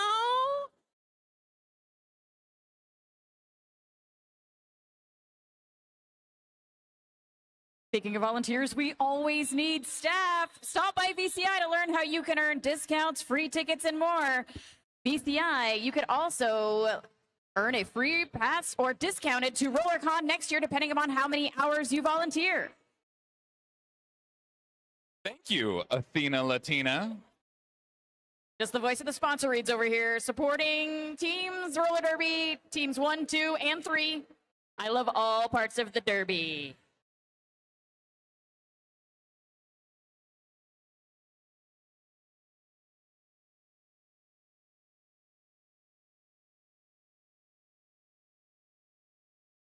Also, shout out to WFTDI. If you need an incredible metal blue, beautiful water bottle, go be sure to get one. They are refillable and great. WFTDI will get you taken care of. They are here to help you and make sure that you're staying safe. Because you know who forgot a water bottle this morning? This guy. You know who walked all the way through all of Vendor Village looking for a water bottle and arrived at the very last vendor, which was WFTDI? This guy. They also do free wrapping, injury assessment, and wellness products in general, so be sure to visit Body Breakdown. You could book a massage with Blue. Can confirm 10 out of 10. I've done it before, and I will do it again. Are you having a good Rollercon, Trouble? Amazing. Good. That's what we like. We want everyone to have a good Rollercon. Yes, I spent all my money already, so now I just must volunteer.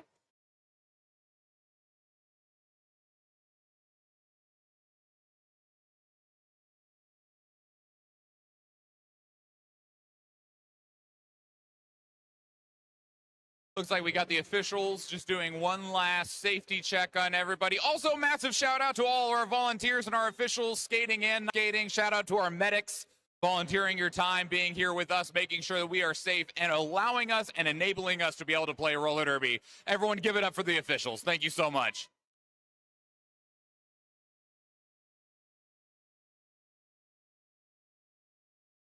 That long whistle means, are you ready for some roller derby? Good. All right, then we're going to go ahead and get started with Cryptids versus the World.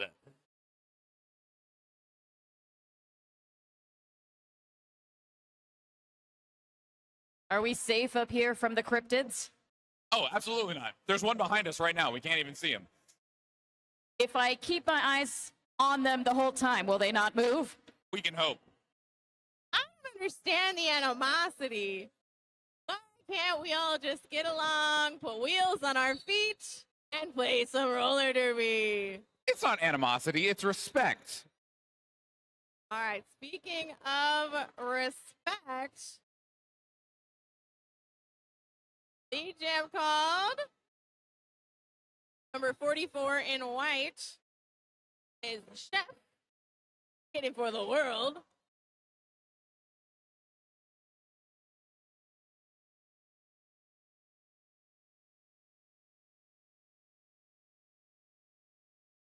Bones jamming for Cryptids, got through first but wasn't given lead. Still grabbing those 4 points. Ready for 4 more. Seen trouble on this track. I mean, not just me. Trouble on this track with the panties for the jammers. The earlier game was falling off. It was a conundrum.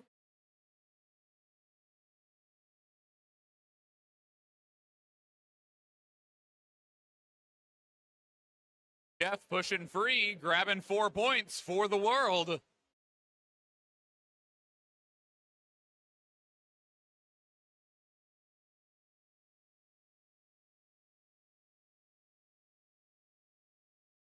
Just a reminder, captains can edit rosters anytime up to 2 hours before your game at the stats desk at the C1 officials platform.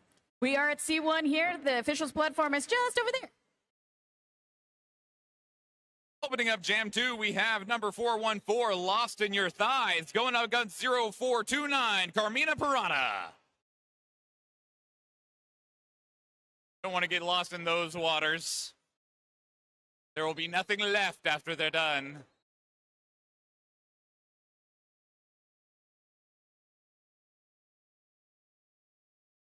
Looks as though Lost in Your Thighs was given lead jammer, but also picked up a penalty. Carmina Piranha still working on the initial pass right there. Pack exiting turn 2, going into the straightaway.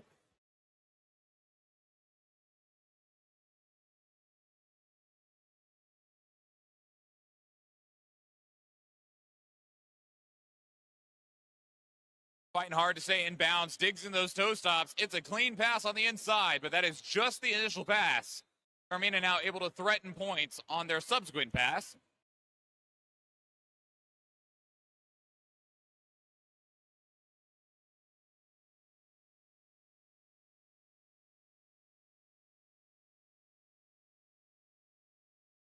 On the initial scoring pass, coming up against some tough ball there from White. Meanwhile, number 414 in white is back out of the penalty box and racking up. Lost in Your Thighs now on a scoring pass of their own. Did have to recomplete that initial pass. Hadn't fully finished it the first time, but they're through this time. 4 points to the world.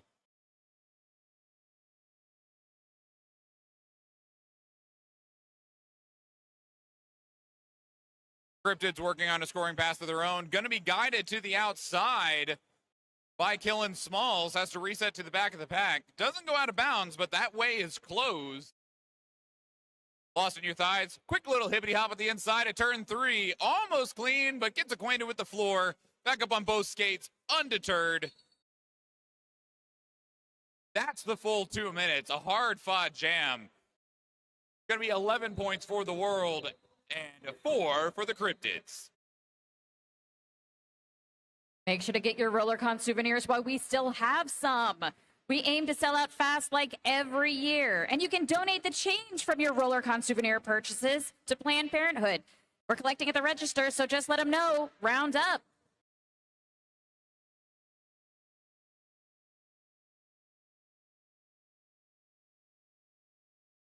Sonic Boom there jamming for the Cryptids. Going up against number 14, Activist for the world. Sonic Boom recycled back almost to the pivot line.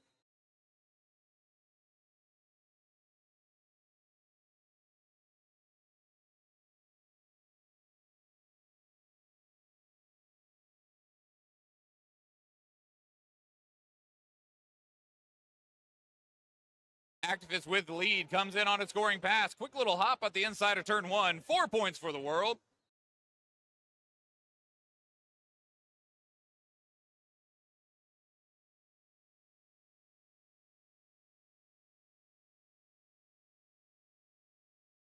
Got a Cryptid in the box. A little curious about what that one is. Yeah, I like to think I know about cryptids, but There's so many. majestic and beautiful, that's all I have to say. That's a very unique take on cryptids. Meanwhile, on the edge of turn 2, almost sneaking by around the outside, recycled all the way back to the beginning. John Quad Van Jam holding that outside line. Activist going to say, all right, I'll just take the inside. Grabs 4 more points for the world.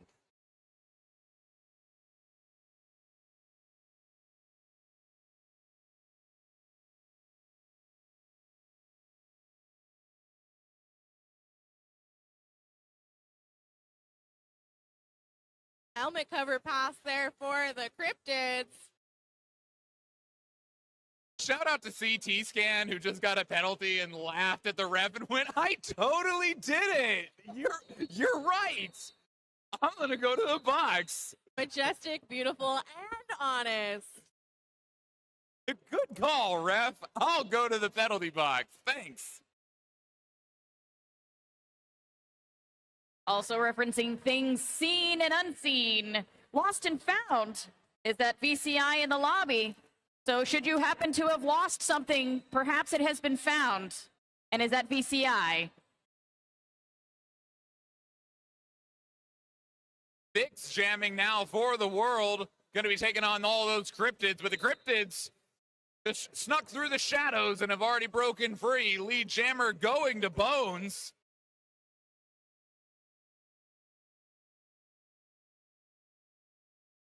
Bones dancing through the outside and calling off that jam, but not before collecting 4 points for the Cryptids.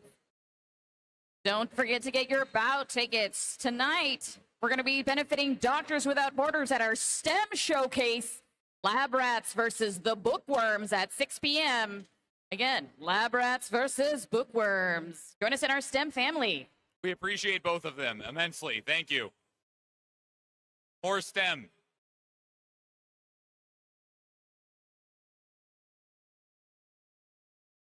Lots of speed right off the jam line. Number 21, Jax, jamming for the world, immediately seizing lead.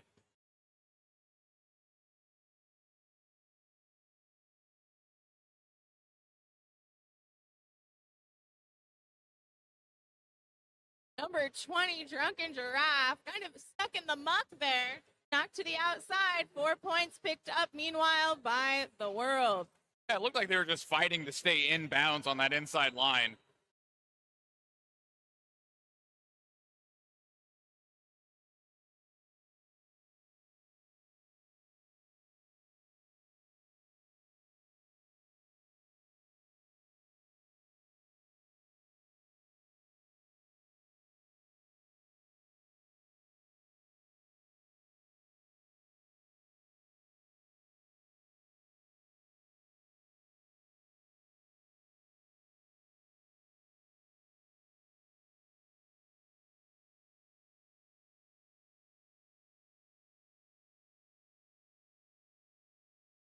Drunken Giraffe now finally on a scoring pass. Crushed up against the front of the pack. Out of play is called. They're free. 4 points to the Cryptids. But Jackson's going to throw up 4 more of their own for the World.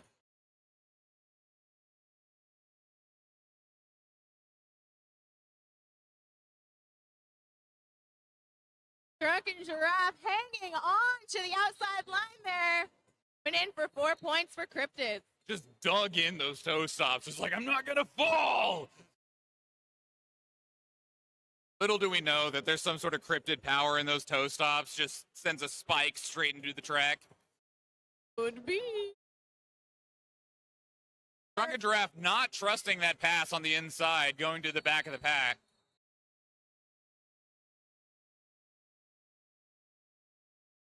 Triple Eight, setting the standard in roller derby protection, helping skaters take their skills to the next level. Check them out in the lobby at L4888.com. Protective gear, brand for helmets, pads, padded apparel, mouth guards, and gear bags. Number 44 is Chef back on the line for the World. Going up against number 713. Problem, that number is not on my roster. Oopsie. It's truly a cryptid, you're right. That is 113. I just can't read. That is Fruit Bat.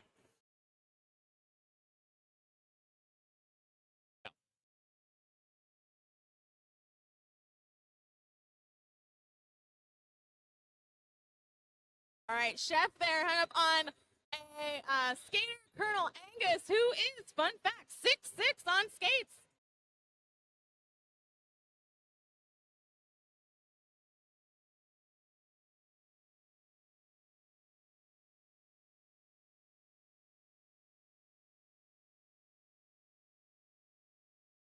Chef working on another scoring pass, comes up along, wants to start on the outside, but quickly laterals to that inside line. Just needs to push past 360 Sparklin.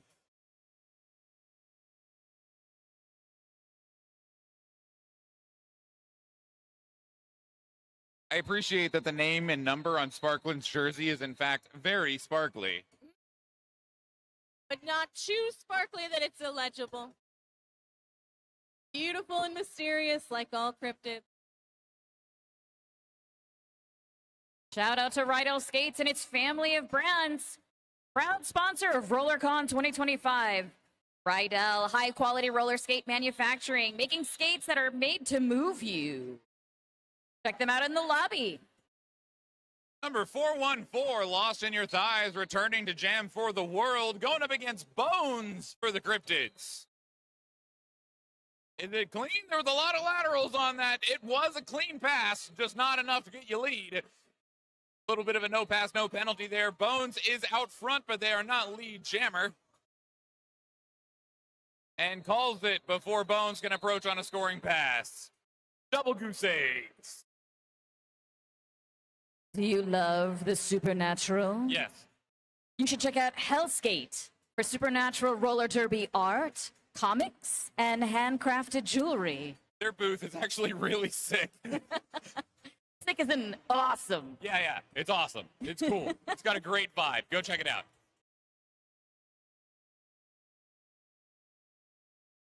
Zombie Cat jamming now for Cryptids up against Activist.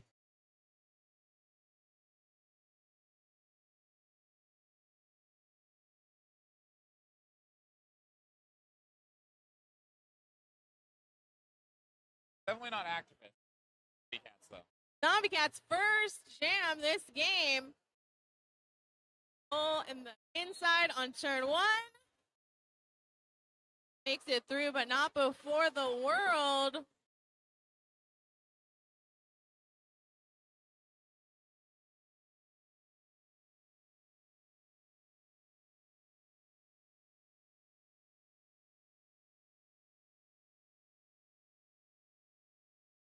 Are you impressed with all of the athleticism you're seeing on the track? Yes. Would you like to deliver some off-skates training to yourself? You can help yourself with online roller derby fitness training with Roller Derby Athletics. They offer an app. Check them out, rollerderbyathletics.com at vendor booth number 53. Check your map. Number 21, Jax jamming for the world, going up against Sparklin for Cryptids. Jax just sprinting up that inside line, full speed, lead jammer of the world.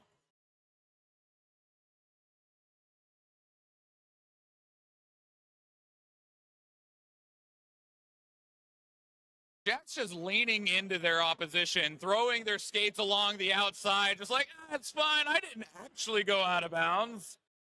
Thanks for the assist there, friend. Around the world once again, Jax. 4 more points for the world.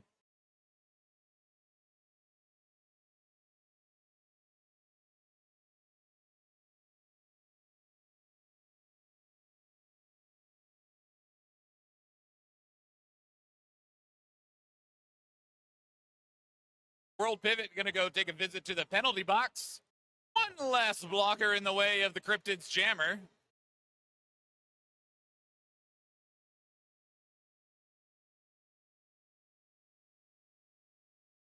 Jax cruising around the world in 80 seconds over here, throwing up another 4 points.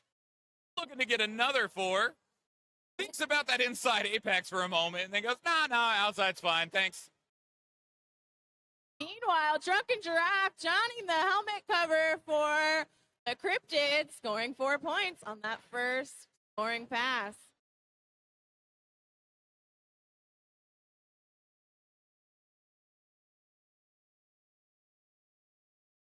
Do you want to roll quick?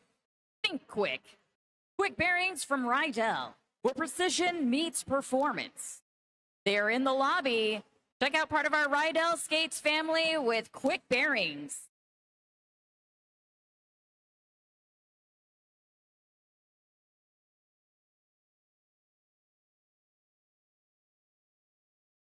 Chef jamming once again for the world.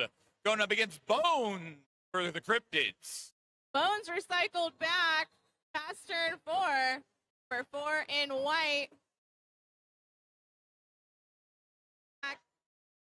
Fancy footwork on the inside line. Board is lead jammer. Wild seeing some of these jammers just use the momentum to just happen to keep them upright. They're like, yeah, that hurt. You hit me really hard, but somehow that helped me.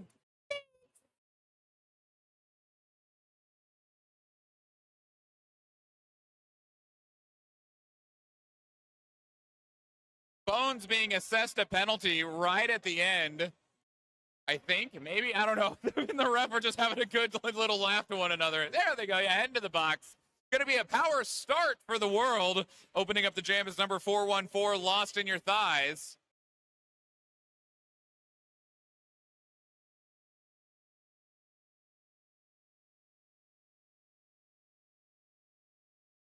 Pack assembled up at the pivot line, giving Lost in Your Thighs plenty of running room.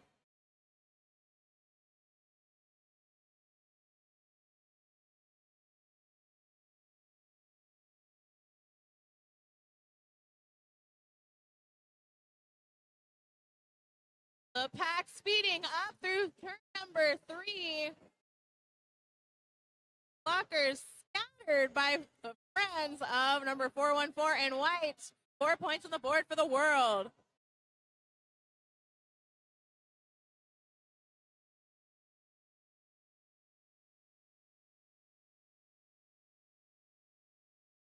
Bones recycled back, way back by number 3 in white.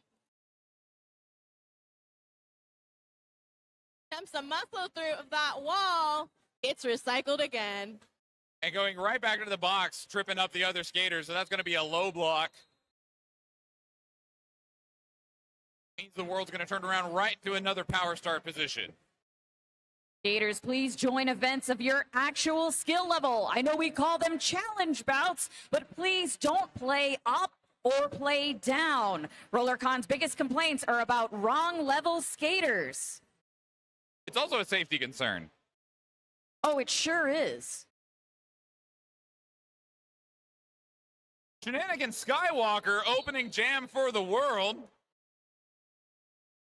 Just sits down, not sure what was going on at the beginning of that jam. Just like, you know what? Start over. It's fine. Official timeout being called.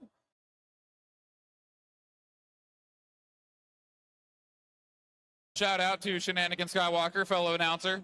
Not biased. Just shouting out. I mean, can you really be biased against the world anyway? Yes, especially if your favorites are the cryptids. I mean, in this economy. Cryptids are part of the world, right? No, pocket dimension. This is the home team game. There's gotta be a Vegas cryptid. Oh, there's so many cryptids. There's thousands of them. I mean, we're in Nevada. There's an entire area dedicated to cryptids. All right, let's try again. Sonic Boom jamming for cryptids up against Shenanigans Skywalker for the world.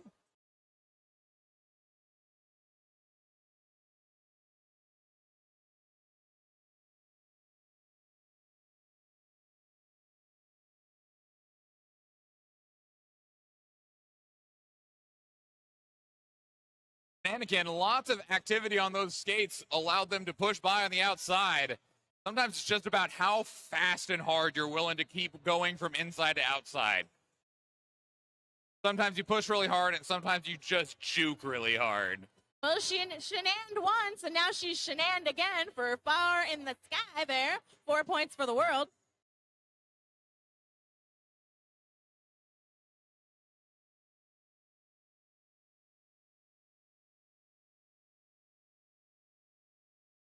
If you have $1, you could join our raffle winners for only a measly buck. Look for raffle tickets at the charity booth in the lobby. You could be a winner. There's some cool stuff. They have skating and non-skating prizes. I've also heard that if it's not your size, that if the vendors still have the object still available, you can switch them out. Also very cool. Drunken Giraffe jamming for cryptids, testing that inside line, going to be knocked out of bounds by number 8, Party 08. No, Mad Maxine. There's a 08 and an 8. Line Vital jamming for the world.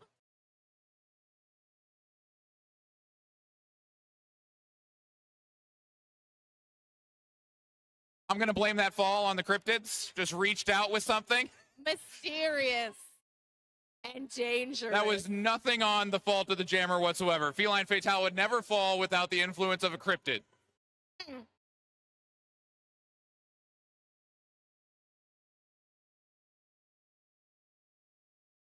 We'll never know what happened. It was hidden underneath the floor. And we shouldn't, because it would destroy the mystery.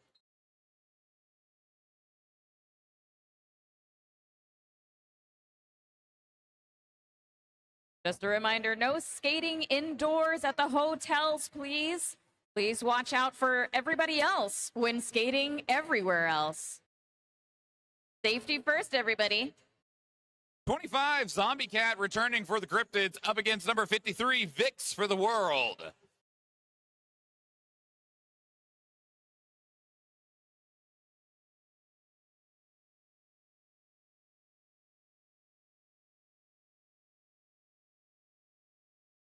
Vix wanting that outside line. Cryptids trying to keep that door closed. Vix finding success on the inside.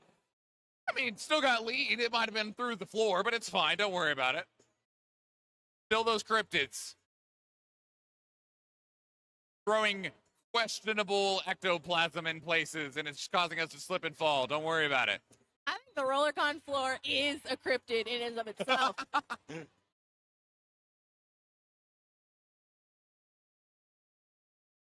Zombie Cat up at the front, still trying to get past Just Dave, 11:34. Vic's going to go by, throwing 4 points up for the world. Little help from her friend, number 15 there, Max.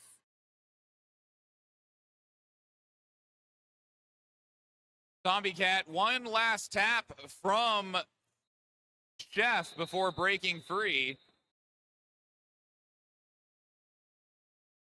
Get a guaranteed seat for the marquee bouts at Souvenirs. $25 and 100% of the profits go to our charities. Tonight's Doctors Without Borders, and we'll be seeing our STEM showcase, the Lab Rats versus the Bookworms at 6 p.m.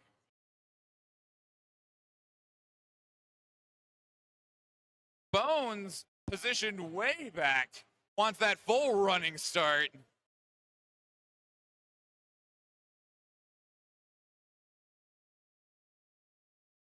Lost in your thighs, taking a little bit more of a tentative approach and pushing right down the center for lead jammer.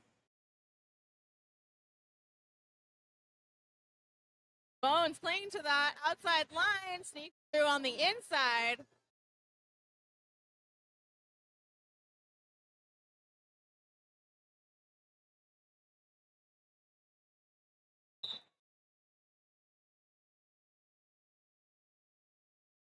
And that last jam we had Skimothy Shalame, who's a former park ranger. Makes sense that they would be on the world.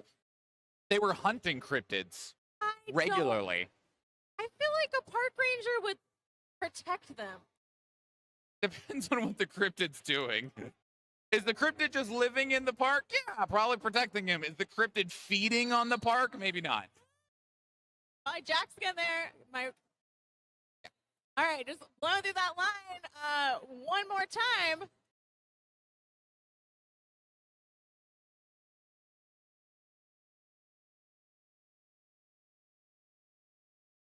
Cryptids have become wise to Jackson's ways. That reinforced wall there stemmed the flow of points.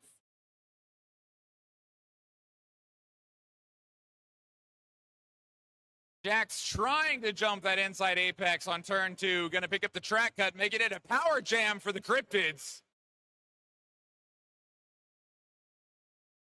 Sonic Boom fights their way through that tripod from the world. 4 points for the Cryptids.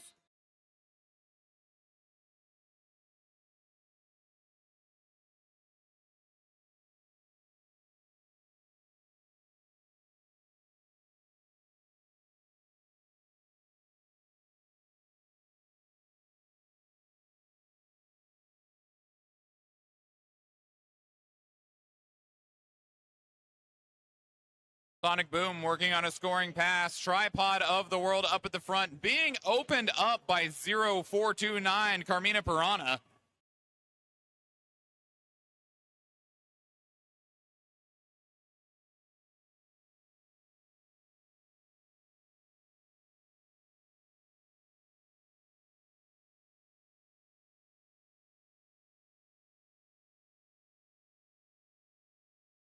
Jack's up on those toe stops, dances along the outside line. While the floor cryptid has claimed many butts. See, the cryptids are just hoping that we won't call the authorities, so they're holding back their power so they aren't discovered too quickly. I have another fun fact. 120 Rabid, a veterinarian, and an actual cryptid hunter. They came to the right place. But have they found any cryptids in their hunting experience? The whole floor. We've all found it. How are you going to capture the floor? We keep trying.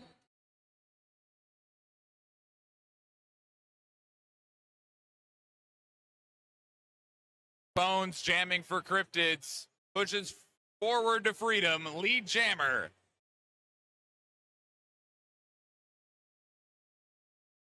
Now on a scoring pass coming along the outside of turn 2.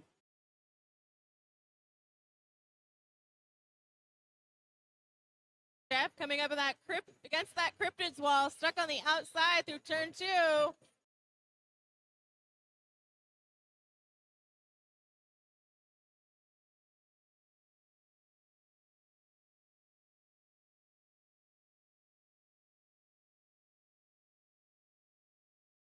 Excellent communication there by the cryptids wall, but not good enough to keep the helmet cover from being passed.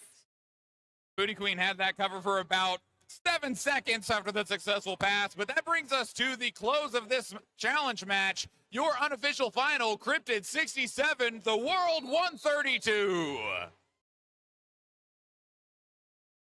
Congratulations, the world. Like I said, the Cryptids, they didn't want to scare anyone too much. You start whipping out tentacles and everyone freaks out and runs away. And besides, it increases so much the chances of forearms penalties. Right? What are you going to do? If you have 8 arms, how are you supposed to not get 4 arms? That's not fair. But it makes for such good helmet cover pass theory and practice. But clearly the rules are biased against cryptids. Clearly. I agree. I mean, what do you mean I can't just fly over my opponents? Rude. I have wings. What do you think they're for? You just said I had to pass them upright and legally. I am upright. Well, hopefully the cryptids will live, laugh, lurk another day. All right, everybody. Thank you so much for being here. Enjoy the rest of your Rollercon. I'm Michael Schwan. I'm Trouble Chandra. And I'm Athena Latina. Stay safe and stay hydrated. Thank you.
All right. We have the Wheels or Heels versus Rude Chicks bout coming up. I'm going to go ahead and read our team rosters. In white, for Wheels or Heels, we have 007, Bond Girl, number 110, Let's Be Honest, number 113, Sid Vicious, number 15, Marilyn Tantrum, number 18, Slick Mick, number 21, Bettin' Boppin', number 215, Boogogi, number 247, PMS, number 27, Karma Electrac, number 3, Holly Funk, number 313, Lola Chola, number 3381, Naughty, number 76, Rizzo, number 77, Murph, number 90, Yeety, number 901, Muse, and last but not least, number 99, Wreck-'em Ralph. In black, for Rude Chicks, we have 005, Cinco de Mayhem. Hey, I know her. Number 143, Pinball. I know her too. Number 1706, Maven. Number 2, get it? Twos, haha. Number 3271, T-Bear. Number 357, Felony Fat Bottom. Number 4, Brink. Number 44, Timber. Number 4590, Bad Habit Barbie. Number 5, Jeannie Rooney. Number 50, Shira Badass. Number 51, Purdy. Number 724, Medieval. Hey, I know her. Number 777, Perfect. Number 80, Backlash. Number 802, No Fox Given. Number 9, Sockeye. Number 98, Shenanigan Walker. And that's going to be your Rude Chicks team. All right, and big shout out to all of our officials, NSOs, medics, photographers. We appreciate you. We could not do this without you.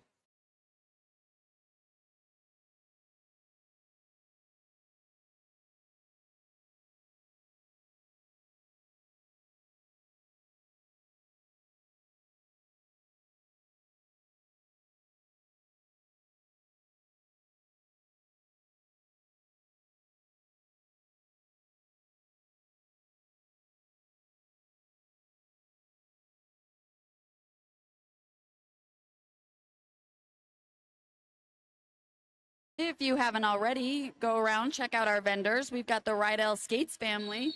Shout out to them, family of brands, proud sponsor of Rollercon 2025.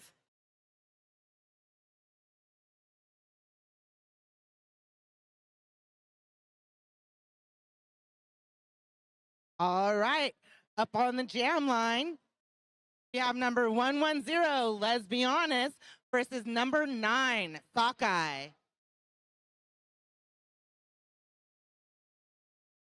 And that's the whistle. We have Sockeye fighting in the back, but that's going to be Let's Be Honest as your lead jammer, making her way on the inside. Ooh, that was some pretty toe work there from Sockeye. Going to try and pick up some points. Let's Be Honest is going to just try and pick up as much as she can, and she gets 2 points and calls it off. We're off to a quick start here, moving into jam number 2.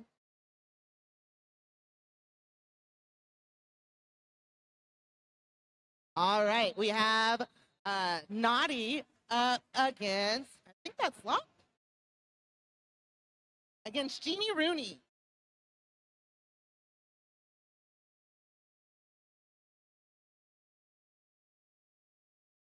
And both jammers trying to take that outside line, but Naughty's going to make her way back towards the inside, picking up lead jammer, while Jeannie is still fighting in the back, trying to get past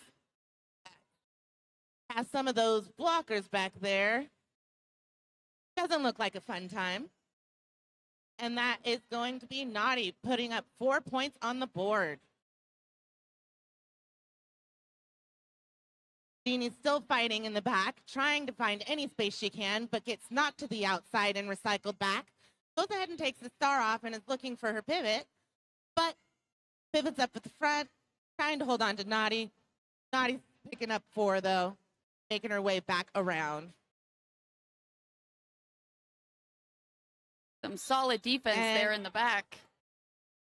There's going to be a power jam. Beanie went and got a cut track. Gets to take a little timeout, a little breather. While Naughty is on a power jam. Let's see if she can go ahead and take advantage of this. Makes her way on the inside. 1 foot, calls it off. Gonna go ahead and make it a power start for the next jam.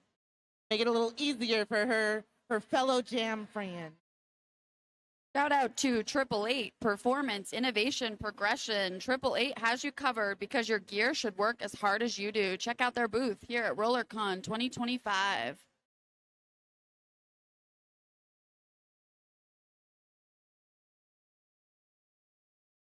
All right, that's Holy Funk that's going to take advantage of that power start. Her team's hanging out in the back. Doing a good job of bridging over there. She's fighting her way past those last blockers, does a little jukey juke, and picks up lead jammer. Now she's on her scoring pass, coming back into the pack. Pushing hard, has one more blocker to get through. Tip toes, and there she goes.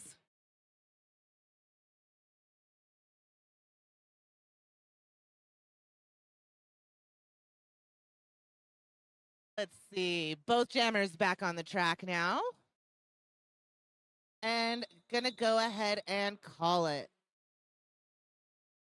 Roller Rag is a community-sourced roller skating magazine. Stop by to pick up a copy or submit a page.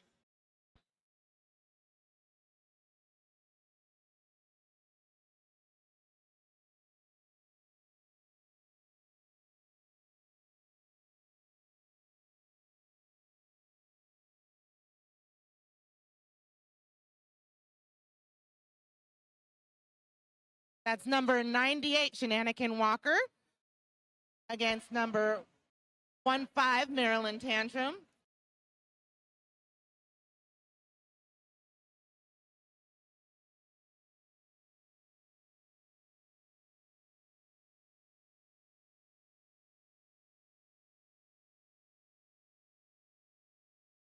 All right, and that's a quick call off.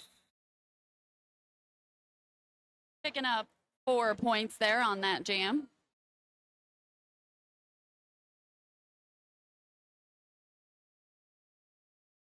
Always rolling. Quality stickers, patches, and the funkiest skate apparel, all designed by a skater for skaters.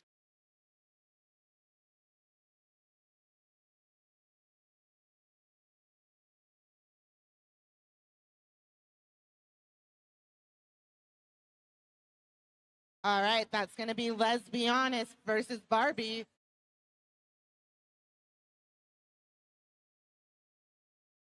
Barbie's in the back of the pack, but that's going to be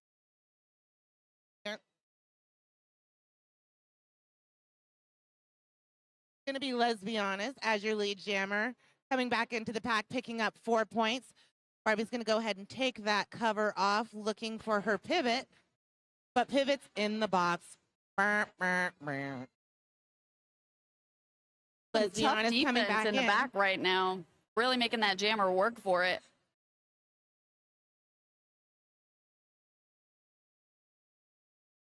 Panties off at this point, looking for their pivot.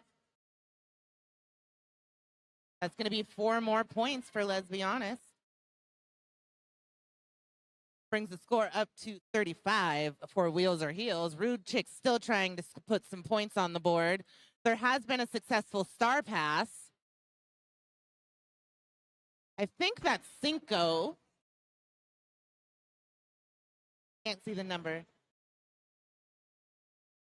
No, it's not Cinco. Whose number is that?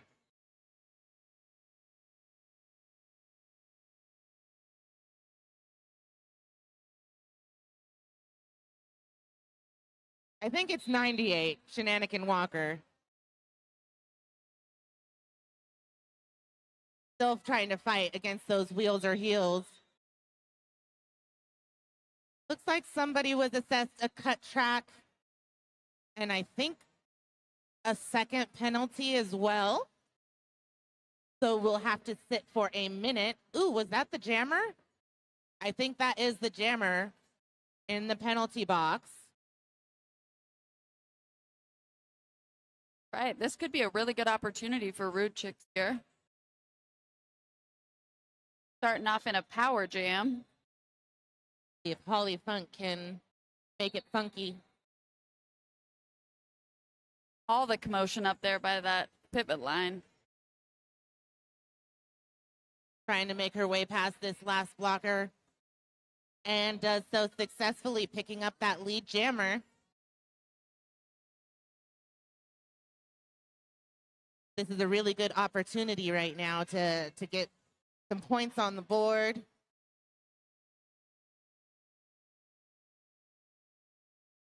And I believe it was a no pass, no penalty that was called.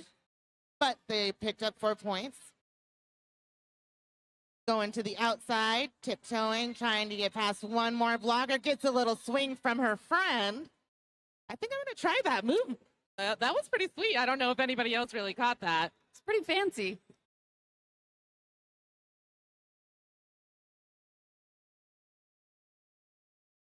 I heard a whistle. Somebody picked up a cut track. Oh. It looks like that jammer came in, got a cut track, and is now going back to the box. That may put them in a little bit of penalty trouble because these are shorter games. You only get 4 penalties. Well, you get 3 penalties. On the 4th one, you don't get to come back. You get uninvited from the game. Get uninvited and nicely asked to sit somewhere else. He's starting in a power jam again.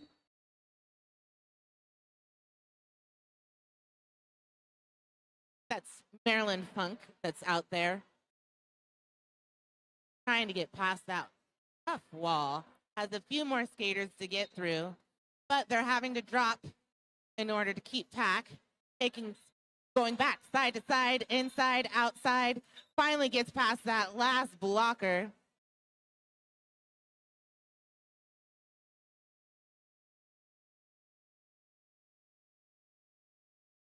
Coming back around, trying to pick up those points. Ooh. Got around, picking up 4 points. That blocker taking a little tumble. Right. Perfect, trying to do a little action there in the front. See if Leah can stop the bleed. That other jammer is back on the track, trying to make it through with a little help from their pivot. But that other jammer is coming, goes to the outside, hops back in. Going left is going right. Keeping those blockers moving, not letting them get a chance to get together and lock it down. But in the back, they're doing some great 2-pack work. There has been a successful star pass. Our new jammer, number 4, Brink. Let's see if she can make some progress with this wall since her teammate helped make him a little tired already. And she has 2 more blockers left in the front and now has successfully gotten out. Well, there's already been 16 points put on the board in this jam for the white team. Oh, and let's see if she got any of those points. No, it looks like there were no points picked up for the black team on that, but 4 were picked up, making it a 20-point jam. Wheels or heels, bringing their score to 81. Rude Chicks still trying to get on the board. 20-point jam. We love to see that. It's amazing when jammers can do that. PSG, helmets and pads, protective gear that constantly raises the bar in terms of style, comfort, and design.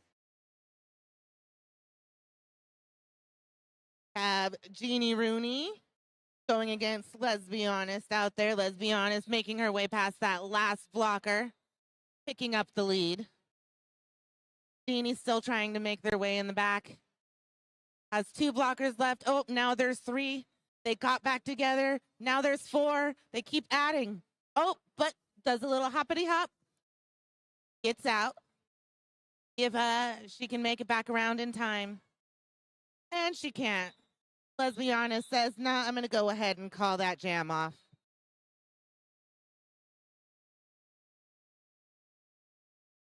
$187 killer pads, patented technology, handmade patterns tested by the best. 187 killer pads.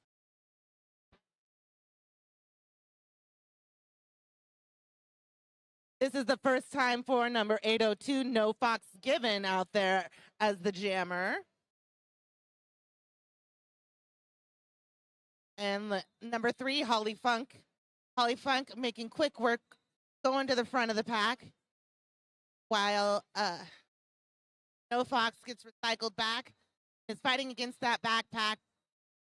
Knocked to the inside, recycled back again, while Funk makes their way through the pack, picking up 4 points. The star is off.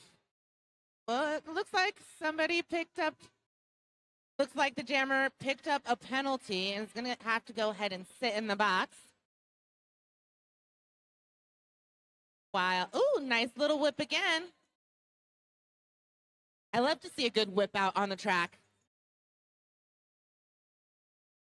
Wilser Hill's really taking advantage of these power jams. We've seen a lot of them this bout.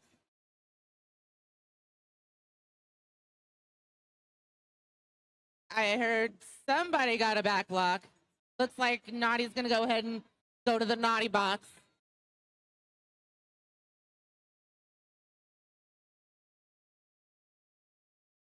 No Fox Given hitting the pack.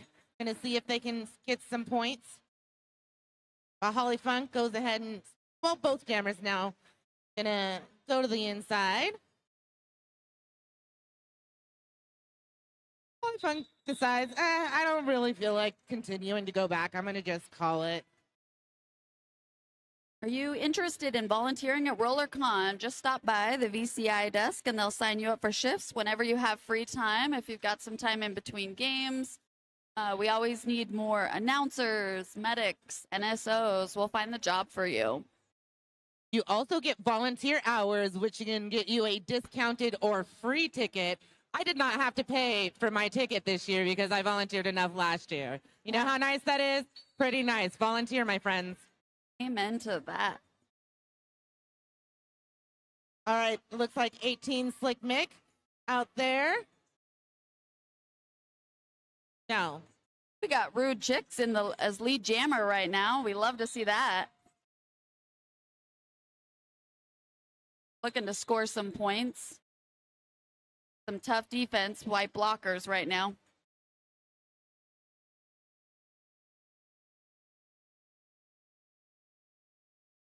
And they're going to call it off. And yes, let's give a big round of applause. That's 2 points for Rude Chicks on the board. I'm like, can I ask a favor of the players to pull your shirts down so I can see your numbers? Like all the numbers are scrunched. I'm trying to get you, I promise. We're just guessing at this point. Guessing your number, guessing your name.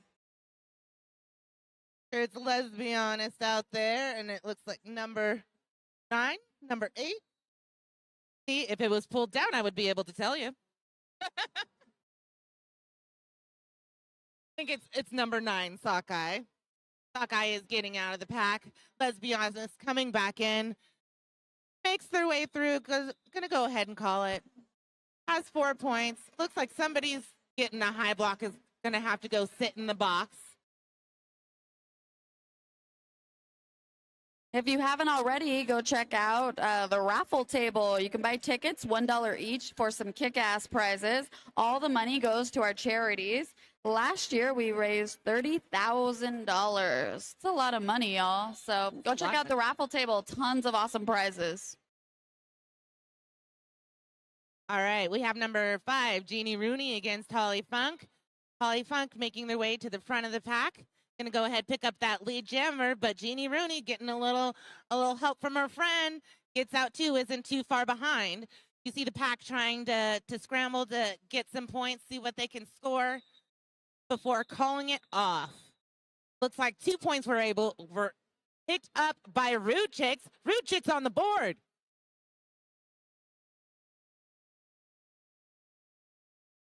I think that was the last one, though.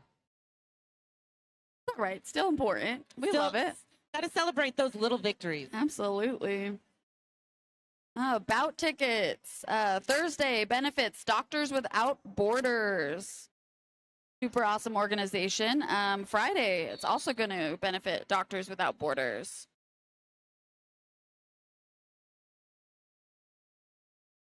That Shenanigan Walker out there on the jam line. They picked up lead. It got reabsorbed in the pack. Other jammer got out. They decided to just go ahead and call it.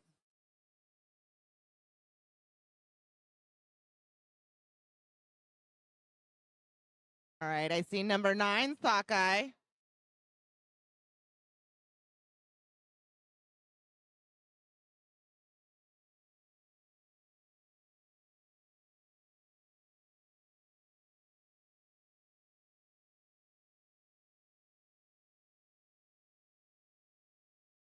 I think that's Marilyn Tantrum out there. Gonna play a little bit with Sockeye, but decides to go ahead and I'm gonna go do the derby thing. Gets to the front of the pack, fighting past 2 blockers. Gets their lead jammer.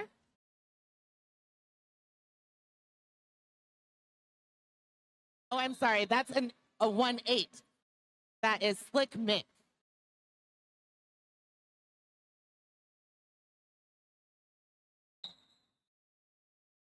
Quick call off there by Slick Mick. Roller Bones, Wheels, and Bones Bearings makes for a winning combination. I need to go see them. I'm so bad at cleaning my bearings, so always nice to go get some new pairs, stock up while you're at Rollercon. This is number 44, Timber's first time out on the jam line. And then number 90, I think, also has not been out on the jam line. So that's number 90, Yeety. Let's see, mixing up the jammer rotation a little bit.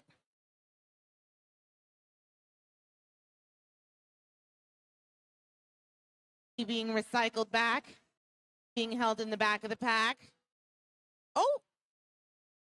You know, you go to get your friends some help, and then they hit you out instead. That's what that looked like to me. A little bit of friendly fire there.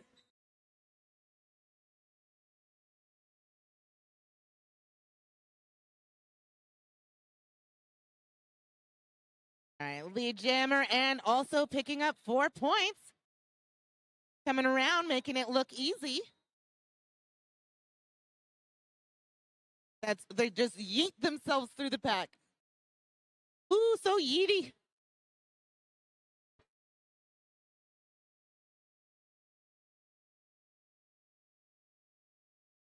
Still fighting in the back of the pack. Oh, it looks like there was a successful star pass. New jammer of record, Cinco. I play with her. That's my teammate. That's my teammate. Shout out over there. That's some beautiful line work over there. Y'all, Rollercon, we love the parties here, but if you are looking for some sober homies, search term sober in the app. They do sober meetups every morning, so when the rest of y'all are super hungover, we got a super cool sober crowd first thing in the morning.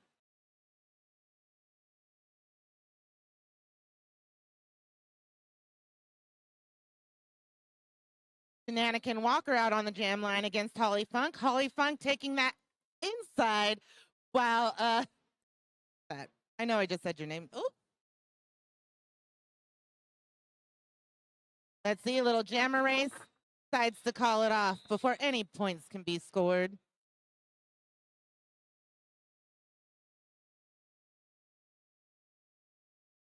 We have just under 9 minutes left in the game. Score for Wheels or Heels is 122 against Rude Chicks 2.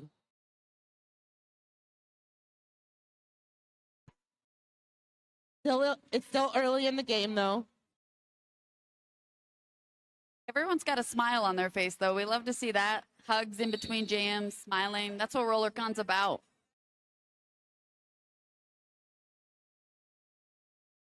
That's a really wide pack. And it looks like our lead jammer Gonna be 18, Slick Mick. Jeannie Rooney still fighting in the back. Oh, nope, she's not in the back. She is now out of the pack. Star off the head. Yeah. Let's see. Are there going to be any points? Oh. Let's see. Looks like there was 1 point scored. For Rude Chicks. Hey! Yeah. In between all this skating, announcing, being medics, make sure you visit the WFTDI Wellness booth for free wrapping, injury assessment, and wellness products. Then visit Body Breakdown and book your massage with Blue. I have gotten a massage from Blue, and that is life-changing, so check that out. All right, we have Naughty out there against Timber. Let's see, is everybody going to behave, or are we going to be knocking over some wood? Naughty's in the front of the pack. Timber's trying to find their way in the back. Naughty out as your lead jammer. Timber trying to get some help from her friends. Trying to find any hole that she can, being knocked to the outside. And recycled back. Naughty coming back in. Tiptoeing on that outside line. Picking up 4 points. Also, Naughty, your shoelace. All right, and we got Timber still there in the back as Naughty takes a second to tie their shoelace, their skate lace, and it looks like there has been a successful star pass. And it looks like one of the blockers for the white team's going to go ahead and get a high block going to the penalty box. That's number 802 now as your jammer, no Fox given. Fighting past one last blocker and bumped out to the edge. Almost had it. Looks like another white blocker is going to the box for a directional, while Naughty picks up 4 more points. No Fox given, now out of the pack. See if they're going to be able to bring it in. They are going to be allowed to hit the pack, scoring some points, while Naughty gets out with 4 more points. No Fox giving being recycled back. Dee Dee's trying to eat some jammers.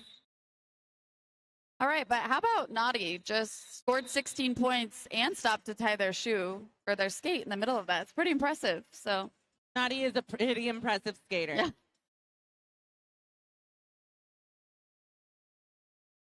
Visit the Antic booth and get fit for the versatile AR2 and lightweight jet carbon.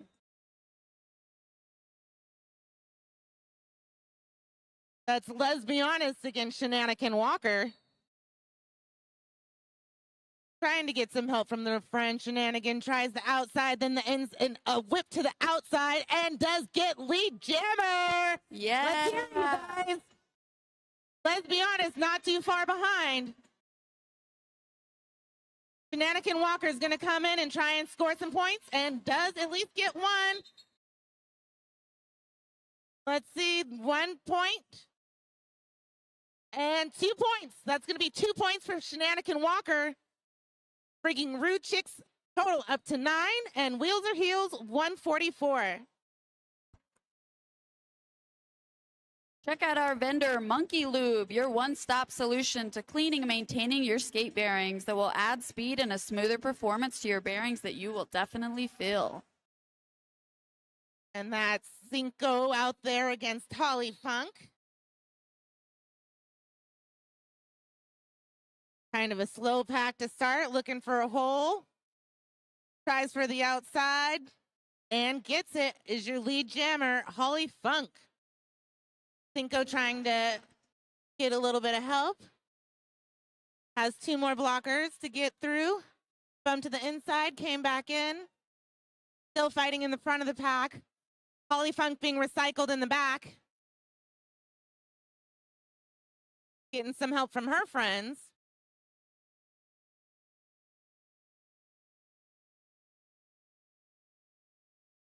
I do see the star off of Cinco's head. Maybe looking for a pivot, looking for some help. While Holly's picking up 4 more points. Cinco recycle to the back, trying to weave through those blockers, trying to find any hole they can. There has been a successful star pass. I'm not sure what the number is, but when I see it, I will tell you who your new jammer is who got out. Hey, that's going to be number 9, Sockeye. But Holly's going to go ahead and call that jam. Under 3 minutes left in the game, guys.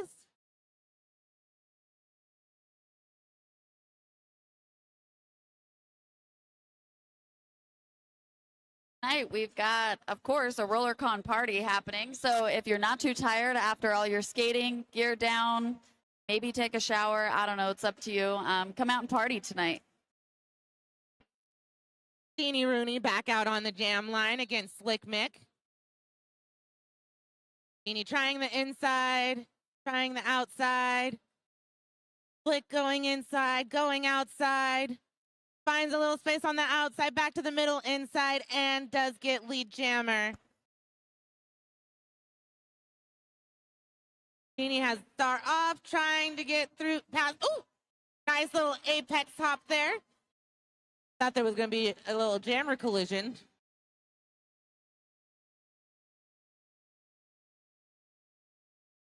Oh, there has been a star pass to Barbie. Fighting in the back against that tough wall.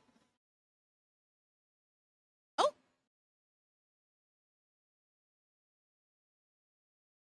Like one jammer to the inside, one jammer to the outside, being recycled back. Slick Mick trying to stay in. Doesn't want to get bumped out and wants to get around. Ooh! Barbie bumped to the inside, recycled back. And that's the jam, guys.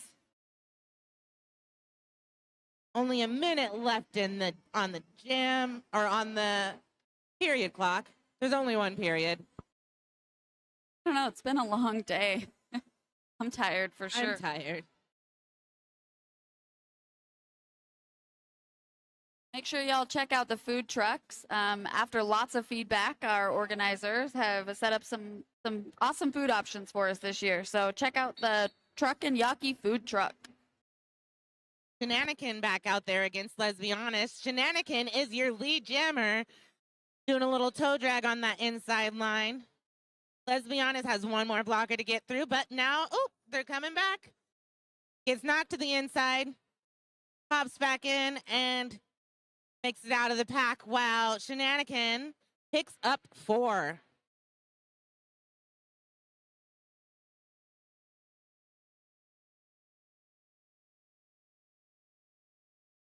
Both jammers coming back into the pack. Let's be honest. Now a little bit ahead of Shenanigan, but both jammers out picking up 4 points. We have about a minute 15 left on the jam clock. Let's be honest, coming up. Also Shenanigan on the inside. Shenanigan, oh, tries to stay in. Is it successful? That was a good hand down, earning a no pass, no penalty. Wow. Let's be honest, goes to the box. Gets a little timeout. Let's see if we can get some more points on the board. Shenanigan making some good headway in this jam.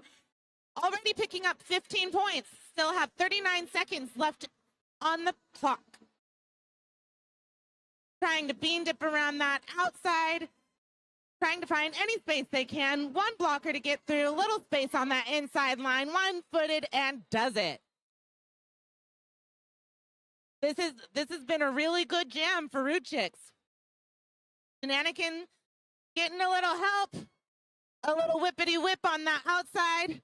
But let's be honest, is back on the track. And knocked to that inside. Shenanigan coming back into the pack. I think she earned some more points on that. She did get 2 more points on that pass. Rude Chicks final total 32 to Wheels or Heels 167. Let's give it up for them, guys. No, but nobody gave it up. No, tough crowd, tough crowd.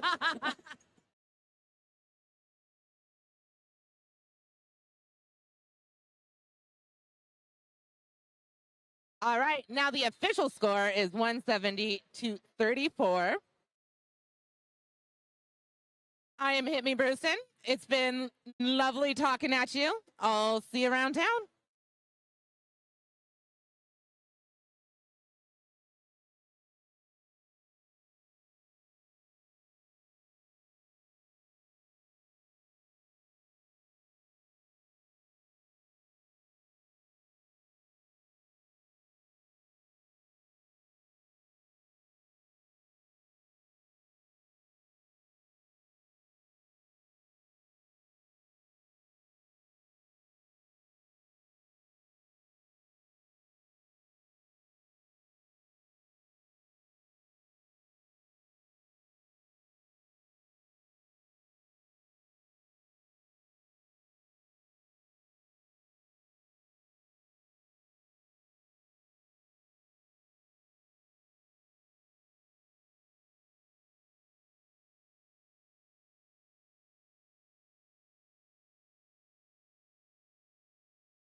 I'm not saying that I need a tutu, but I have sunglasses and I feel as though I need a tutu.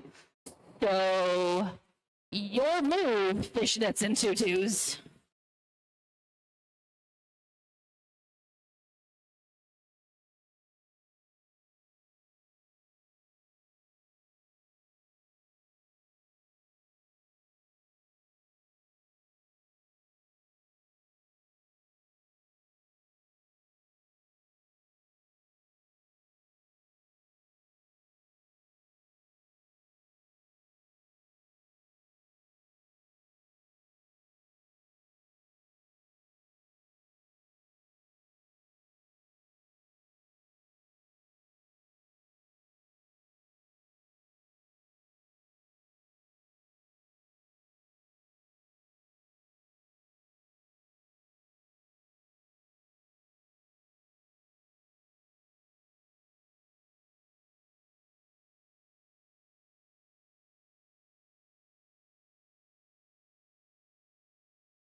All right, my lovely friends. Welcome to game number 427 of day 336 of Rollercon.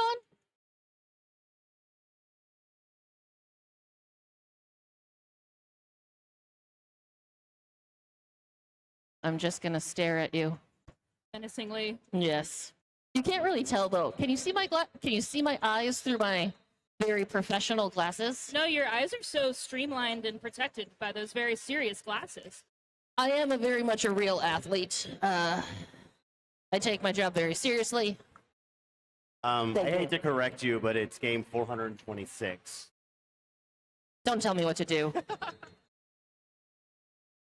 Let's introduce some real athletes. Number 000, Booty Queen. 08 is Party. 104, Charlie Tango. 12, Soccer Blue. 1420 is Lala Tiburona. 1706, Misty Maven. 18 is Mel Malice. 221, Yeti. 247, PMS. 301, Black Soul Rose. 316, Lily Gaskell. 333, True Blocka. 38, Queen of Hearts. 4, Baby Stelly. 6, Snot Rocket Science. 65, Simonis. 666, Strager. 87, Soup Beans. 90 is Yeet. Yeet. 9904, Bones. Okay, who's ready to get silly and meet the fishnets and tutus? Aw, me though.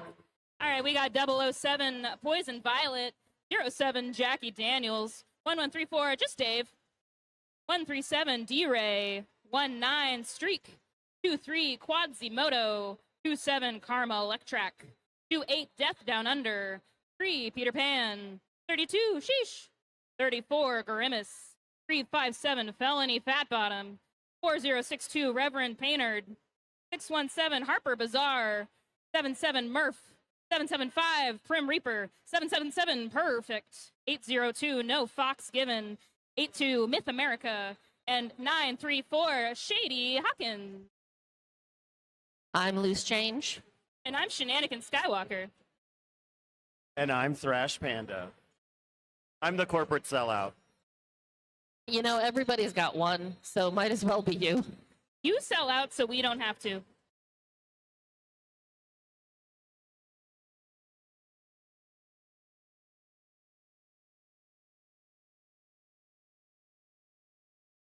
Folks, this is the last challenge bout of the evening on this track before we bring you the STEM showcase right here on the S1 Helmets main track. But first, in a silly, goofy mood. I do love a good silly goose. Silly goose? Why not? Silly goosey mood. Silly geese. Mini geese? Or, you know, you could get very serious. Because we're real athletes at the end of the day. Right. I mean, just as a heads up for everyone, the jam clock has begun. We have a few folks hanging out on that track. If we only had people in tutus as well. Hey, just don't take it so seriously, Luce. Jeez. Is this going to be just 30 minutes of no actual roller derby, just shenanigans? I mean, I would love that personally. Like, if it's secretly just no game ends up happening. I mean, it would be a long 29 minutes. I will tell you that.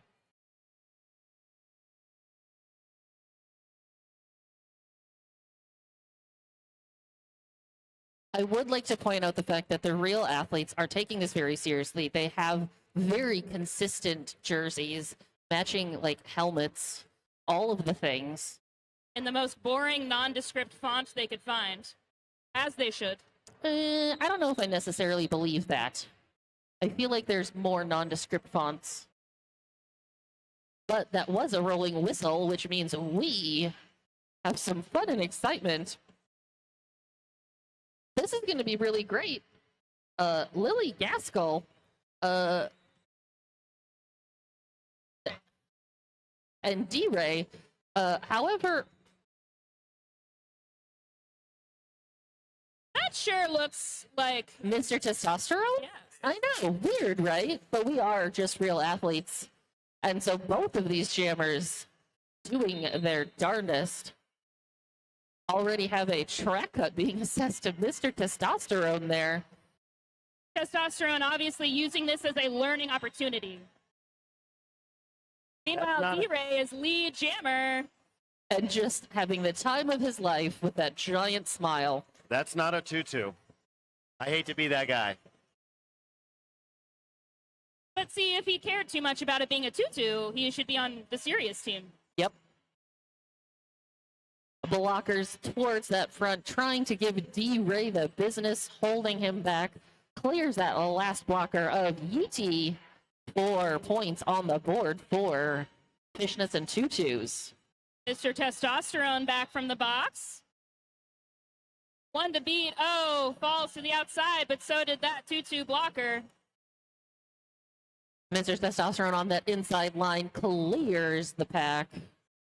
D-Ray fouled up by those Real Athletes. Tries a sweet little twirl, but knocked to the outside. Forced to call off that jam. 4 points. Fishnets and Tutus. Real Athletes 0. Oh, and 8 more for the Fishnets.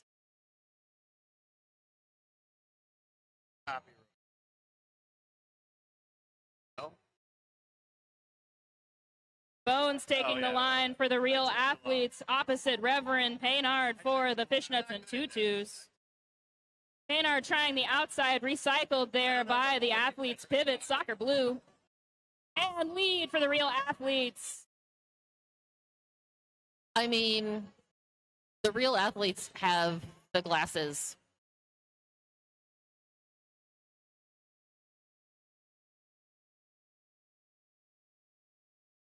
Oh, beautiful toe stop movement. Takes a knee.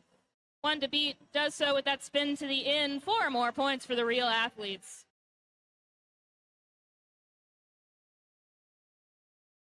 Booty Queen on that inside line. Connecting up with 2 more blockers from the Real Athletes. Working at just holding. Yeah, the good Reverend there. Finally getting around the hips and completing their initial pass for the Tutus.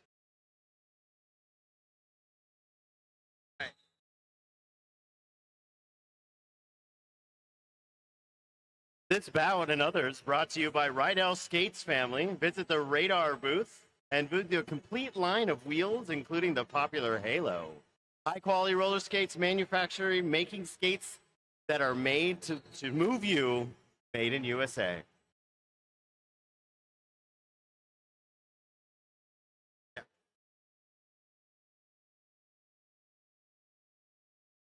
And with this third jam underway, we have a tie score of 8-8. And Fishnets and Tutus picking up lead rather quickly. That is Jackie Daniels. Interesting. Jackie, So the number says 07, but the name says Poison Violet. Ah. You know, we just shouldn't take this so seriously, Luke.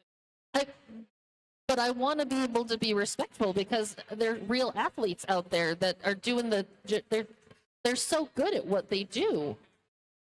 And being good at what you do is way more important than having fun if you are on the Real Athletes team. I mean, if you love what you do, you're never going to work a day in your life, That's right? what they say, but man, I've worked some days. Poison Violet and or Jackie Daniels still running the jam. Points for the Fishnets and Tutus.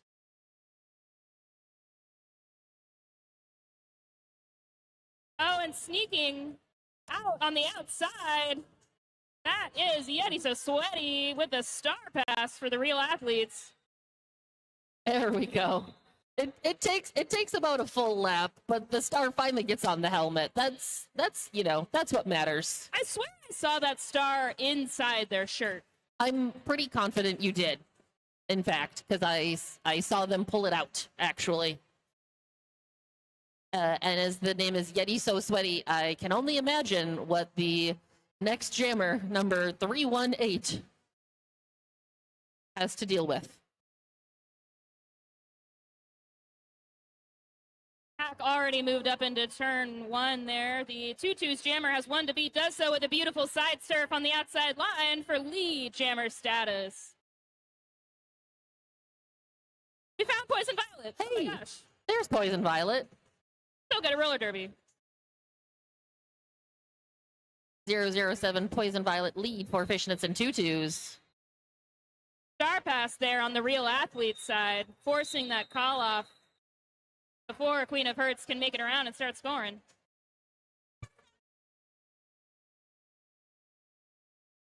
Thank you, Poison Violet, for being so helpful and still having a good time. in telling us the actual names of people because our rosters are only so correct.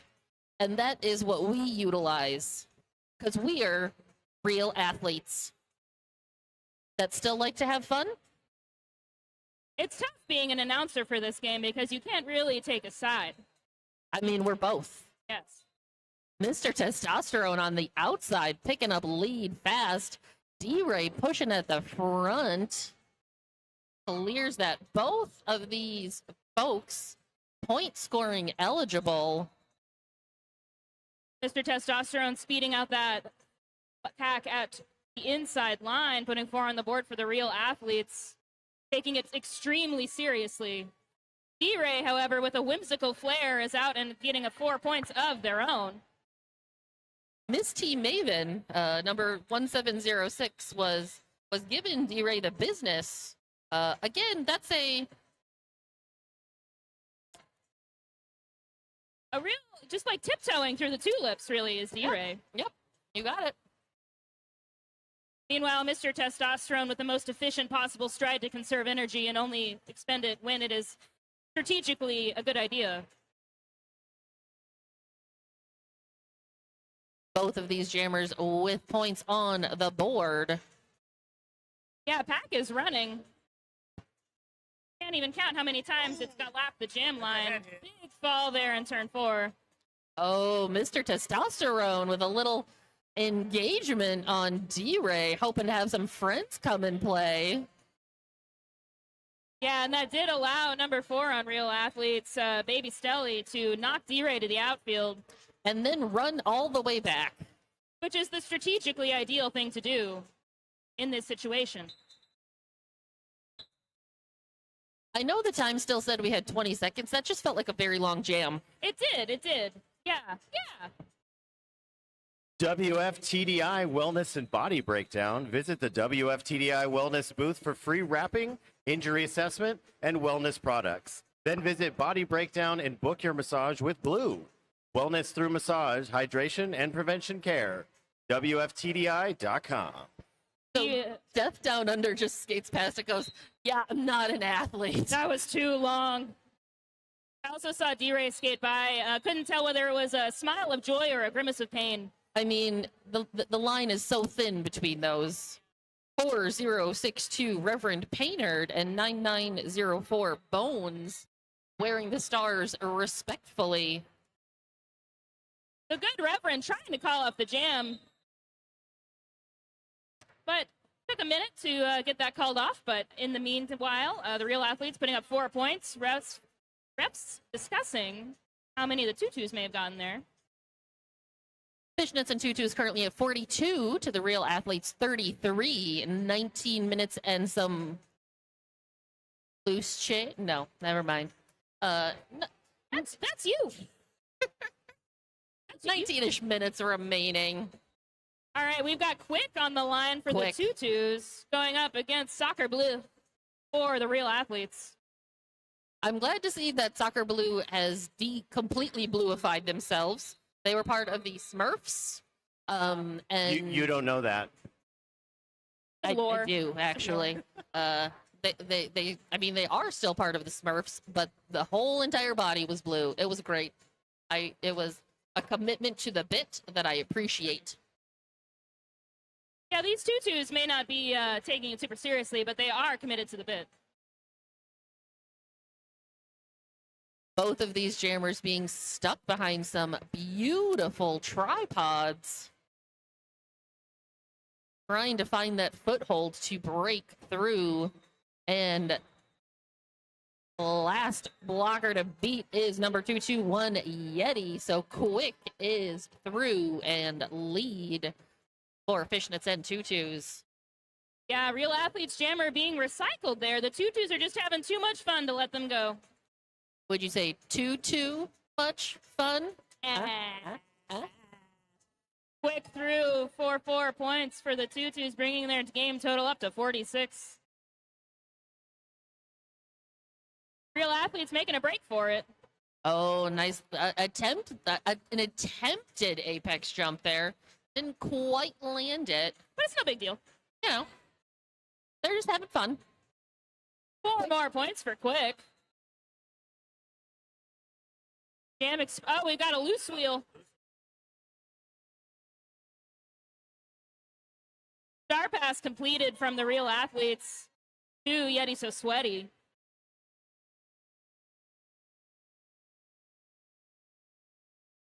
Quick coming around, hoping for that 4th scoring pass, but the jam clock will expire.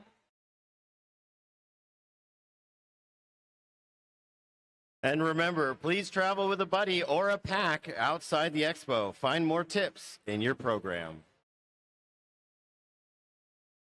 You can call Skate Safe if you want some assistance or a walk-in buddy. Or just find your pack. It's the real Poison Violet, who is through and lead for the tutus and fishnets. 318 for the Real Athletes has just passed the star to their pivot.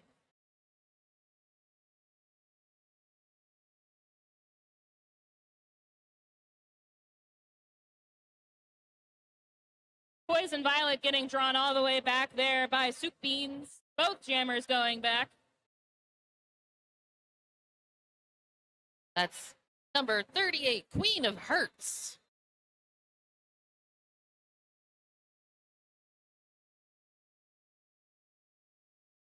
Queen of Hearts withdrawn again by Felony Fat Bottom. Poison Violet really working against that Real Athlete tripod. You know they hit the gym. Obviously, they're real athletes. Yeah. You know they lift. They don't skip leg day. Why Every would day they? is leg day. Every day is leg day. Pack condensing now at the pivot line. Beautiful hit to that inside with the run back to that jam line. Pack is spread out. A little bit here, a little bit there. Poison Violet getting some offense here and there from Just Dave.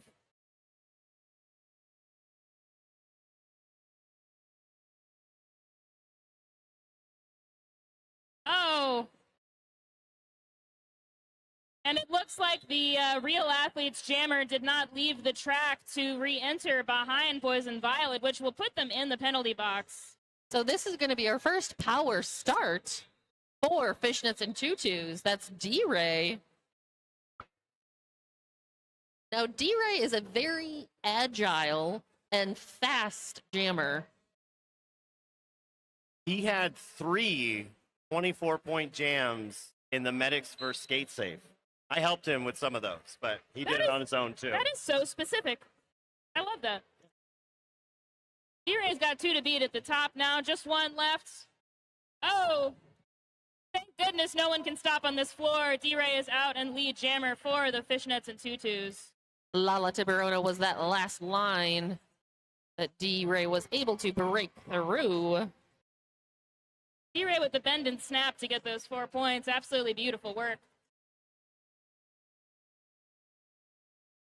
I didn't see the bend. I therefore would like to respectfully request a redo. Woo! Skating free and clear and looking like they're having the time of their life. 4 more points for D-Ray. Real Athletes jammer is back on the track, but getting withdrawn there by the Fishnets.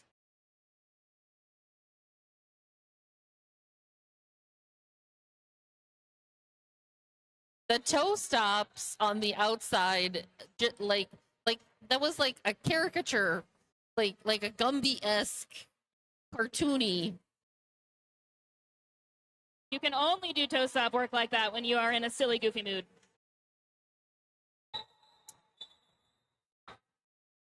Calling that jam off. Big jam for the Fishnets and Tutus. They are currently at 69. Nice. Nice. Ooh, the Real Athletes 33. And remember, please zip your bag and stow it in a gear stow area. Please don't leave it out to trip someone. And thank a staffer. Thank you, staff. All right, we've got Quasimodo for the Fishnets and Tutus going up against Mr. Testosterone, who is through the middle of the pack and lead for the Real Athletes. What do you think Mr. Testosterone's protein intake is like on a normal average day? I think at least 1 cow's worth of protein. Completing their initial pass now behind Mr. Testosterone. Quasimodo coming around and trying to threaten those points.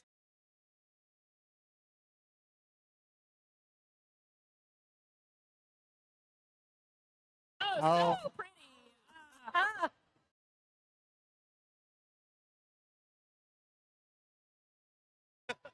Oh, some beautiful offense on the outside there, clearing the way for Mr. Testosterone. Quasimodo approaching the pack on their second scoring pass. Oh, with a little hop, skip, and a jump, 4 points for the Fishnets.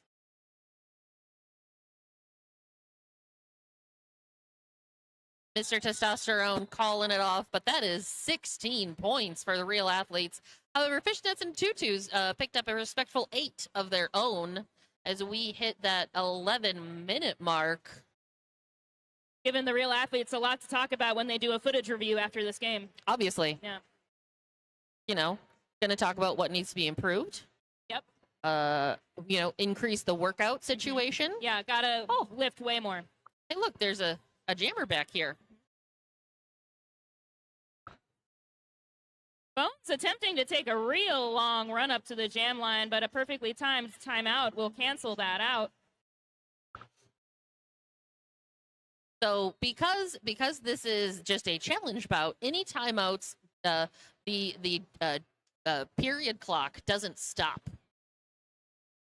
And I think we've already learned the period clock sort of does whatever it wants. True statement. True statement. Fancy spin there from Quick. How you doing there, Bones? You're real close to us. Other direction. Keep turning. They're taking it so seriously, Luce. We can't throw them off. Their rhythm. They're real athletes. One real athlete in that penalty box. Bones at the back of the pack. And that is Quick pushing at the front for Fishnets and Tutus. Yeah, Quick fighting against that blocking duo. Trying to get some offensive help there, but the pack is getting strung out now and on their back skate. Quick is lead for the Fishnets and Tutus.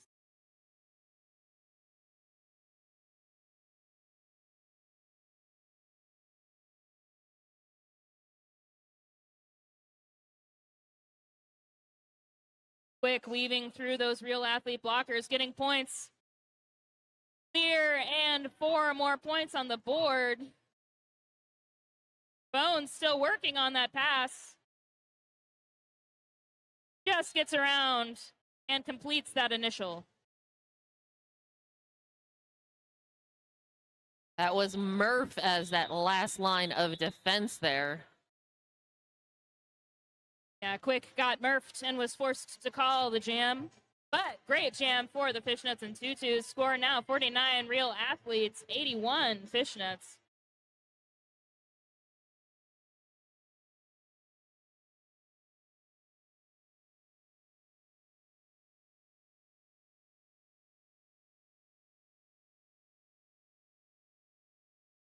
Poison Violet for Fishnets and Tutus.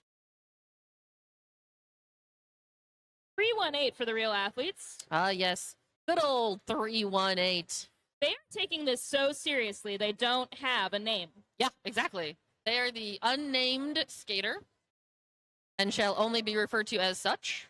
Unnamed skater for the Real Athletes. Unnamed skater picks up lead. Oh, no, I was wrong. See? I saw the letter M on their jersey, so we're putting the pieces together. Slowly but surely. Yeah. We get to it's you know, we're detectives. Really. Yes. That's all what being an announcer is. We are just detectives with microphones. Yeah. Asking ourselves what the heck is going on out there. Realistically, yes. Also, always on the hunt for Carmen Sandiego.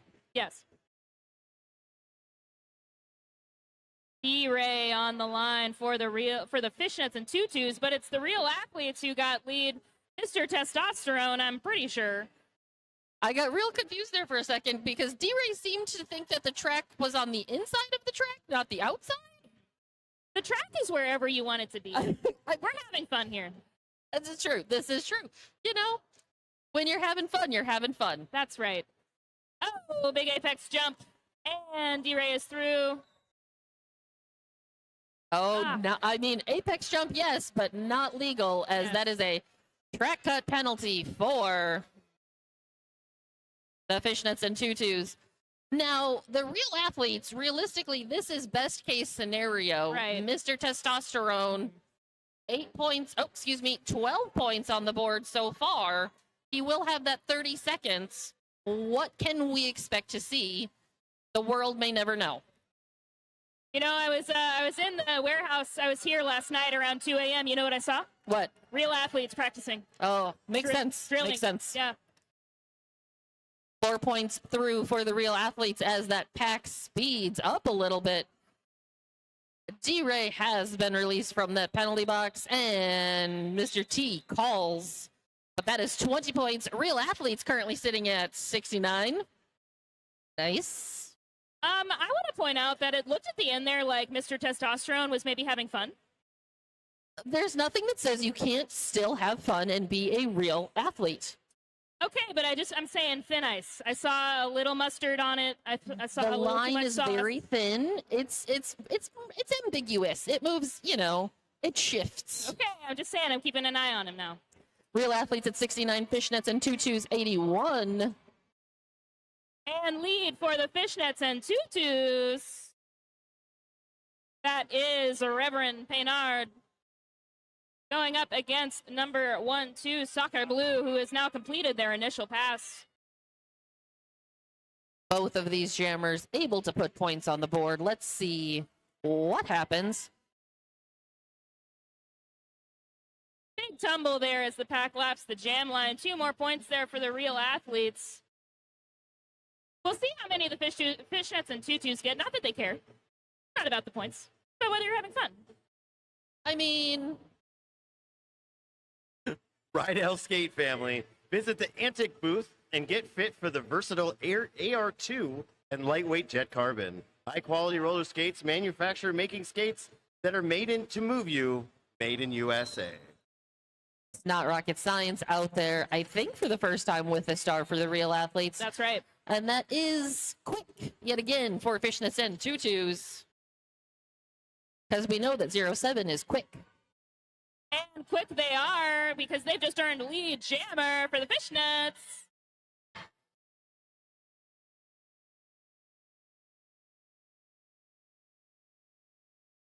Quick, oh my god, incredible outside line work, but will be forced to recycle there. There's some whistles. Somebody's going to the penalty box. Not has completed their initial pass, coming around now and trying to get some points as the jam is called. Survey says 3 points for the real athletes. just under 4 minutes remaining. Real athletes now, 10 points. I was going to say 9 points away, but they're 10 points, 74 to Fishnet and Tutu's 84. Not did the most serious real athlete thing ever, which is to hold up the amount of points you thought you got at the jam ref. Obviously. You got to confirm. You got to make sure. Bones lead for the real athletes against Poison Violet, who's still working on their initial for the Fishnets and Tutus.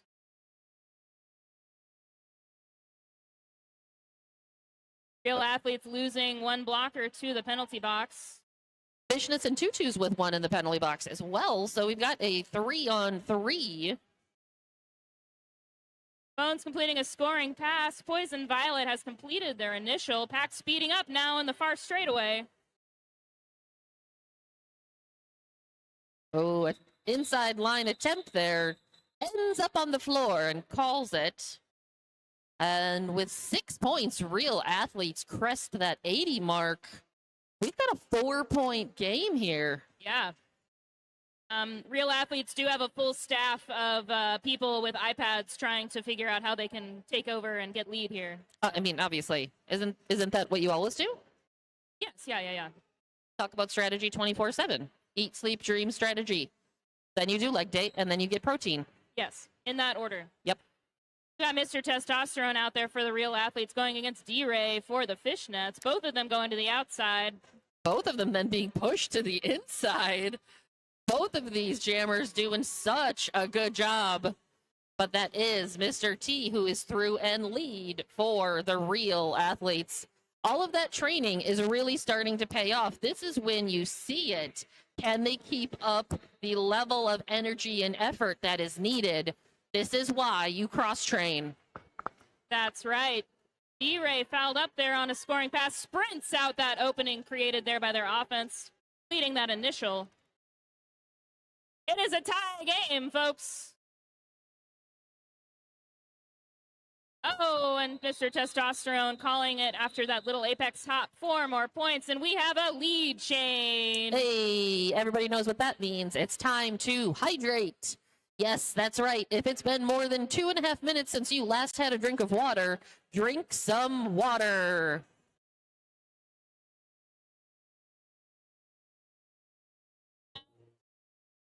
Ryel Skate family, visit the Ryel booth. View the complete line of wheels, including popular Halo. High-quality roller skates manufacturer making skates that are made to move you, made in USA. Soccer Blue caught up in the back. Quadzimoto almost free, but forced to recycle there by number 4, Baby Stelly. Baby Stelly doing what Baby Stelly does best, which is hitting a person out and then drawing them back as far as legally possible. Amongst other things. Star pass attempt there for the Fishnets and Tutus. Grimace reporting to that penalty box for Fishnets and Tutus. And Soccer Blue is lead for the real athletes.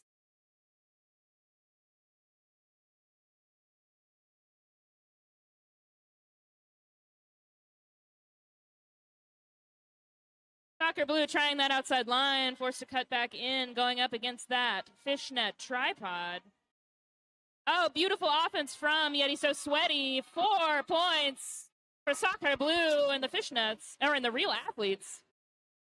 And that period clock has ended, which means we are on the jam clock only.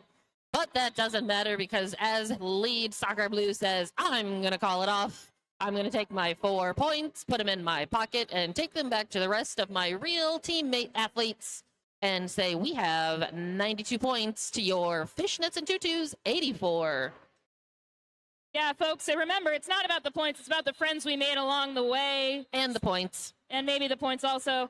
Sit tight. We're going to bring you the STEM showcase in just a few minutes. I thought it was about the really cool shades. I mean, that's just another thing for, you know, it's the sunglasses, it's the protein, it's the leg day. There's a lot of things that go into being a real athlete.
Folks, welcome to the S1 track for the STEM Showcase.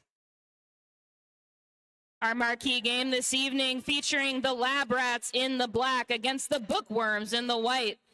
I'm Shenanigan Skywalker. I'm here with Bruce.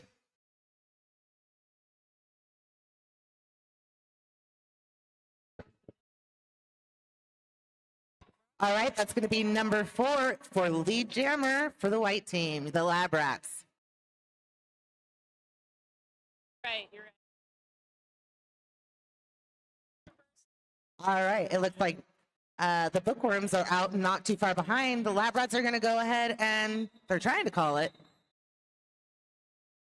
Let's see, that's going to be 2 points up on the board for the Bookworms. 3 points there for the Lab Rats.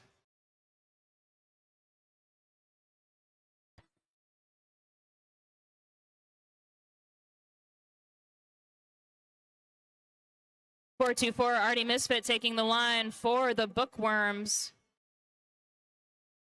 Going up against, I believe that's Big Mac Truck for the Lab Rats.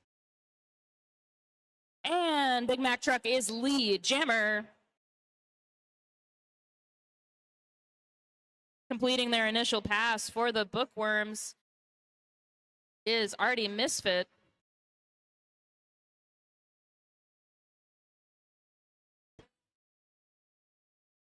.187 Killer Pads, the chosen brand by the most pros in the world. .187 Killer Pads has gear for everybody and every skill level. Boulder taking the line for the Lab Rats, going up against Rhodes Warrior for the Bookworms.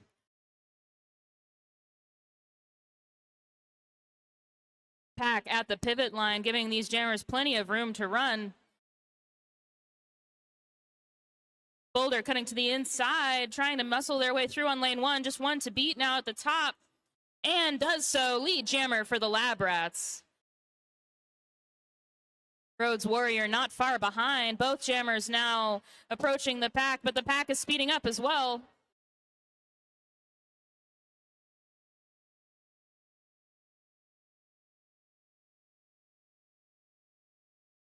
Boulder spinning around the outside. No points there for the Bookworms. 2 points for the Lab Rats, bringing our game total 9-2.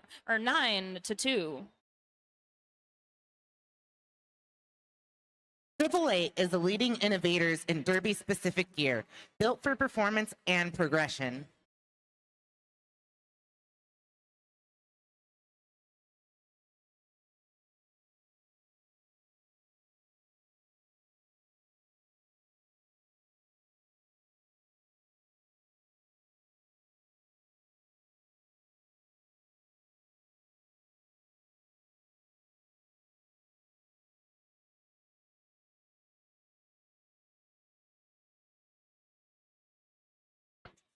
Lead jammer for the Lab Rats. Rusty Foxidation.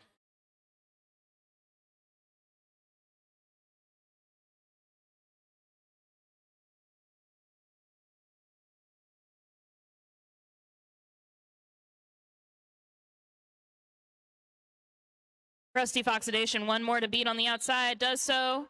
4 points for the Lab Rats.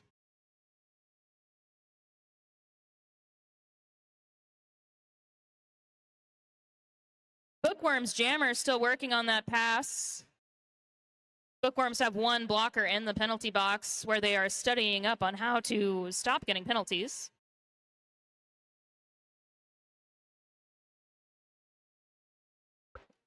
Folks, we've got people walking around right now offering raffle tickets. All the sales from these raffle tickets benefit Doctors Without Borders during this game. And we are raffling off a pair of skates at halftime.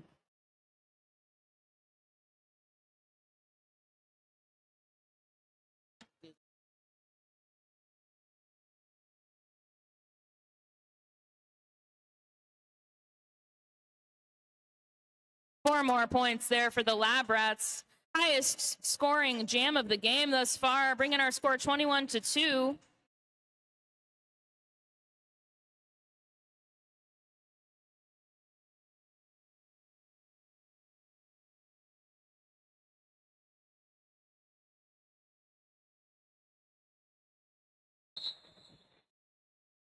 Speaking of those raffle tickets, you can get one for $1, or if you buy $25, or you get spend $20, get 25 tickets. Spend $100, get 150 tickets. Win yourself a pair of skates. And again, all of this is going to Doctors Without Borders. Now, as a STEM expert myself, I can tell you that's some good math. Being recycled now, jamming for the Lab Rats, number 53, Big Mac truck. The Bookworm Jammer currently sitting in the penalty box. Big Mac working up against that Bookworm wall, not moving an inch. Getting some offense now from their teammate Sweet Cyanide.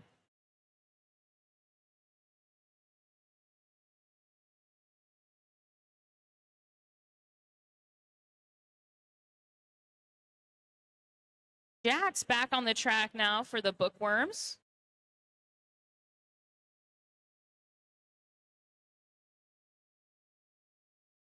And his lead jammer. Took almost a whole minute to get a lead jammer for that one. You know, science doesn't always move fast, and that's okay. Star pass now on the Lab Rat side to Dr. Cyanide. Jam will be called off. 4 points on that pass for the Bookworms.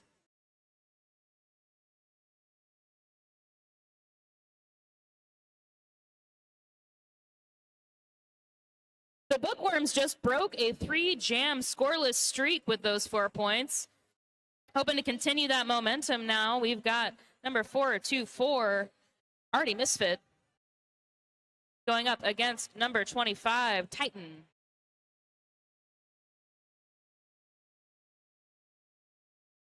Titan hit to the end, but that blocker fell down. And sneaking out with lead is the Bookworms jammer, Artie Misfit. Both jammers out and eligible to score.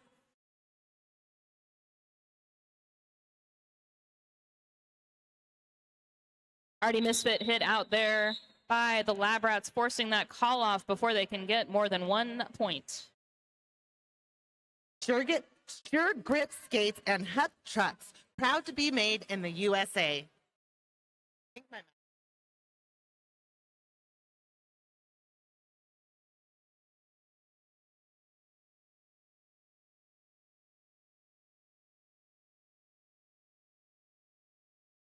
Taking the star now for the Lab Rats.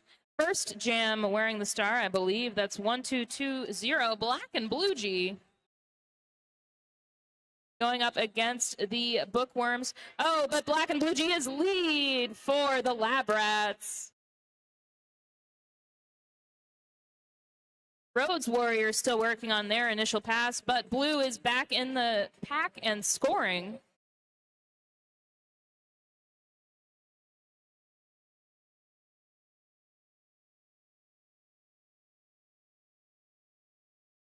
Somebody got sent to the no-no box.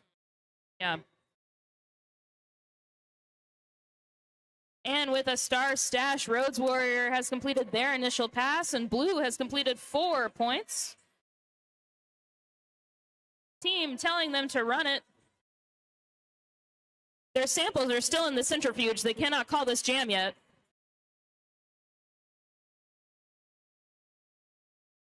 Seems like they're trying to get their blocker friend out of the box.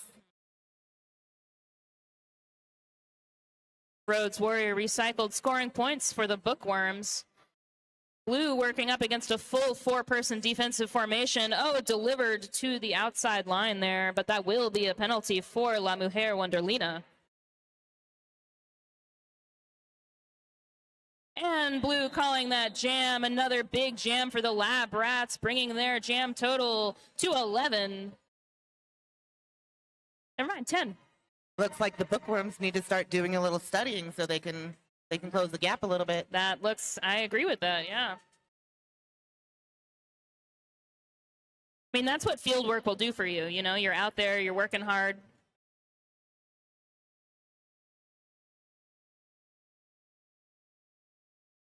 think this is Nova wearing the star for the first time for the Lab Rats.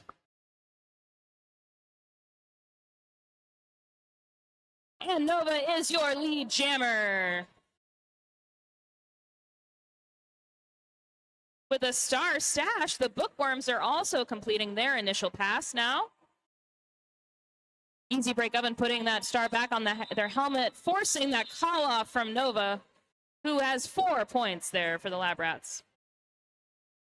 888, where innovation meets impact. Protect your progression with the gear built to set you apart. Protective Gear brand for helmets, pads, padded apparel, Sisu mouthguards, and gear bags.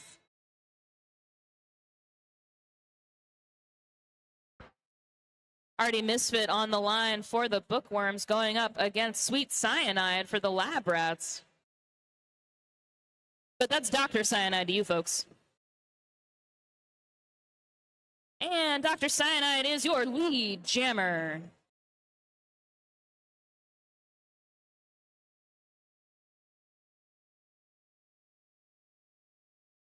Artie Misfit hit to the outside and recycled by the Lab Rats.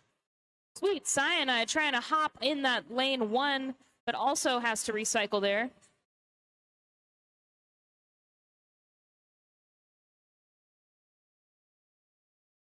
Getting some offense from Mad Maxine.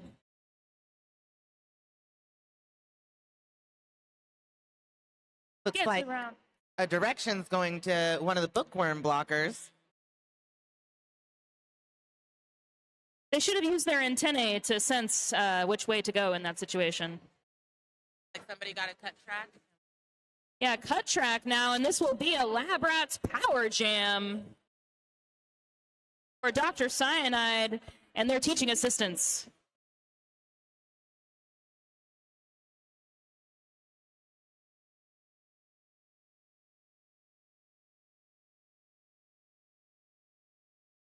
Lane 1 opened up there for Dr. Cyanide, enabling them to put 4 more points on the board and another huge jam for the Lab Rats.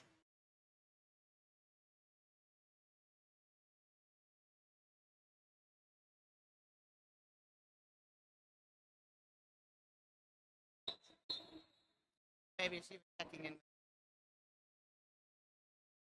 3 points on that last pass, bringing the jam total to 15. Game total now 52 Lab Rats, 10 Bookworms. That was the biggest jam of our game so far. Give it up for the good Dr. Cyanide. I like.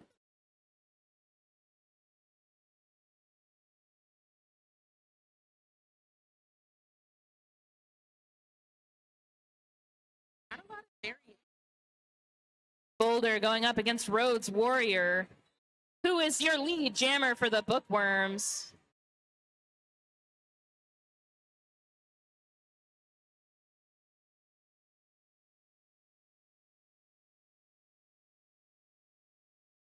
Oh, Rhodes Warrior taking a spill there in the turn. A whistle was blown, but it is for the blocker, so Rhodes putting 4 points on the board for the Bookworms.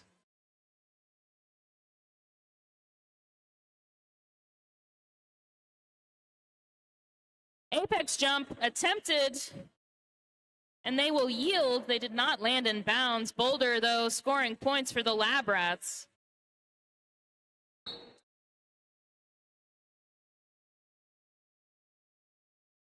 And that was a back block going to the Bookworms jammer, so it is now a power jam. Yeah, Lab Rats getting really good yield off of this experiment. Boulder, though, having to recycle now. Not lead jammer, so we will have a 2-minute experience. I like how you call it an experience, because that is definitely what it is sometimes. Yeah.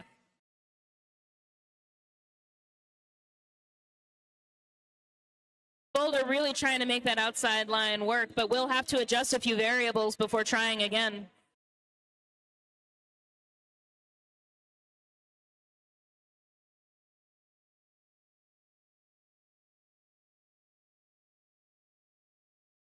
Clearing for 4 points for the Lab Rats. Rhodes Warrior is back on the track out of the penalty box.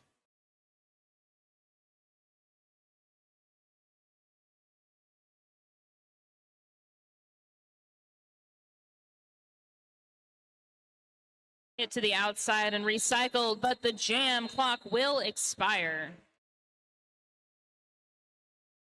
Tranont is a distributor for plant-based enzymes, physical repair and recovery, plant-based gut health, and CBD fluid.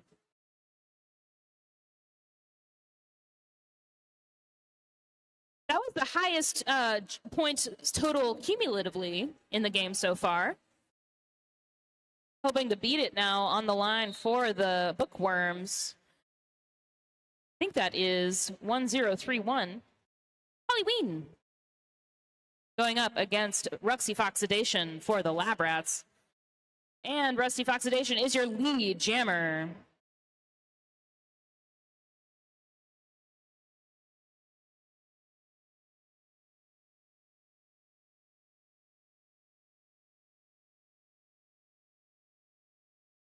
Halloween completing their initial pass. Rusty running up that inside line and putting 4 on the board for the Lab Rats.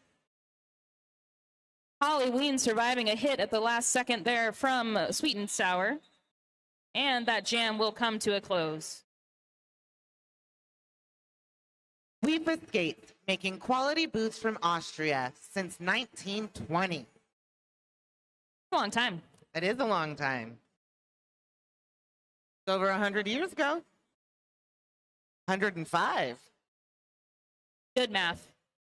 And that's why we are announcing the STEM showcase. Because we know how to subtract. We've got number 28 on the line for the Lab Rats, Death Down Under.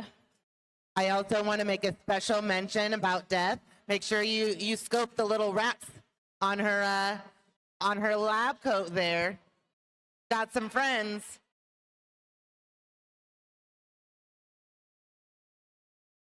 Death Down Under calling that jam because both jammers got out at the same time. That sends Easy Break Oven scoreless.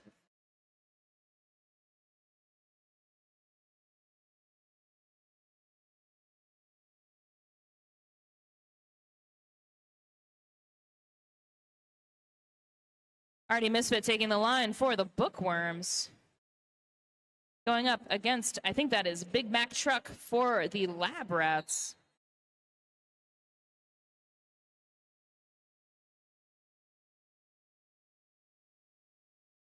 Artie Misfit getting things moving there. Full 4 defensive formation up at the pivot line. Big Mac also pushing there by the jam line.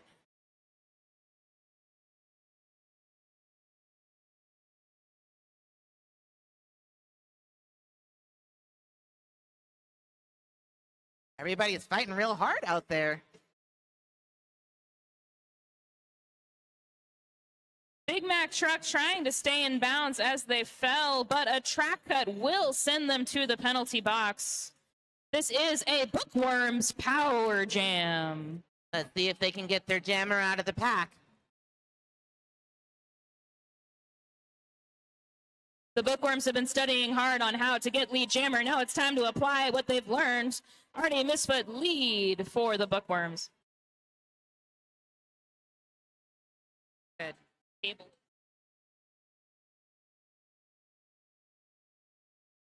Already bumped to the outside, forced to reset. Pack getting really scrummy here in turn number 3. It'll fight.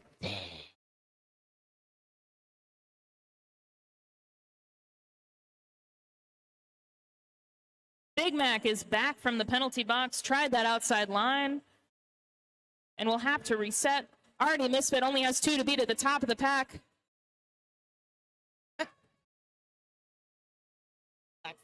Trying to get the tassel out of her face.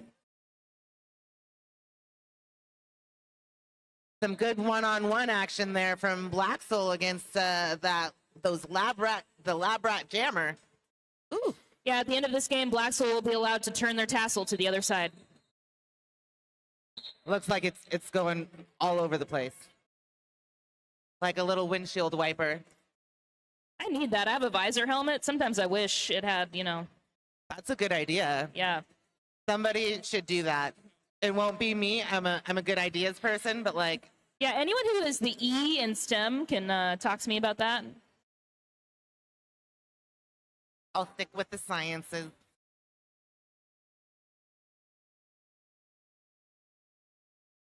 Nova back on the line for the Lab Rats, but it is lead for Rhodes Warrior.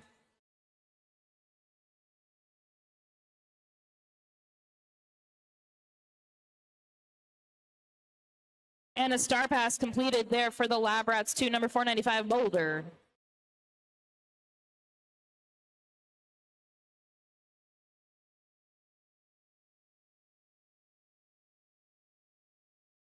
Boulder back in the pack and starting to score.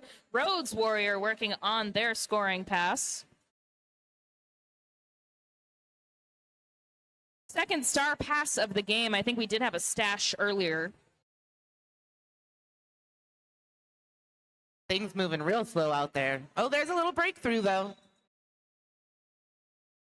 Yeah, with completing that star pass, the Bookworms will call the jam. 888 has been setting the standard in roller derby protection, helping skaters take their skills to the next level. 888.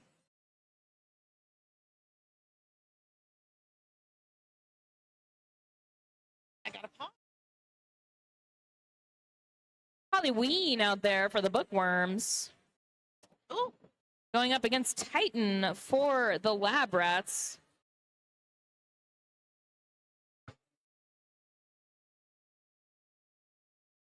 Titan lead jammer.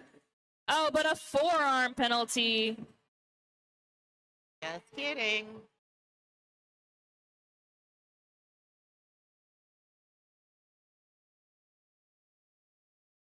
This will be a Bookworms power jam. Let's see if they can take advantage of this power jam. This really is what they need right now to close that score gap. Halloween is lead and looking to score some points. Having finished their literature review. Completes that scoring pass, chased out there by Dragger, but is 4 points richer for the Bookworms.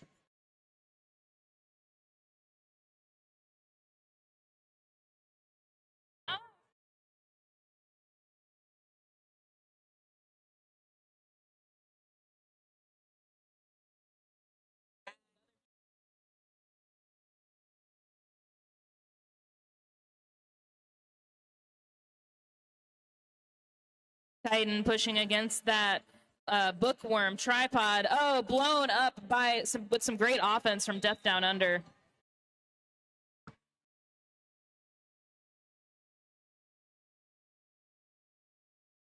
Looks like there's a forearm penalty that's going to a black blocker. There's also a cut track on the jammer, so this is a power jam for the Bookworms, and it's going to be a power start for the next one. 2 Bookworms power jams in 1 jam. That's pretty efficient. And 8 points. Yeah. Shake it, shake it, shake it, shake it, shake it, shake it, shake it, shake it. They stopped shaking it. It's time to do science, okay? You can't be shaking it. Darth Bling wearing the star for the Bookworms power start here. But some really great defense from the Lab Rats.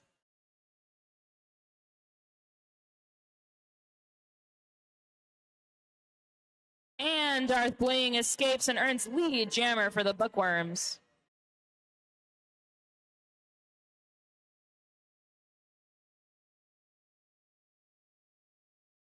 Titan is through with a star stash for the Lab Rats. Darth Bling calling that jam off after getting 2 more points. 3 more points. Jam total 39 to 71 now. Always Rolling is a retailer of unique custom skate accessories and apparel, quality stickers, patches, and the funkiest skate apparel, all designed by a skater for skaters.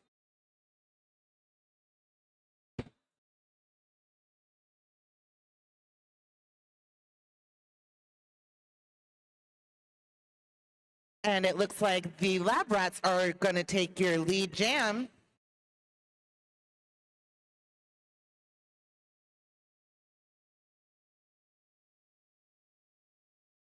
All right, there's a little star stash going on. I see the star off of the helmet for the bookworms.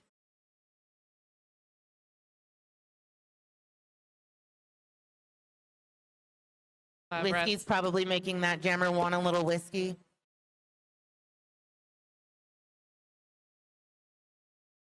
I'm ready for whiskey on that note.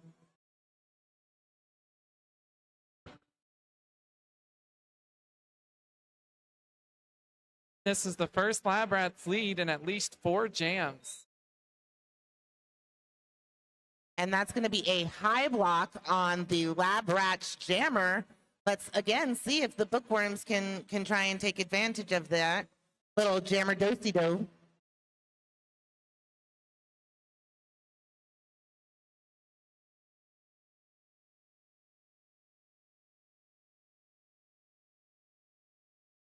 Both jammers now re-engaging in the pack. Dr. Cyanide getting back through for 4 more points.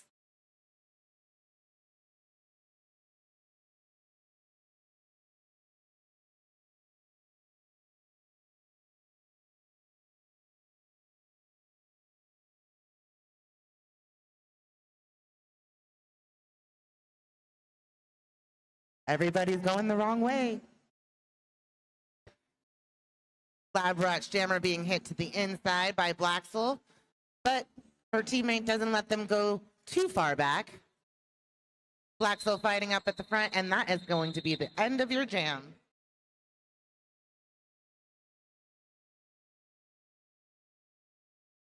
Also, don't forget to buy your raffle tickets.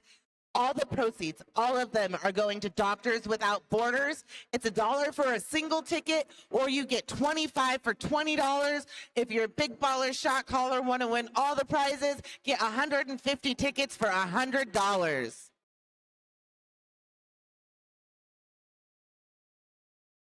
We got Big Mac versus Halloween jamming. Looks like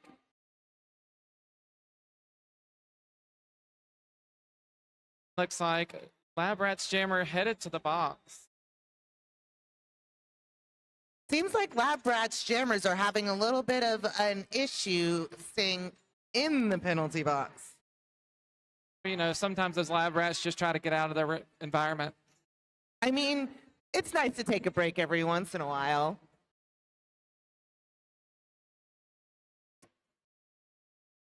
See if our bookworms have studied up enough.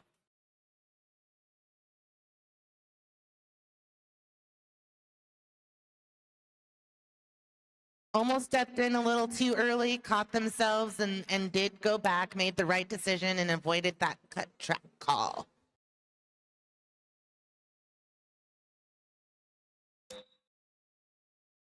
Looks like the bookworms are going to go ahead and call it. Looks like 2 points for the bookworms on that jam.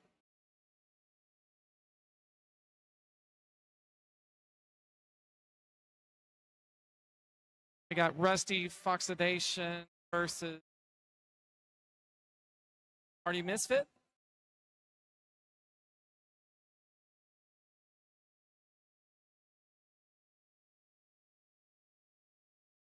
Lab Rats are pushing at the front of the pack, but the bookworms are trying to make a way.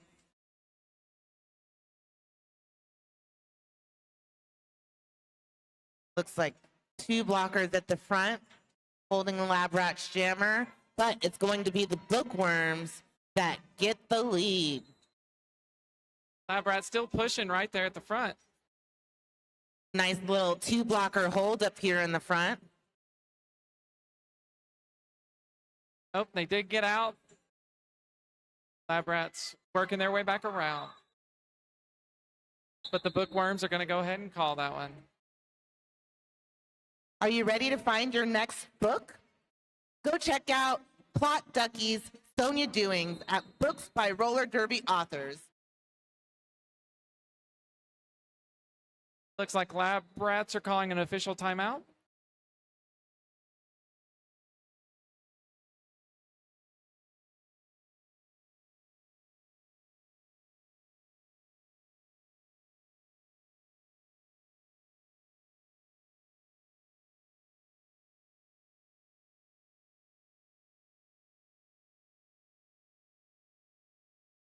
My apologies. Looks like it's the bookworms, not the lab rats calling that.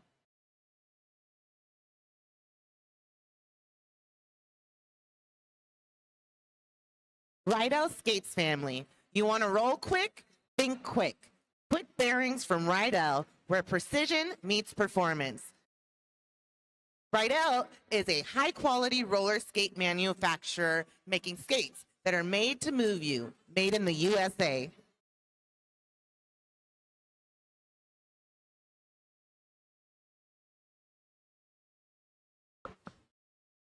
On the jam line, looks like we got Darth. Can't quite read that number on black. Easy Break Ovens, the jammer for the bookworms. And Darth gets out for lead jammer with the lab rats.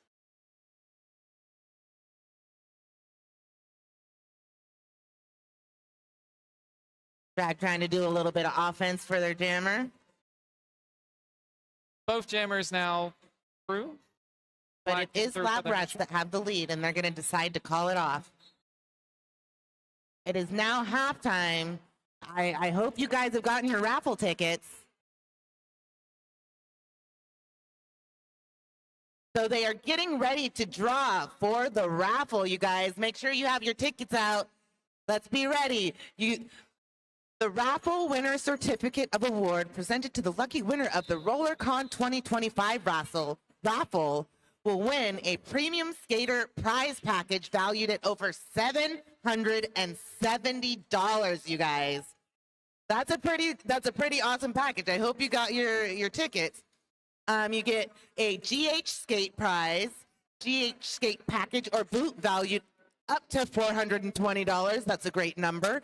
Customize your perfect ride with elite skate gear. Skate like a pro prize valued at $350. Choose one of the following exclusive training options with Kim Manning, a pro skater, choreographer, and certified USARS coach. You can get a 3-pack of 45-minute private lessons. They must be used consecutively in LA or virtual. You get 1 month of unlimited group classes, live or Zoom. Free entry to Star Skate Camp for a USARS instructor certification. Free entry to Camp Skate Vibes, Skater Wellness and Choreo Weekend. Yeah, that sounds like a whole lot of stuff. I don't know why I expect there to be any more. That's a whole lot. Are we ready? You got your tickets out? You got your tickets? I hope you do. Support Doctors Without Borders. Here we go. It's a yellow ticket. I hope you got a yellow ticket. Let's see. Kathleen Nelligan. Kathleen Nelligan is the winner. Thank you so much for participating in the raffle and supporting Doctors Without Borders, folks. All of our marquee games this weekend will have raffles. So make sure to come back tomorrow for Lazy River Riders versus another pool floaty related team. Pool floaties? Yeah, they wear like pool floaties. Honestly, it's so fun to play derby with a pool floaty on. Have you ever done it? No, I haven't. So if you're jamming, I don't like to jam. Let me start off by saying that. I am a 100% blocker. I try to be anyway. But if you're wearing like an inner tube and you go to hit people, it's so much fun. It's like they bounce off. That sounds awesome. And you'd probably never get a hip bruise. No, it's like a little insulation. I love that. We should just make that the standard. That should be a standard part of the game. It's like a bumper cars. Yeah. I mean, we are kind of playing bumper cars anyways, just without the extra cushion. Yeah, that hurts, dude. We are still going to be selling tickets throughout the rest of the game. Any tickets that are sold during the second half of the game still goes to Doctors Without Borders. Get your raffle tickets, you guys. There's still also lots of prizes to win. The raffle is so worth it, and it goes to a good cause.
Welcome back to the second half of the Rollercon STEM Showcase benefiting Doctors Without Borders. We've got the Lab Rats with a comfortable lead sitting at 86 points against the Bookworms 45. But we've got 30 more minutes of Derby here, folks. That's only 41 points.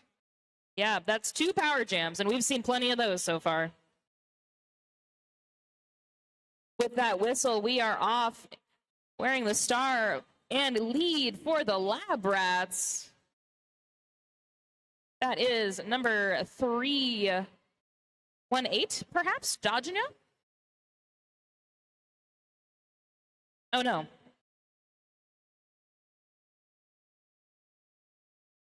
Oh, 215. I can read. Boo Gogi.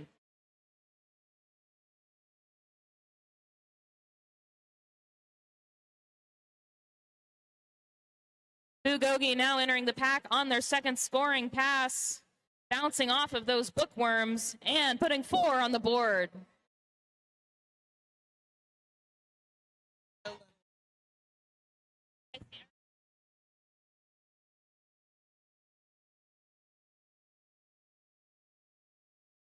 Boo getting some offense there from their teammate 333, Sweet and Sour. 4 points for the Lab Rats.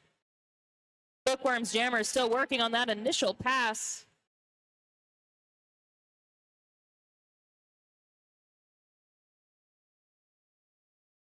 And Boo through, completing 4 points. Lab Rats opening this jam up with a big statement score so far. All right, past the century mark now. Keeping it going. Right, I was going to say, you said it would take 2 jams to get 41 points. I think we just had the team wrong. It's going to be a Lab Rats doing that. I say she could have made it around 2 more times and gotten 28 points. Yeah. Be 1.5 jam. I'll call it 1.5 jams. I like seeing some new jammers out here for both teams. I think this is Fighting Girlfriend wearing the star for Bookworms. That was the biggest scoring jam for the Lab Rats and the highest scoring jam of the game so far. Fighting Girlfriend going up against Big Mac Truck. Multiplayer being called in the pack. And lead jammer for Fighting Girlfriend and the Bookworms.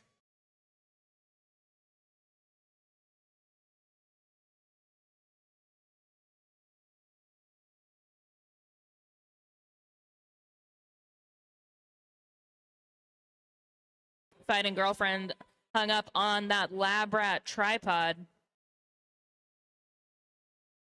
That wouldn't want to be a tripod I would want to go up against. Absolutely not.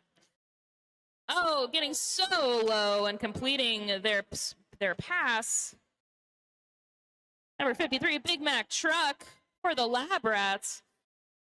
Fighting Girlfriend putting up points on the board for the Bookworms.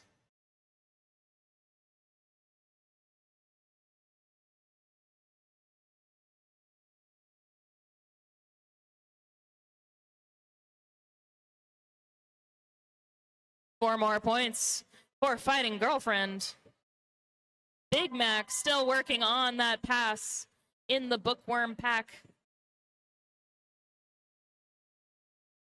That blocker's bugging him there in the back. Good one. I was going to make a hitting the books joke, but that's way better.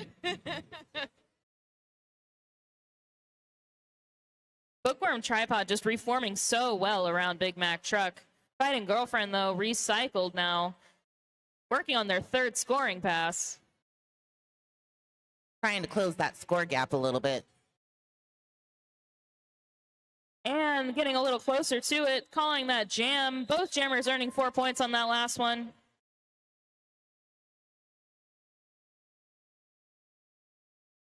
Lab Rats almost, but not quite, doubling up the Bookworms now, but we've got 25 points remaining in the second period. The S1 Lifer helmet, best fit plus best protection equals made for roller derby. Get a lifer, be a lifer.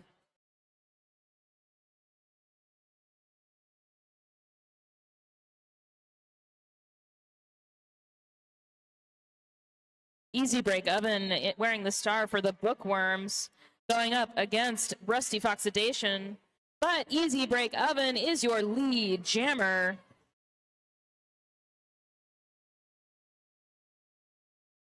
Rusty Foxidation completing their initial pass. Easy Break Oven back in the track on the track, scoring now. And we'll call the jam with 2 blockers in the box for the Lab Rats. Have a little nice pack advantage. Oh, I was wrong. It's 1 blocker from each team in the box. So even.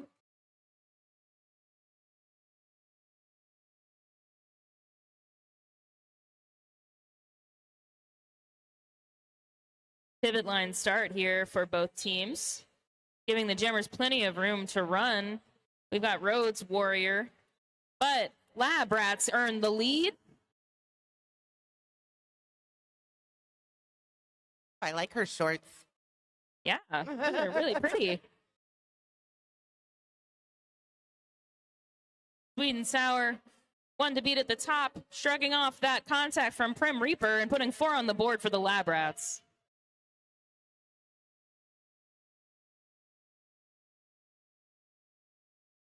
Little star stash there. And Sweet and Sour completing a second scoring pass, determining that it is scientifically optimal to continue running the jam.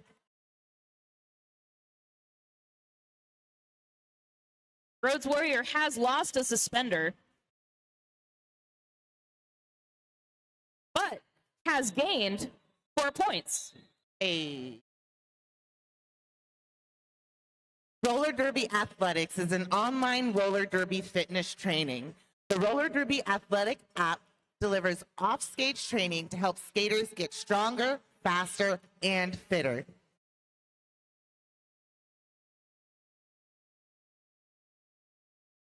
Gotta go.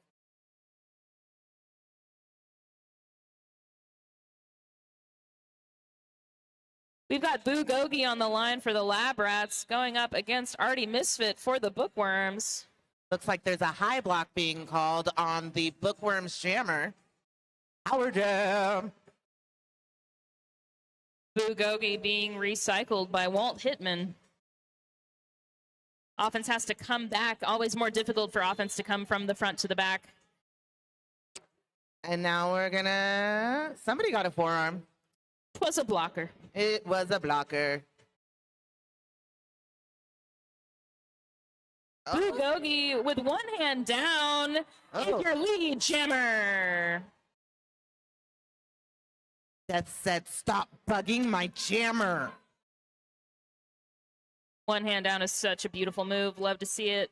Boo did fall, though, and now will be recycled on their scoring pass.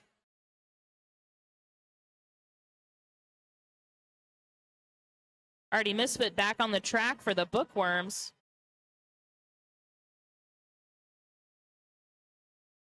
And 4 more points for Boo Gogi and the Lab Rats.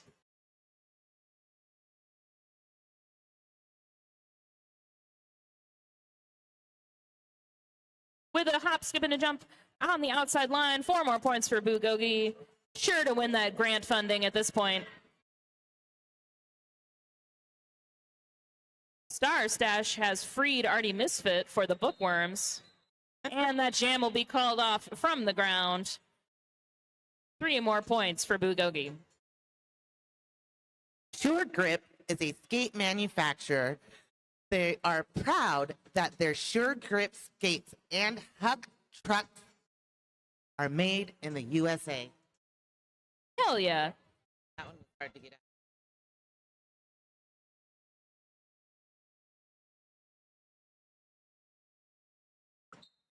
Fighting Girlfriend wearing the star for the Bookworms.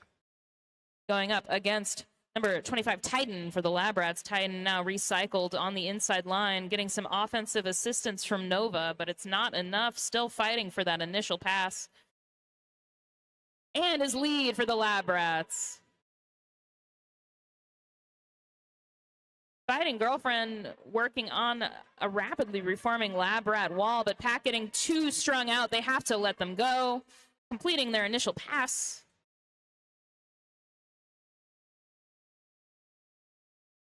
Titan scoring 4 points, calling off that jam.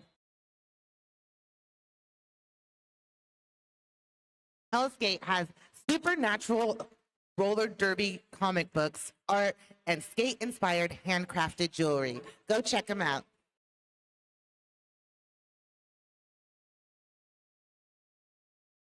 Now, we will have to replay this game at least 10 more times so that we can make a statistically significant conclusion on who the best team is. I hope everyone's prepared for that. Easy Break Oven on their toe stops is lead jammer for the Bookworms. Penalty being called, it's a forearm against a Bookworm blocker.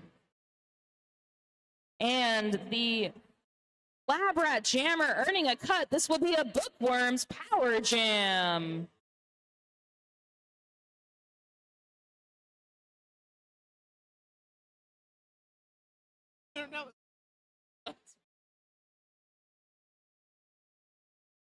Nice little hop over there. A great footwork there from Easy Break Oven. Getting some offensive assistance.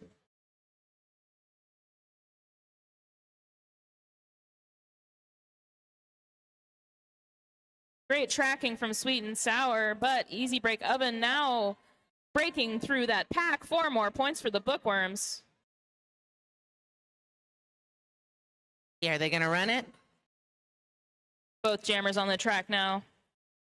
Dr. Cyanide right into that Bookworm tripod. Easy Break Oven being recycled by Sweet and Sour.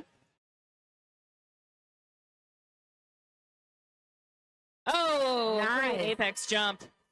Beautifully landed, and we'll call that jam. That was beautiful. Something, velocity, trajectory, math, numbers. Physics. Yes. I see that Rhodes Warrior has fixed their suspenders and is back on the track wearing the star for the Bookworms, opposite Boulder for the Lab Rats.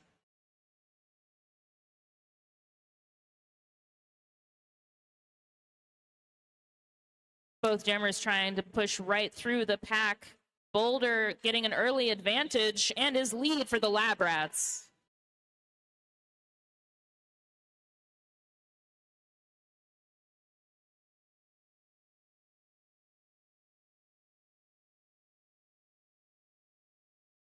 Rhodes Warrior pushing against that Lab Rat tripod while Boulder sneaks through on the outside, earning 4 points.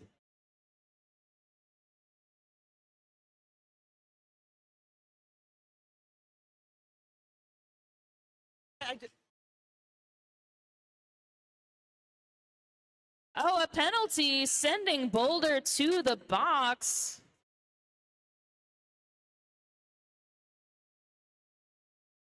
This will be a Bookworm Power Jam, but the Lab Rats really holding it down, forcing that Bookworm pivot all the way back. They've got the star in hand.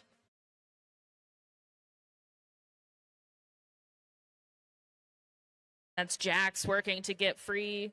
Good offense there from the Bookworms, but it wasn't quite enough. Oh, no penalty. Yes. Great opportunity here for the Bookworms.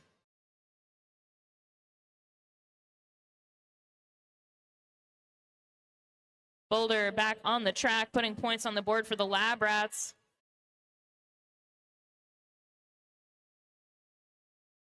Someone got a back block. Looks like it's a Bookworms blocker. Boulder trying to stay in, but will reset, play it safe. Tipped out there by Rhodes Warrior, recycled.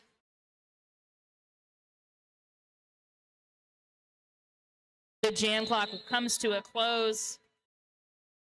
12 total points for the Lab Rats, 4 points for the Bookworms.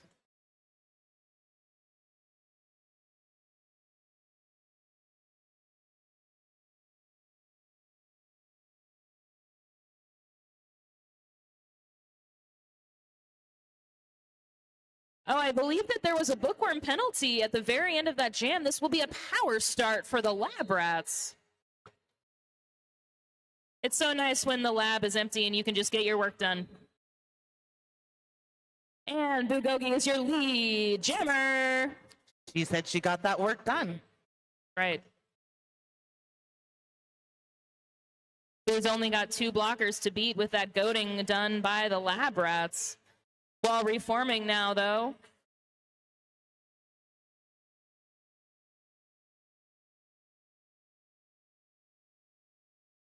Boo getting some heavy offense there from Dragger. I think Dragger could probably just pick Boo up and, like, carry them somewhere.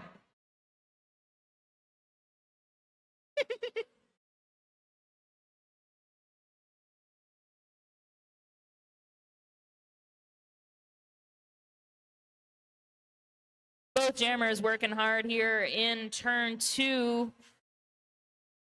Boo holding tight on that line. And a star pass completed for the Bookworms to Halloween. Boo completing their scoring pass. First blood of the jam over a minute in. Halloween recycled there behind Belladonna. Boo backwards on the toe stops, completing a second scoring pass. Points on the board now for Halloween and the Bookworms as well. And Boo will call off that jam. No more points there for the Lab Rats, bringing our game total now 157-85. And this is an announcement, not just for tonight, because after this game things are over, but just as in general, please clean up after yourself. Your mom doesn't volunteer here. Well, maybe she does, but you can ask her to clean it up, not leave it for anybody else. She's busy, okay? She's busy playing a game. We are starting to see that now with Junior Derby. I mean, we're seeing moms and kids skating together. Official review, or timeout, team timeout. Thank you, Nomad. Called by the Lab Rats.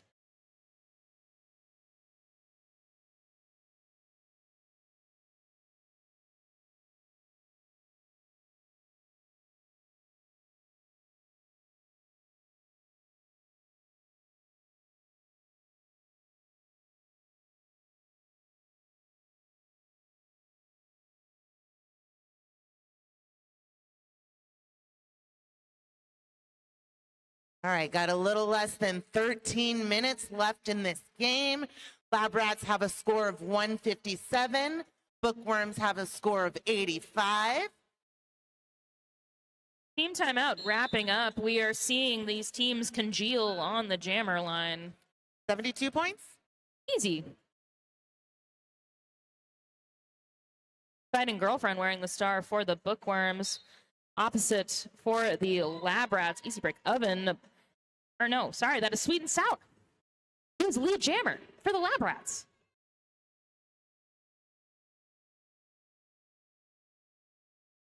Sweet and Sour hitting the pack with some force. Getting their hips around and earning points. But Fighting Girlfriend with that star stash now completing their initial pass for the Bookworms. Inside line almost open for Sweet and Sour, but they were shouldered out at the last second there by Darth Bling. 4 more points. Biden Girlfriend also scoring. Both teams now putting points on the board. And a call off there from Sweet and Sour. 1 more point on that jam, bringing their jam total 5 to Bookworms 4.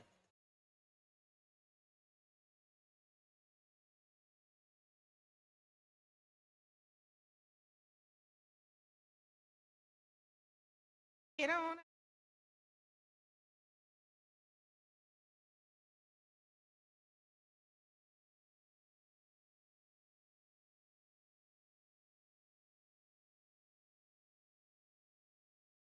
All right, and we are off. Rhodes Warrior powerfully driving up the center of the track against that lab rat tripod, and his lead jammer for the Bookworms. Star pass completed for the lab rats.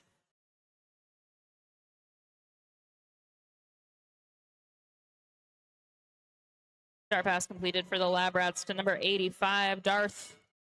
And Rhodes Warrior will call that jam. 4 points for the Bookworms, folks. Don't forget, you can still get raffle tickets for the Doctors Without Borders. That's where all the money is going. $1 for one raffle ticket. You get 25 for $20. You get 150 for $100. Yeah, even though we raffled off that big prize pack at halftime, there are so many more amazing prizes to be won this weekend. Grim Reaper wearing the star for the Bookworms. I believe that is their first time out here as the jammer, going up against Boulder for the Lab Rats.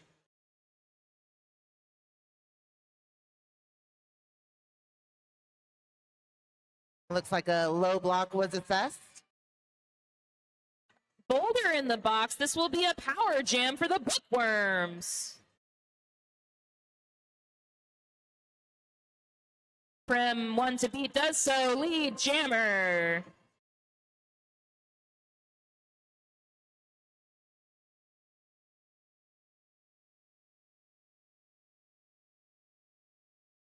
Prim getting low. Pack speeding up now. 2 to beat at the top. Folks, this is the third Bookworm Power Jam this period, and Prim trying to capitalize on it now. Getting some offense there from their teammate, Scarlet Fever. Seth went ahead and knocked that jammer to the inside, and then that was the end of that jam. No more.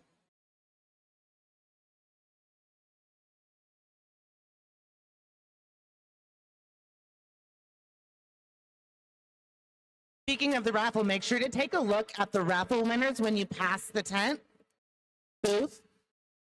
You'll see some names more than once because they bought a lot of tickets. They were some of the big baller shot callers getting those 150 tickets for $100. Timeout being called.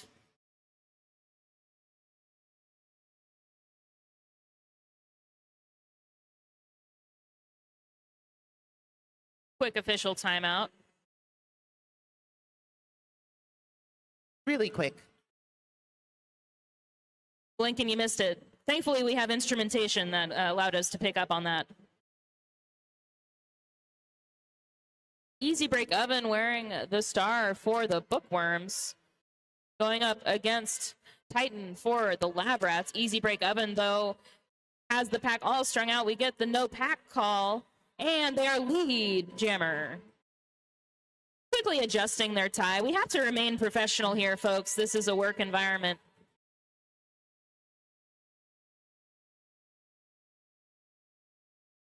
Easy Break Oven slicing into that pack, getting some great offense there. Not to the inside, though, calling that jam. I don't know if you saw, those wheels kissed. That jam brought the Bookworms over the century mark now with less than 10 minutes remaining in the game. We've got 162 Lab Rats to 101 Bookworms. A few good power jams. 888 is a protective gear brand for helmets, pads, padded apparel, Sisu mouthguards, and gear bags. 888, where innovation meets impact. Protect your progression with a gear built to set you apart.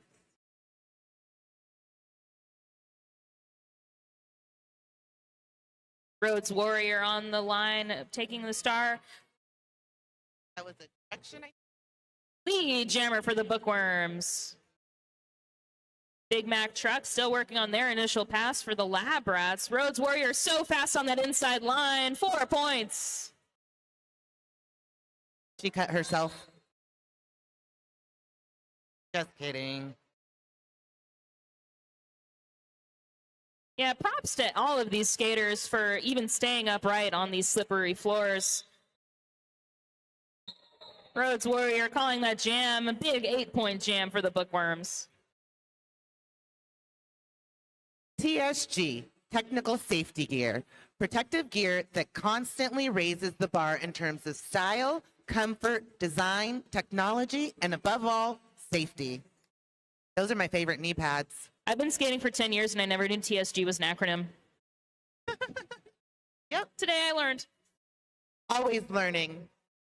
Grim Reaper is back on the line for the Bookworms in their second jam, wearing the Jammer Star of the contest, going up against Ruxy Fox Sedation for the Lab Rats. Now, we have to be careful with Rusty Fox Sedation because eventually they will oxidize and lose some of their mass. Both jammers having to reset now as we enter turn number 1. And sneaking through on the outside line, lead jammer is Rusty Fox Sedation.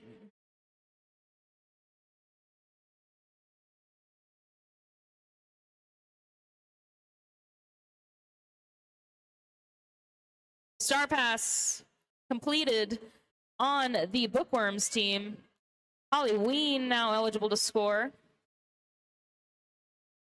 Rusty taking a knee there and calling that jam after earning 3 more points for the Lab Rats.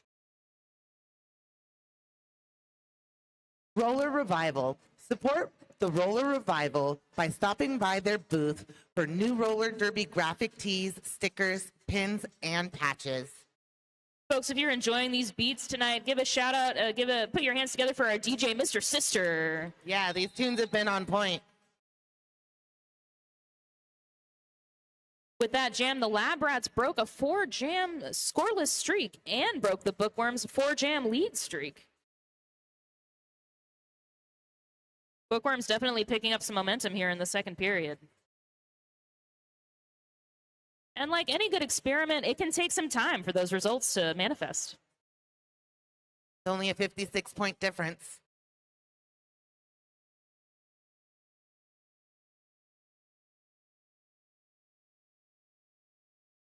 Team timeout called by the Lab Rats.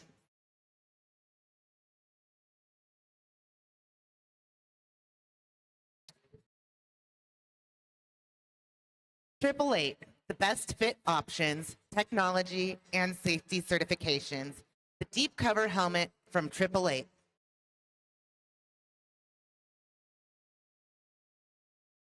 And the rolling whistle about to get underway here for the Lab Rats wearing the star. That's Sweet and Sour going up against Fightin' Girlfriend for the Bookworms. And Sweet and Sour is your lead jammer.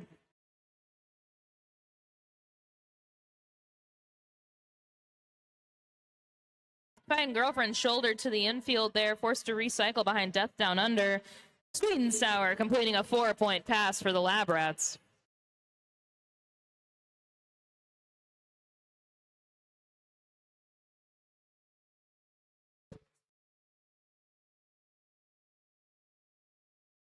Beautiful footwork there. 4 more points for Sweet and Sour. And a star pass now complete for the Bookworms. Already Misfit taking the star. Pack speeding up here. And Sweet and Sour will call that jam off, completing their 3rd scoring pass.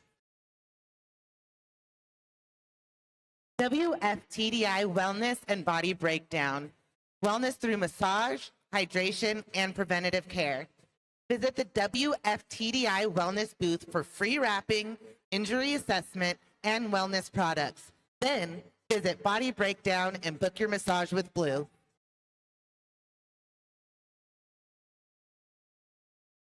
Dr. Cyanide wearing the star for the Lab Rats, but lead jammer going to the Bookworms with Easy Break Oven. Both jammers out and approaching the pack at speed. Easy Break Oven cutting to the outside, taking a knee, calling it off, but did they do it fast enough? No. 2 points there for Dr. Cyanide. 2 points for the Lab Rats, 2 points for the Bookworms.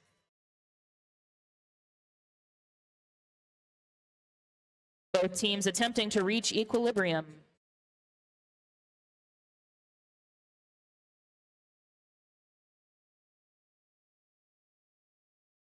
I want the Lab Rats to just get 1 point so I can say that they did a complete 180. Ah, yeah, that would be great. Let the Bookworms get some points. Yeah, Rhodes Warrior hitting the pack and starting to put some points on the board. Boulder has yet to complete their initial for the Lab Rats.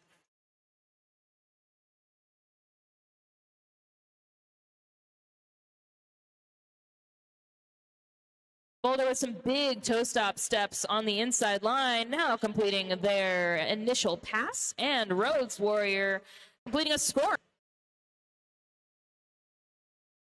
Calling that jam off, bringing our game total 179 to 115 with just a little over 2 minutes left in the game, folks. Monkey Lube, your one-stop solution to cleaning and maintaining your skate bearings. That will add speed and a smoother performance to your bearings that you will feel. Wearing the star for the Lab Rats.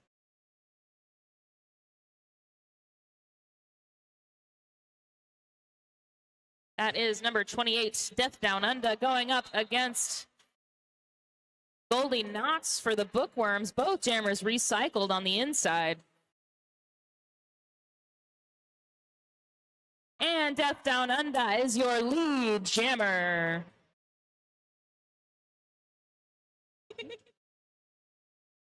Also, again, note the little rats. So cute. So cute. And so good at roller derby. 4 points there for the Lab Rats.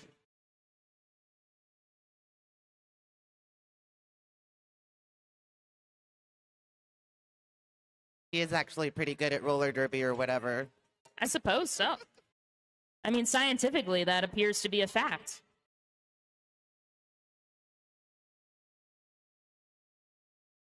Completing another scoring pass there. And sneaking out of the pack with a star stash is Goldie Knox for the Bookworms.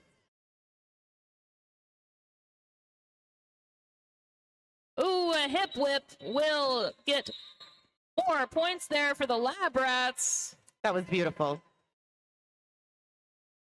Just like all of you watching this game in the venue and at home.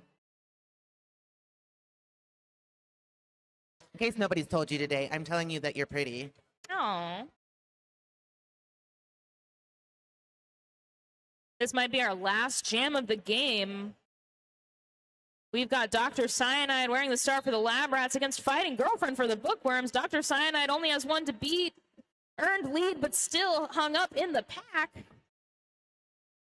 Trying to get a little help from their friends there.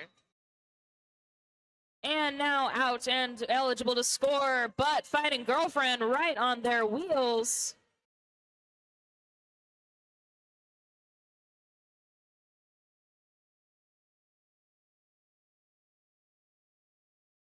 Both jammers hit the pack at the exact same time. Dr. Cyanide trying to stay upright, takes a tumble there in turn 4.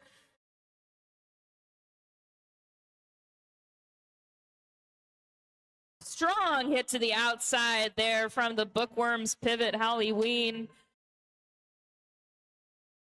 Pack has done a full lap, and both jammers are on the same scoring pass.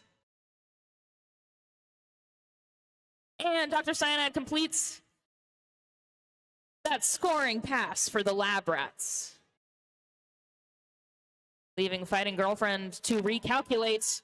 Oh, but they do so successfully. 4 more points for the Bookworms. Nice little bean dip. And that call off should bring an end to our game here, folks. Give them a hand.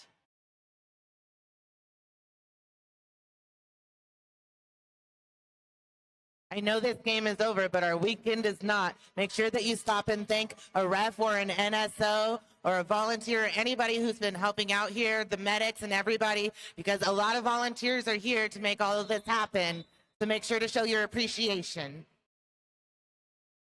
Folks, thank you for supporting these teams here tonight. Thank you for supporting Doctors Without Borders and all of the great causes that our marquee games will be supporting this weekend. I've been Shenanigan Skywalker. I've been Hit Me Brewston. And have a great and safe night.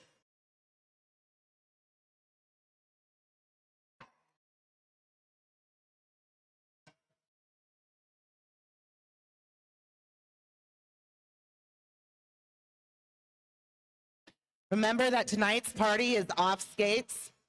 Only those that are allowed to be on skates are allowed to be on skates. If you didn't get told that you can be on skates, it's not you.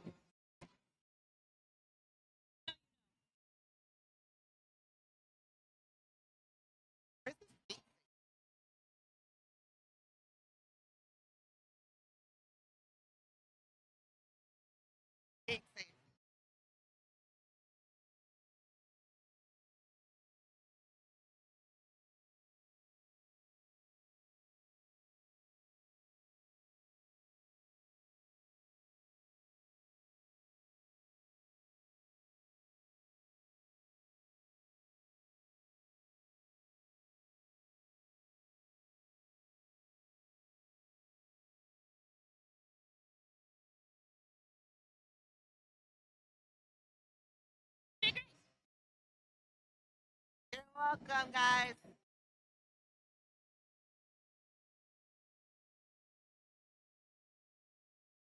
We do have tonight's party, the Ryel party. I hope to see you guys there.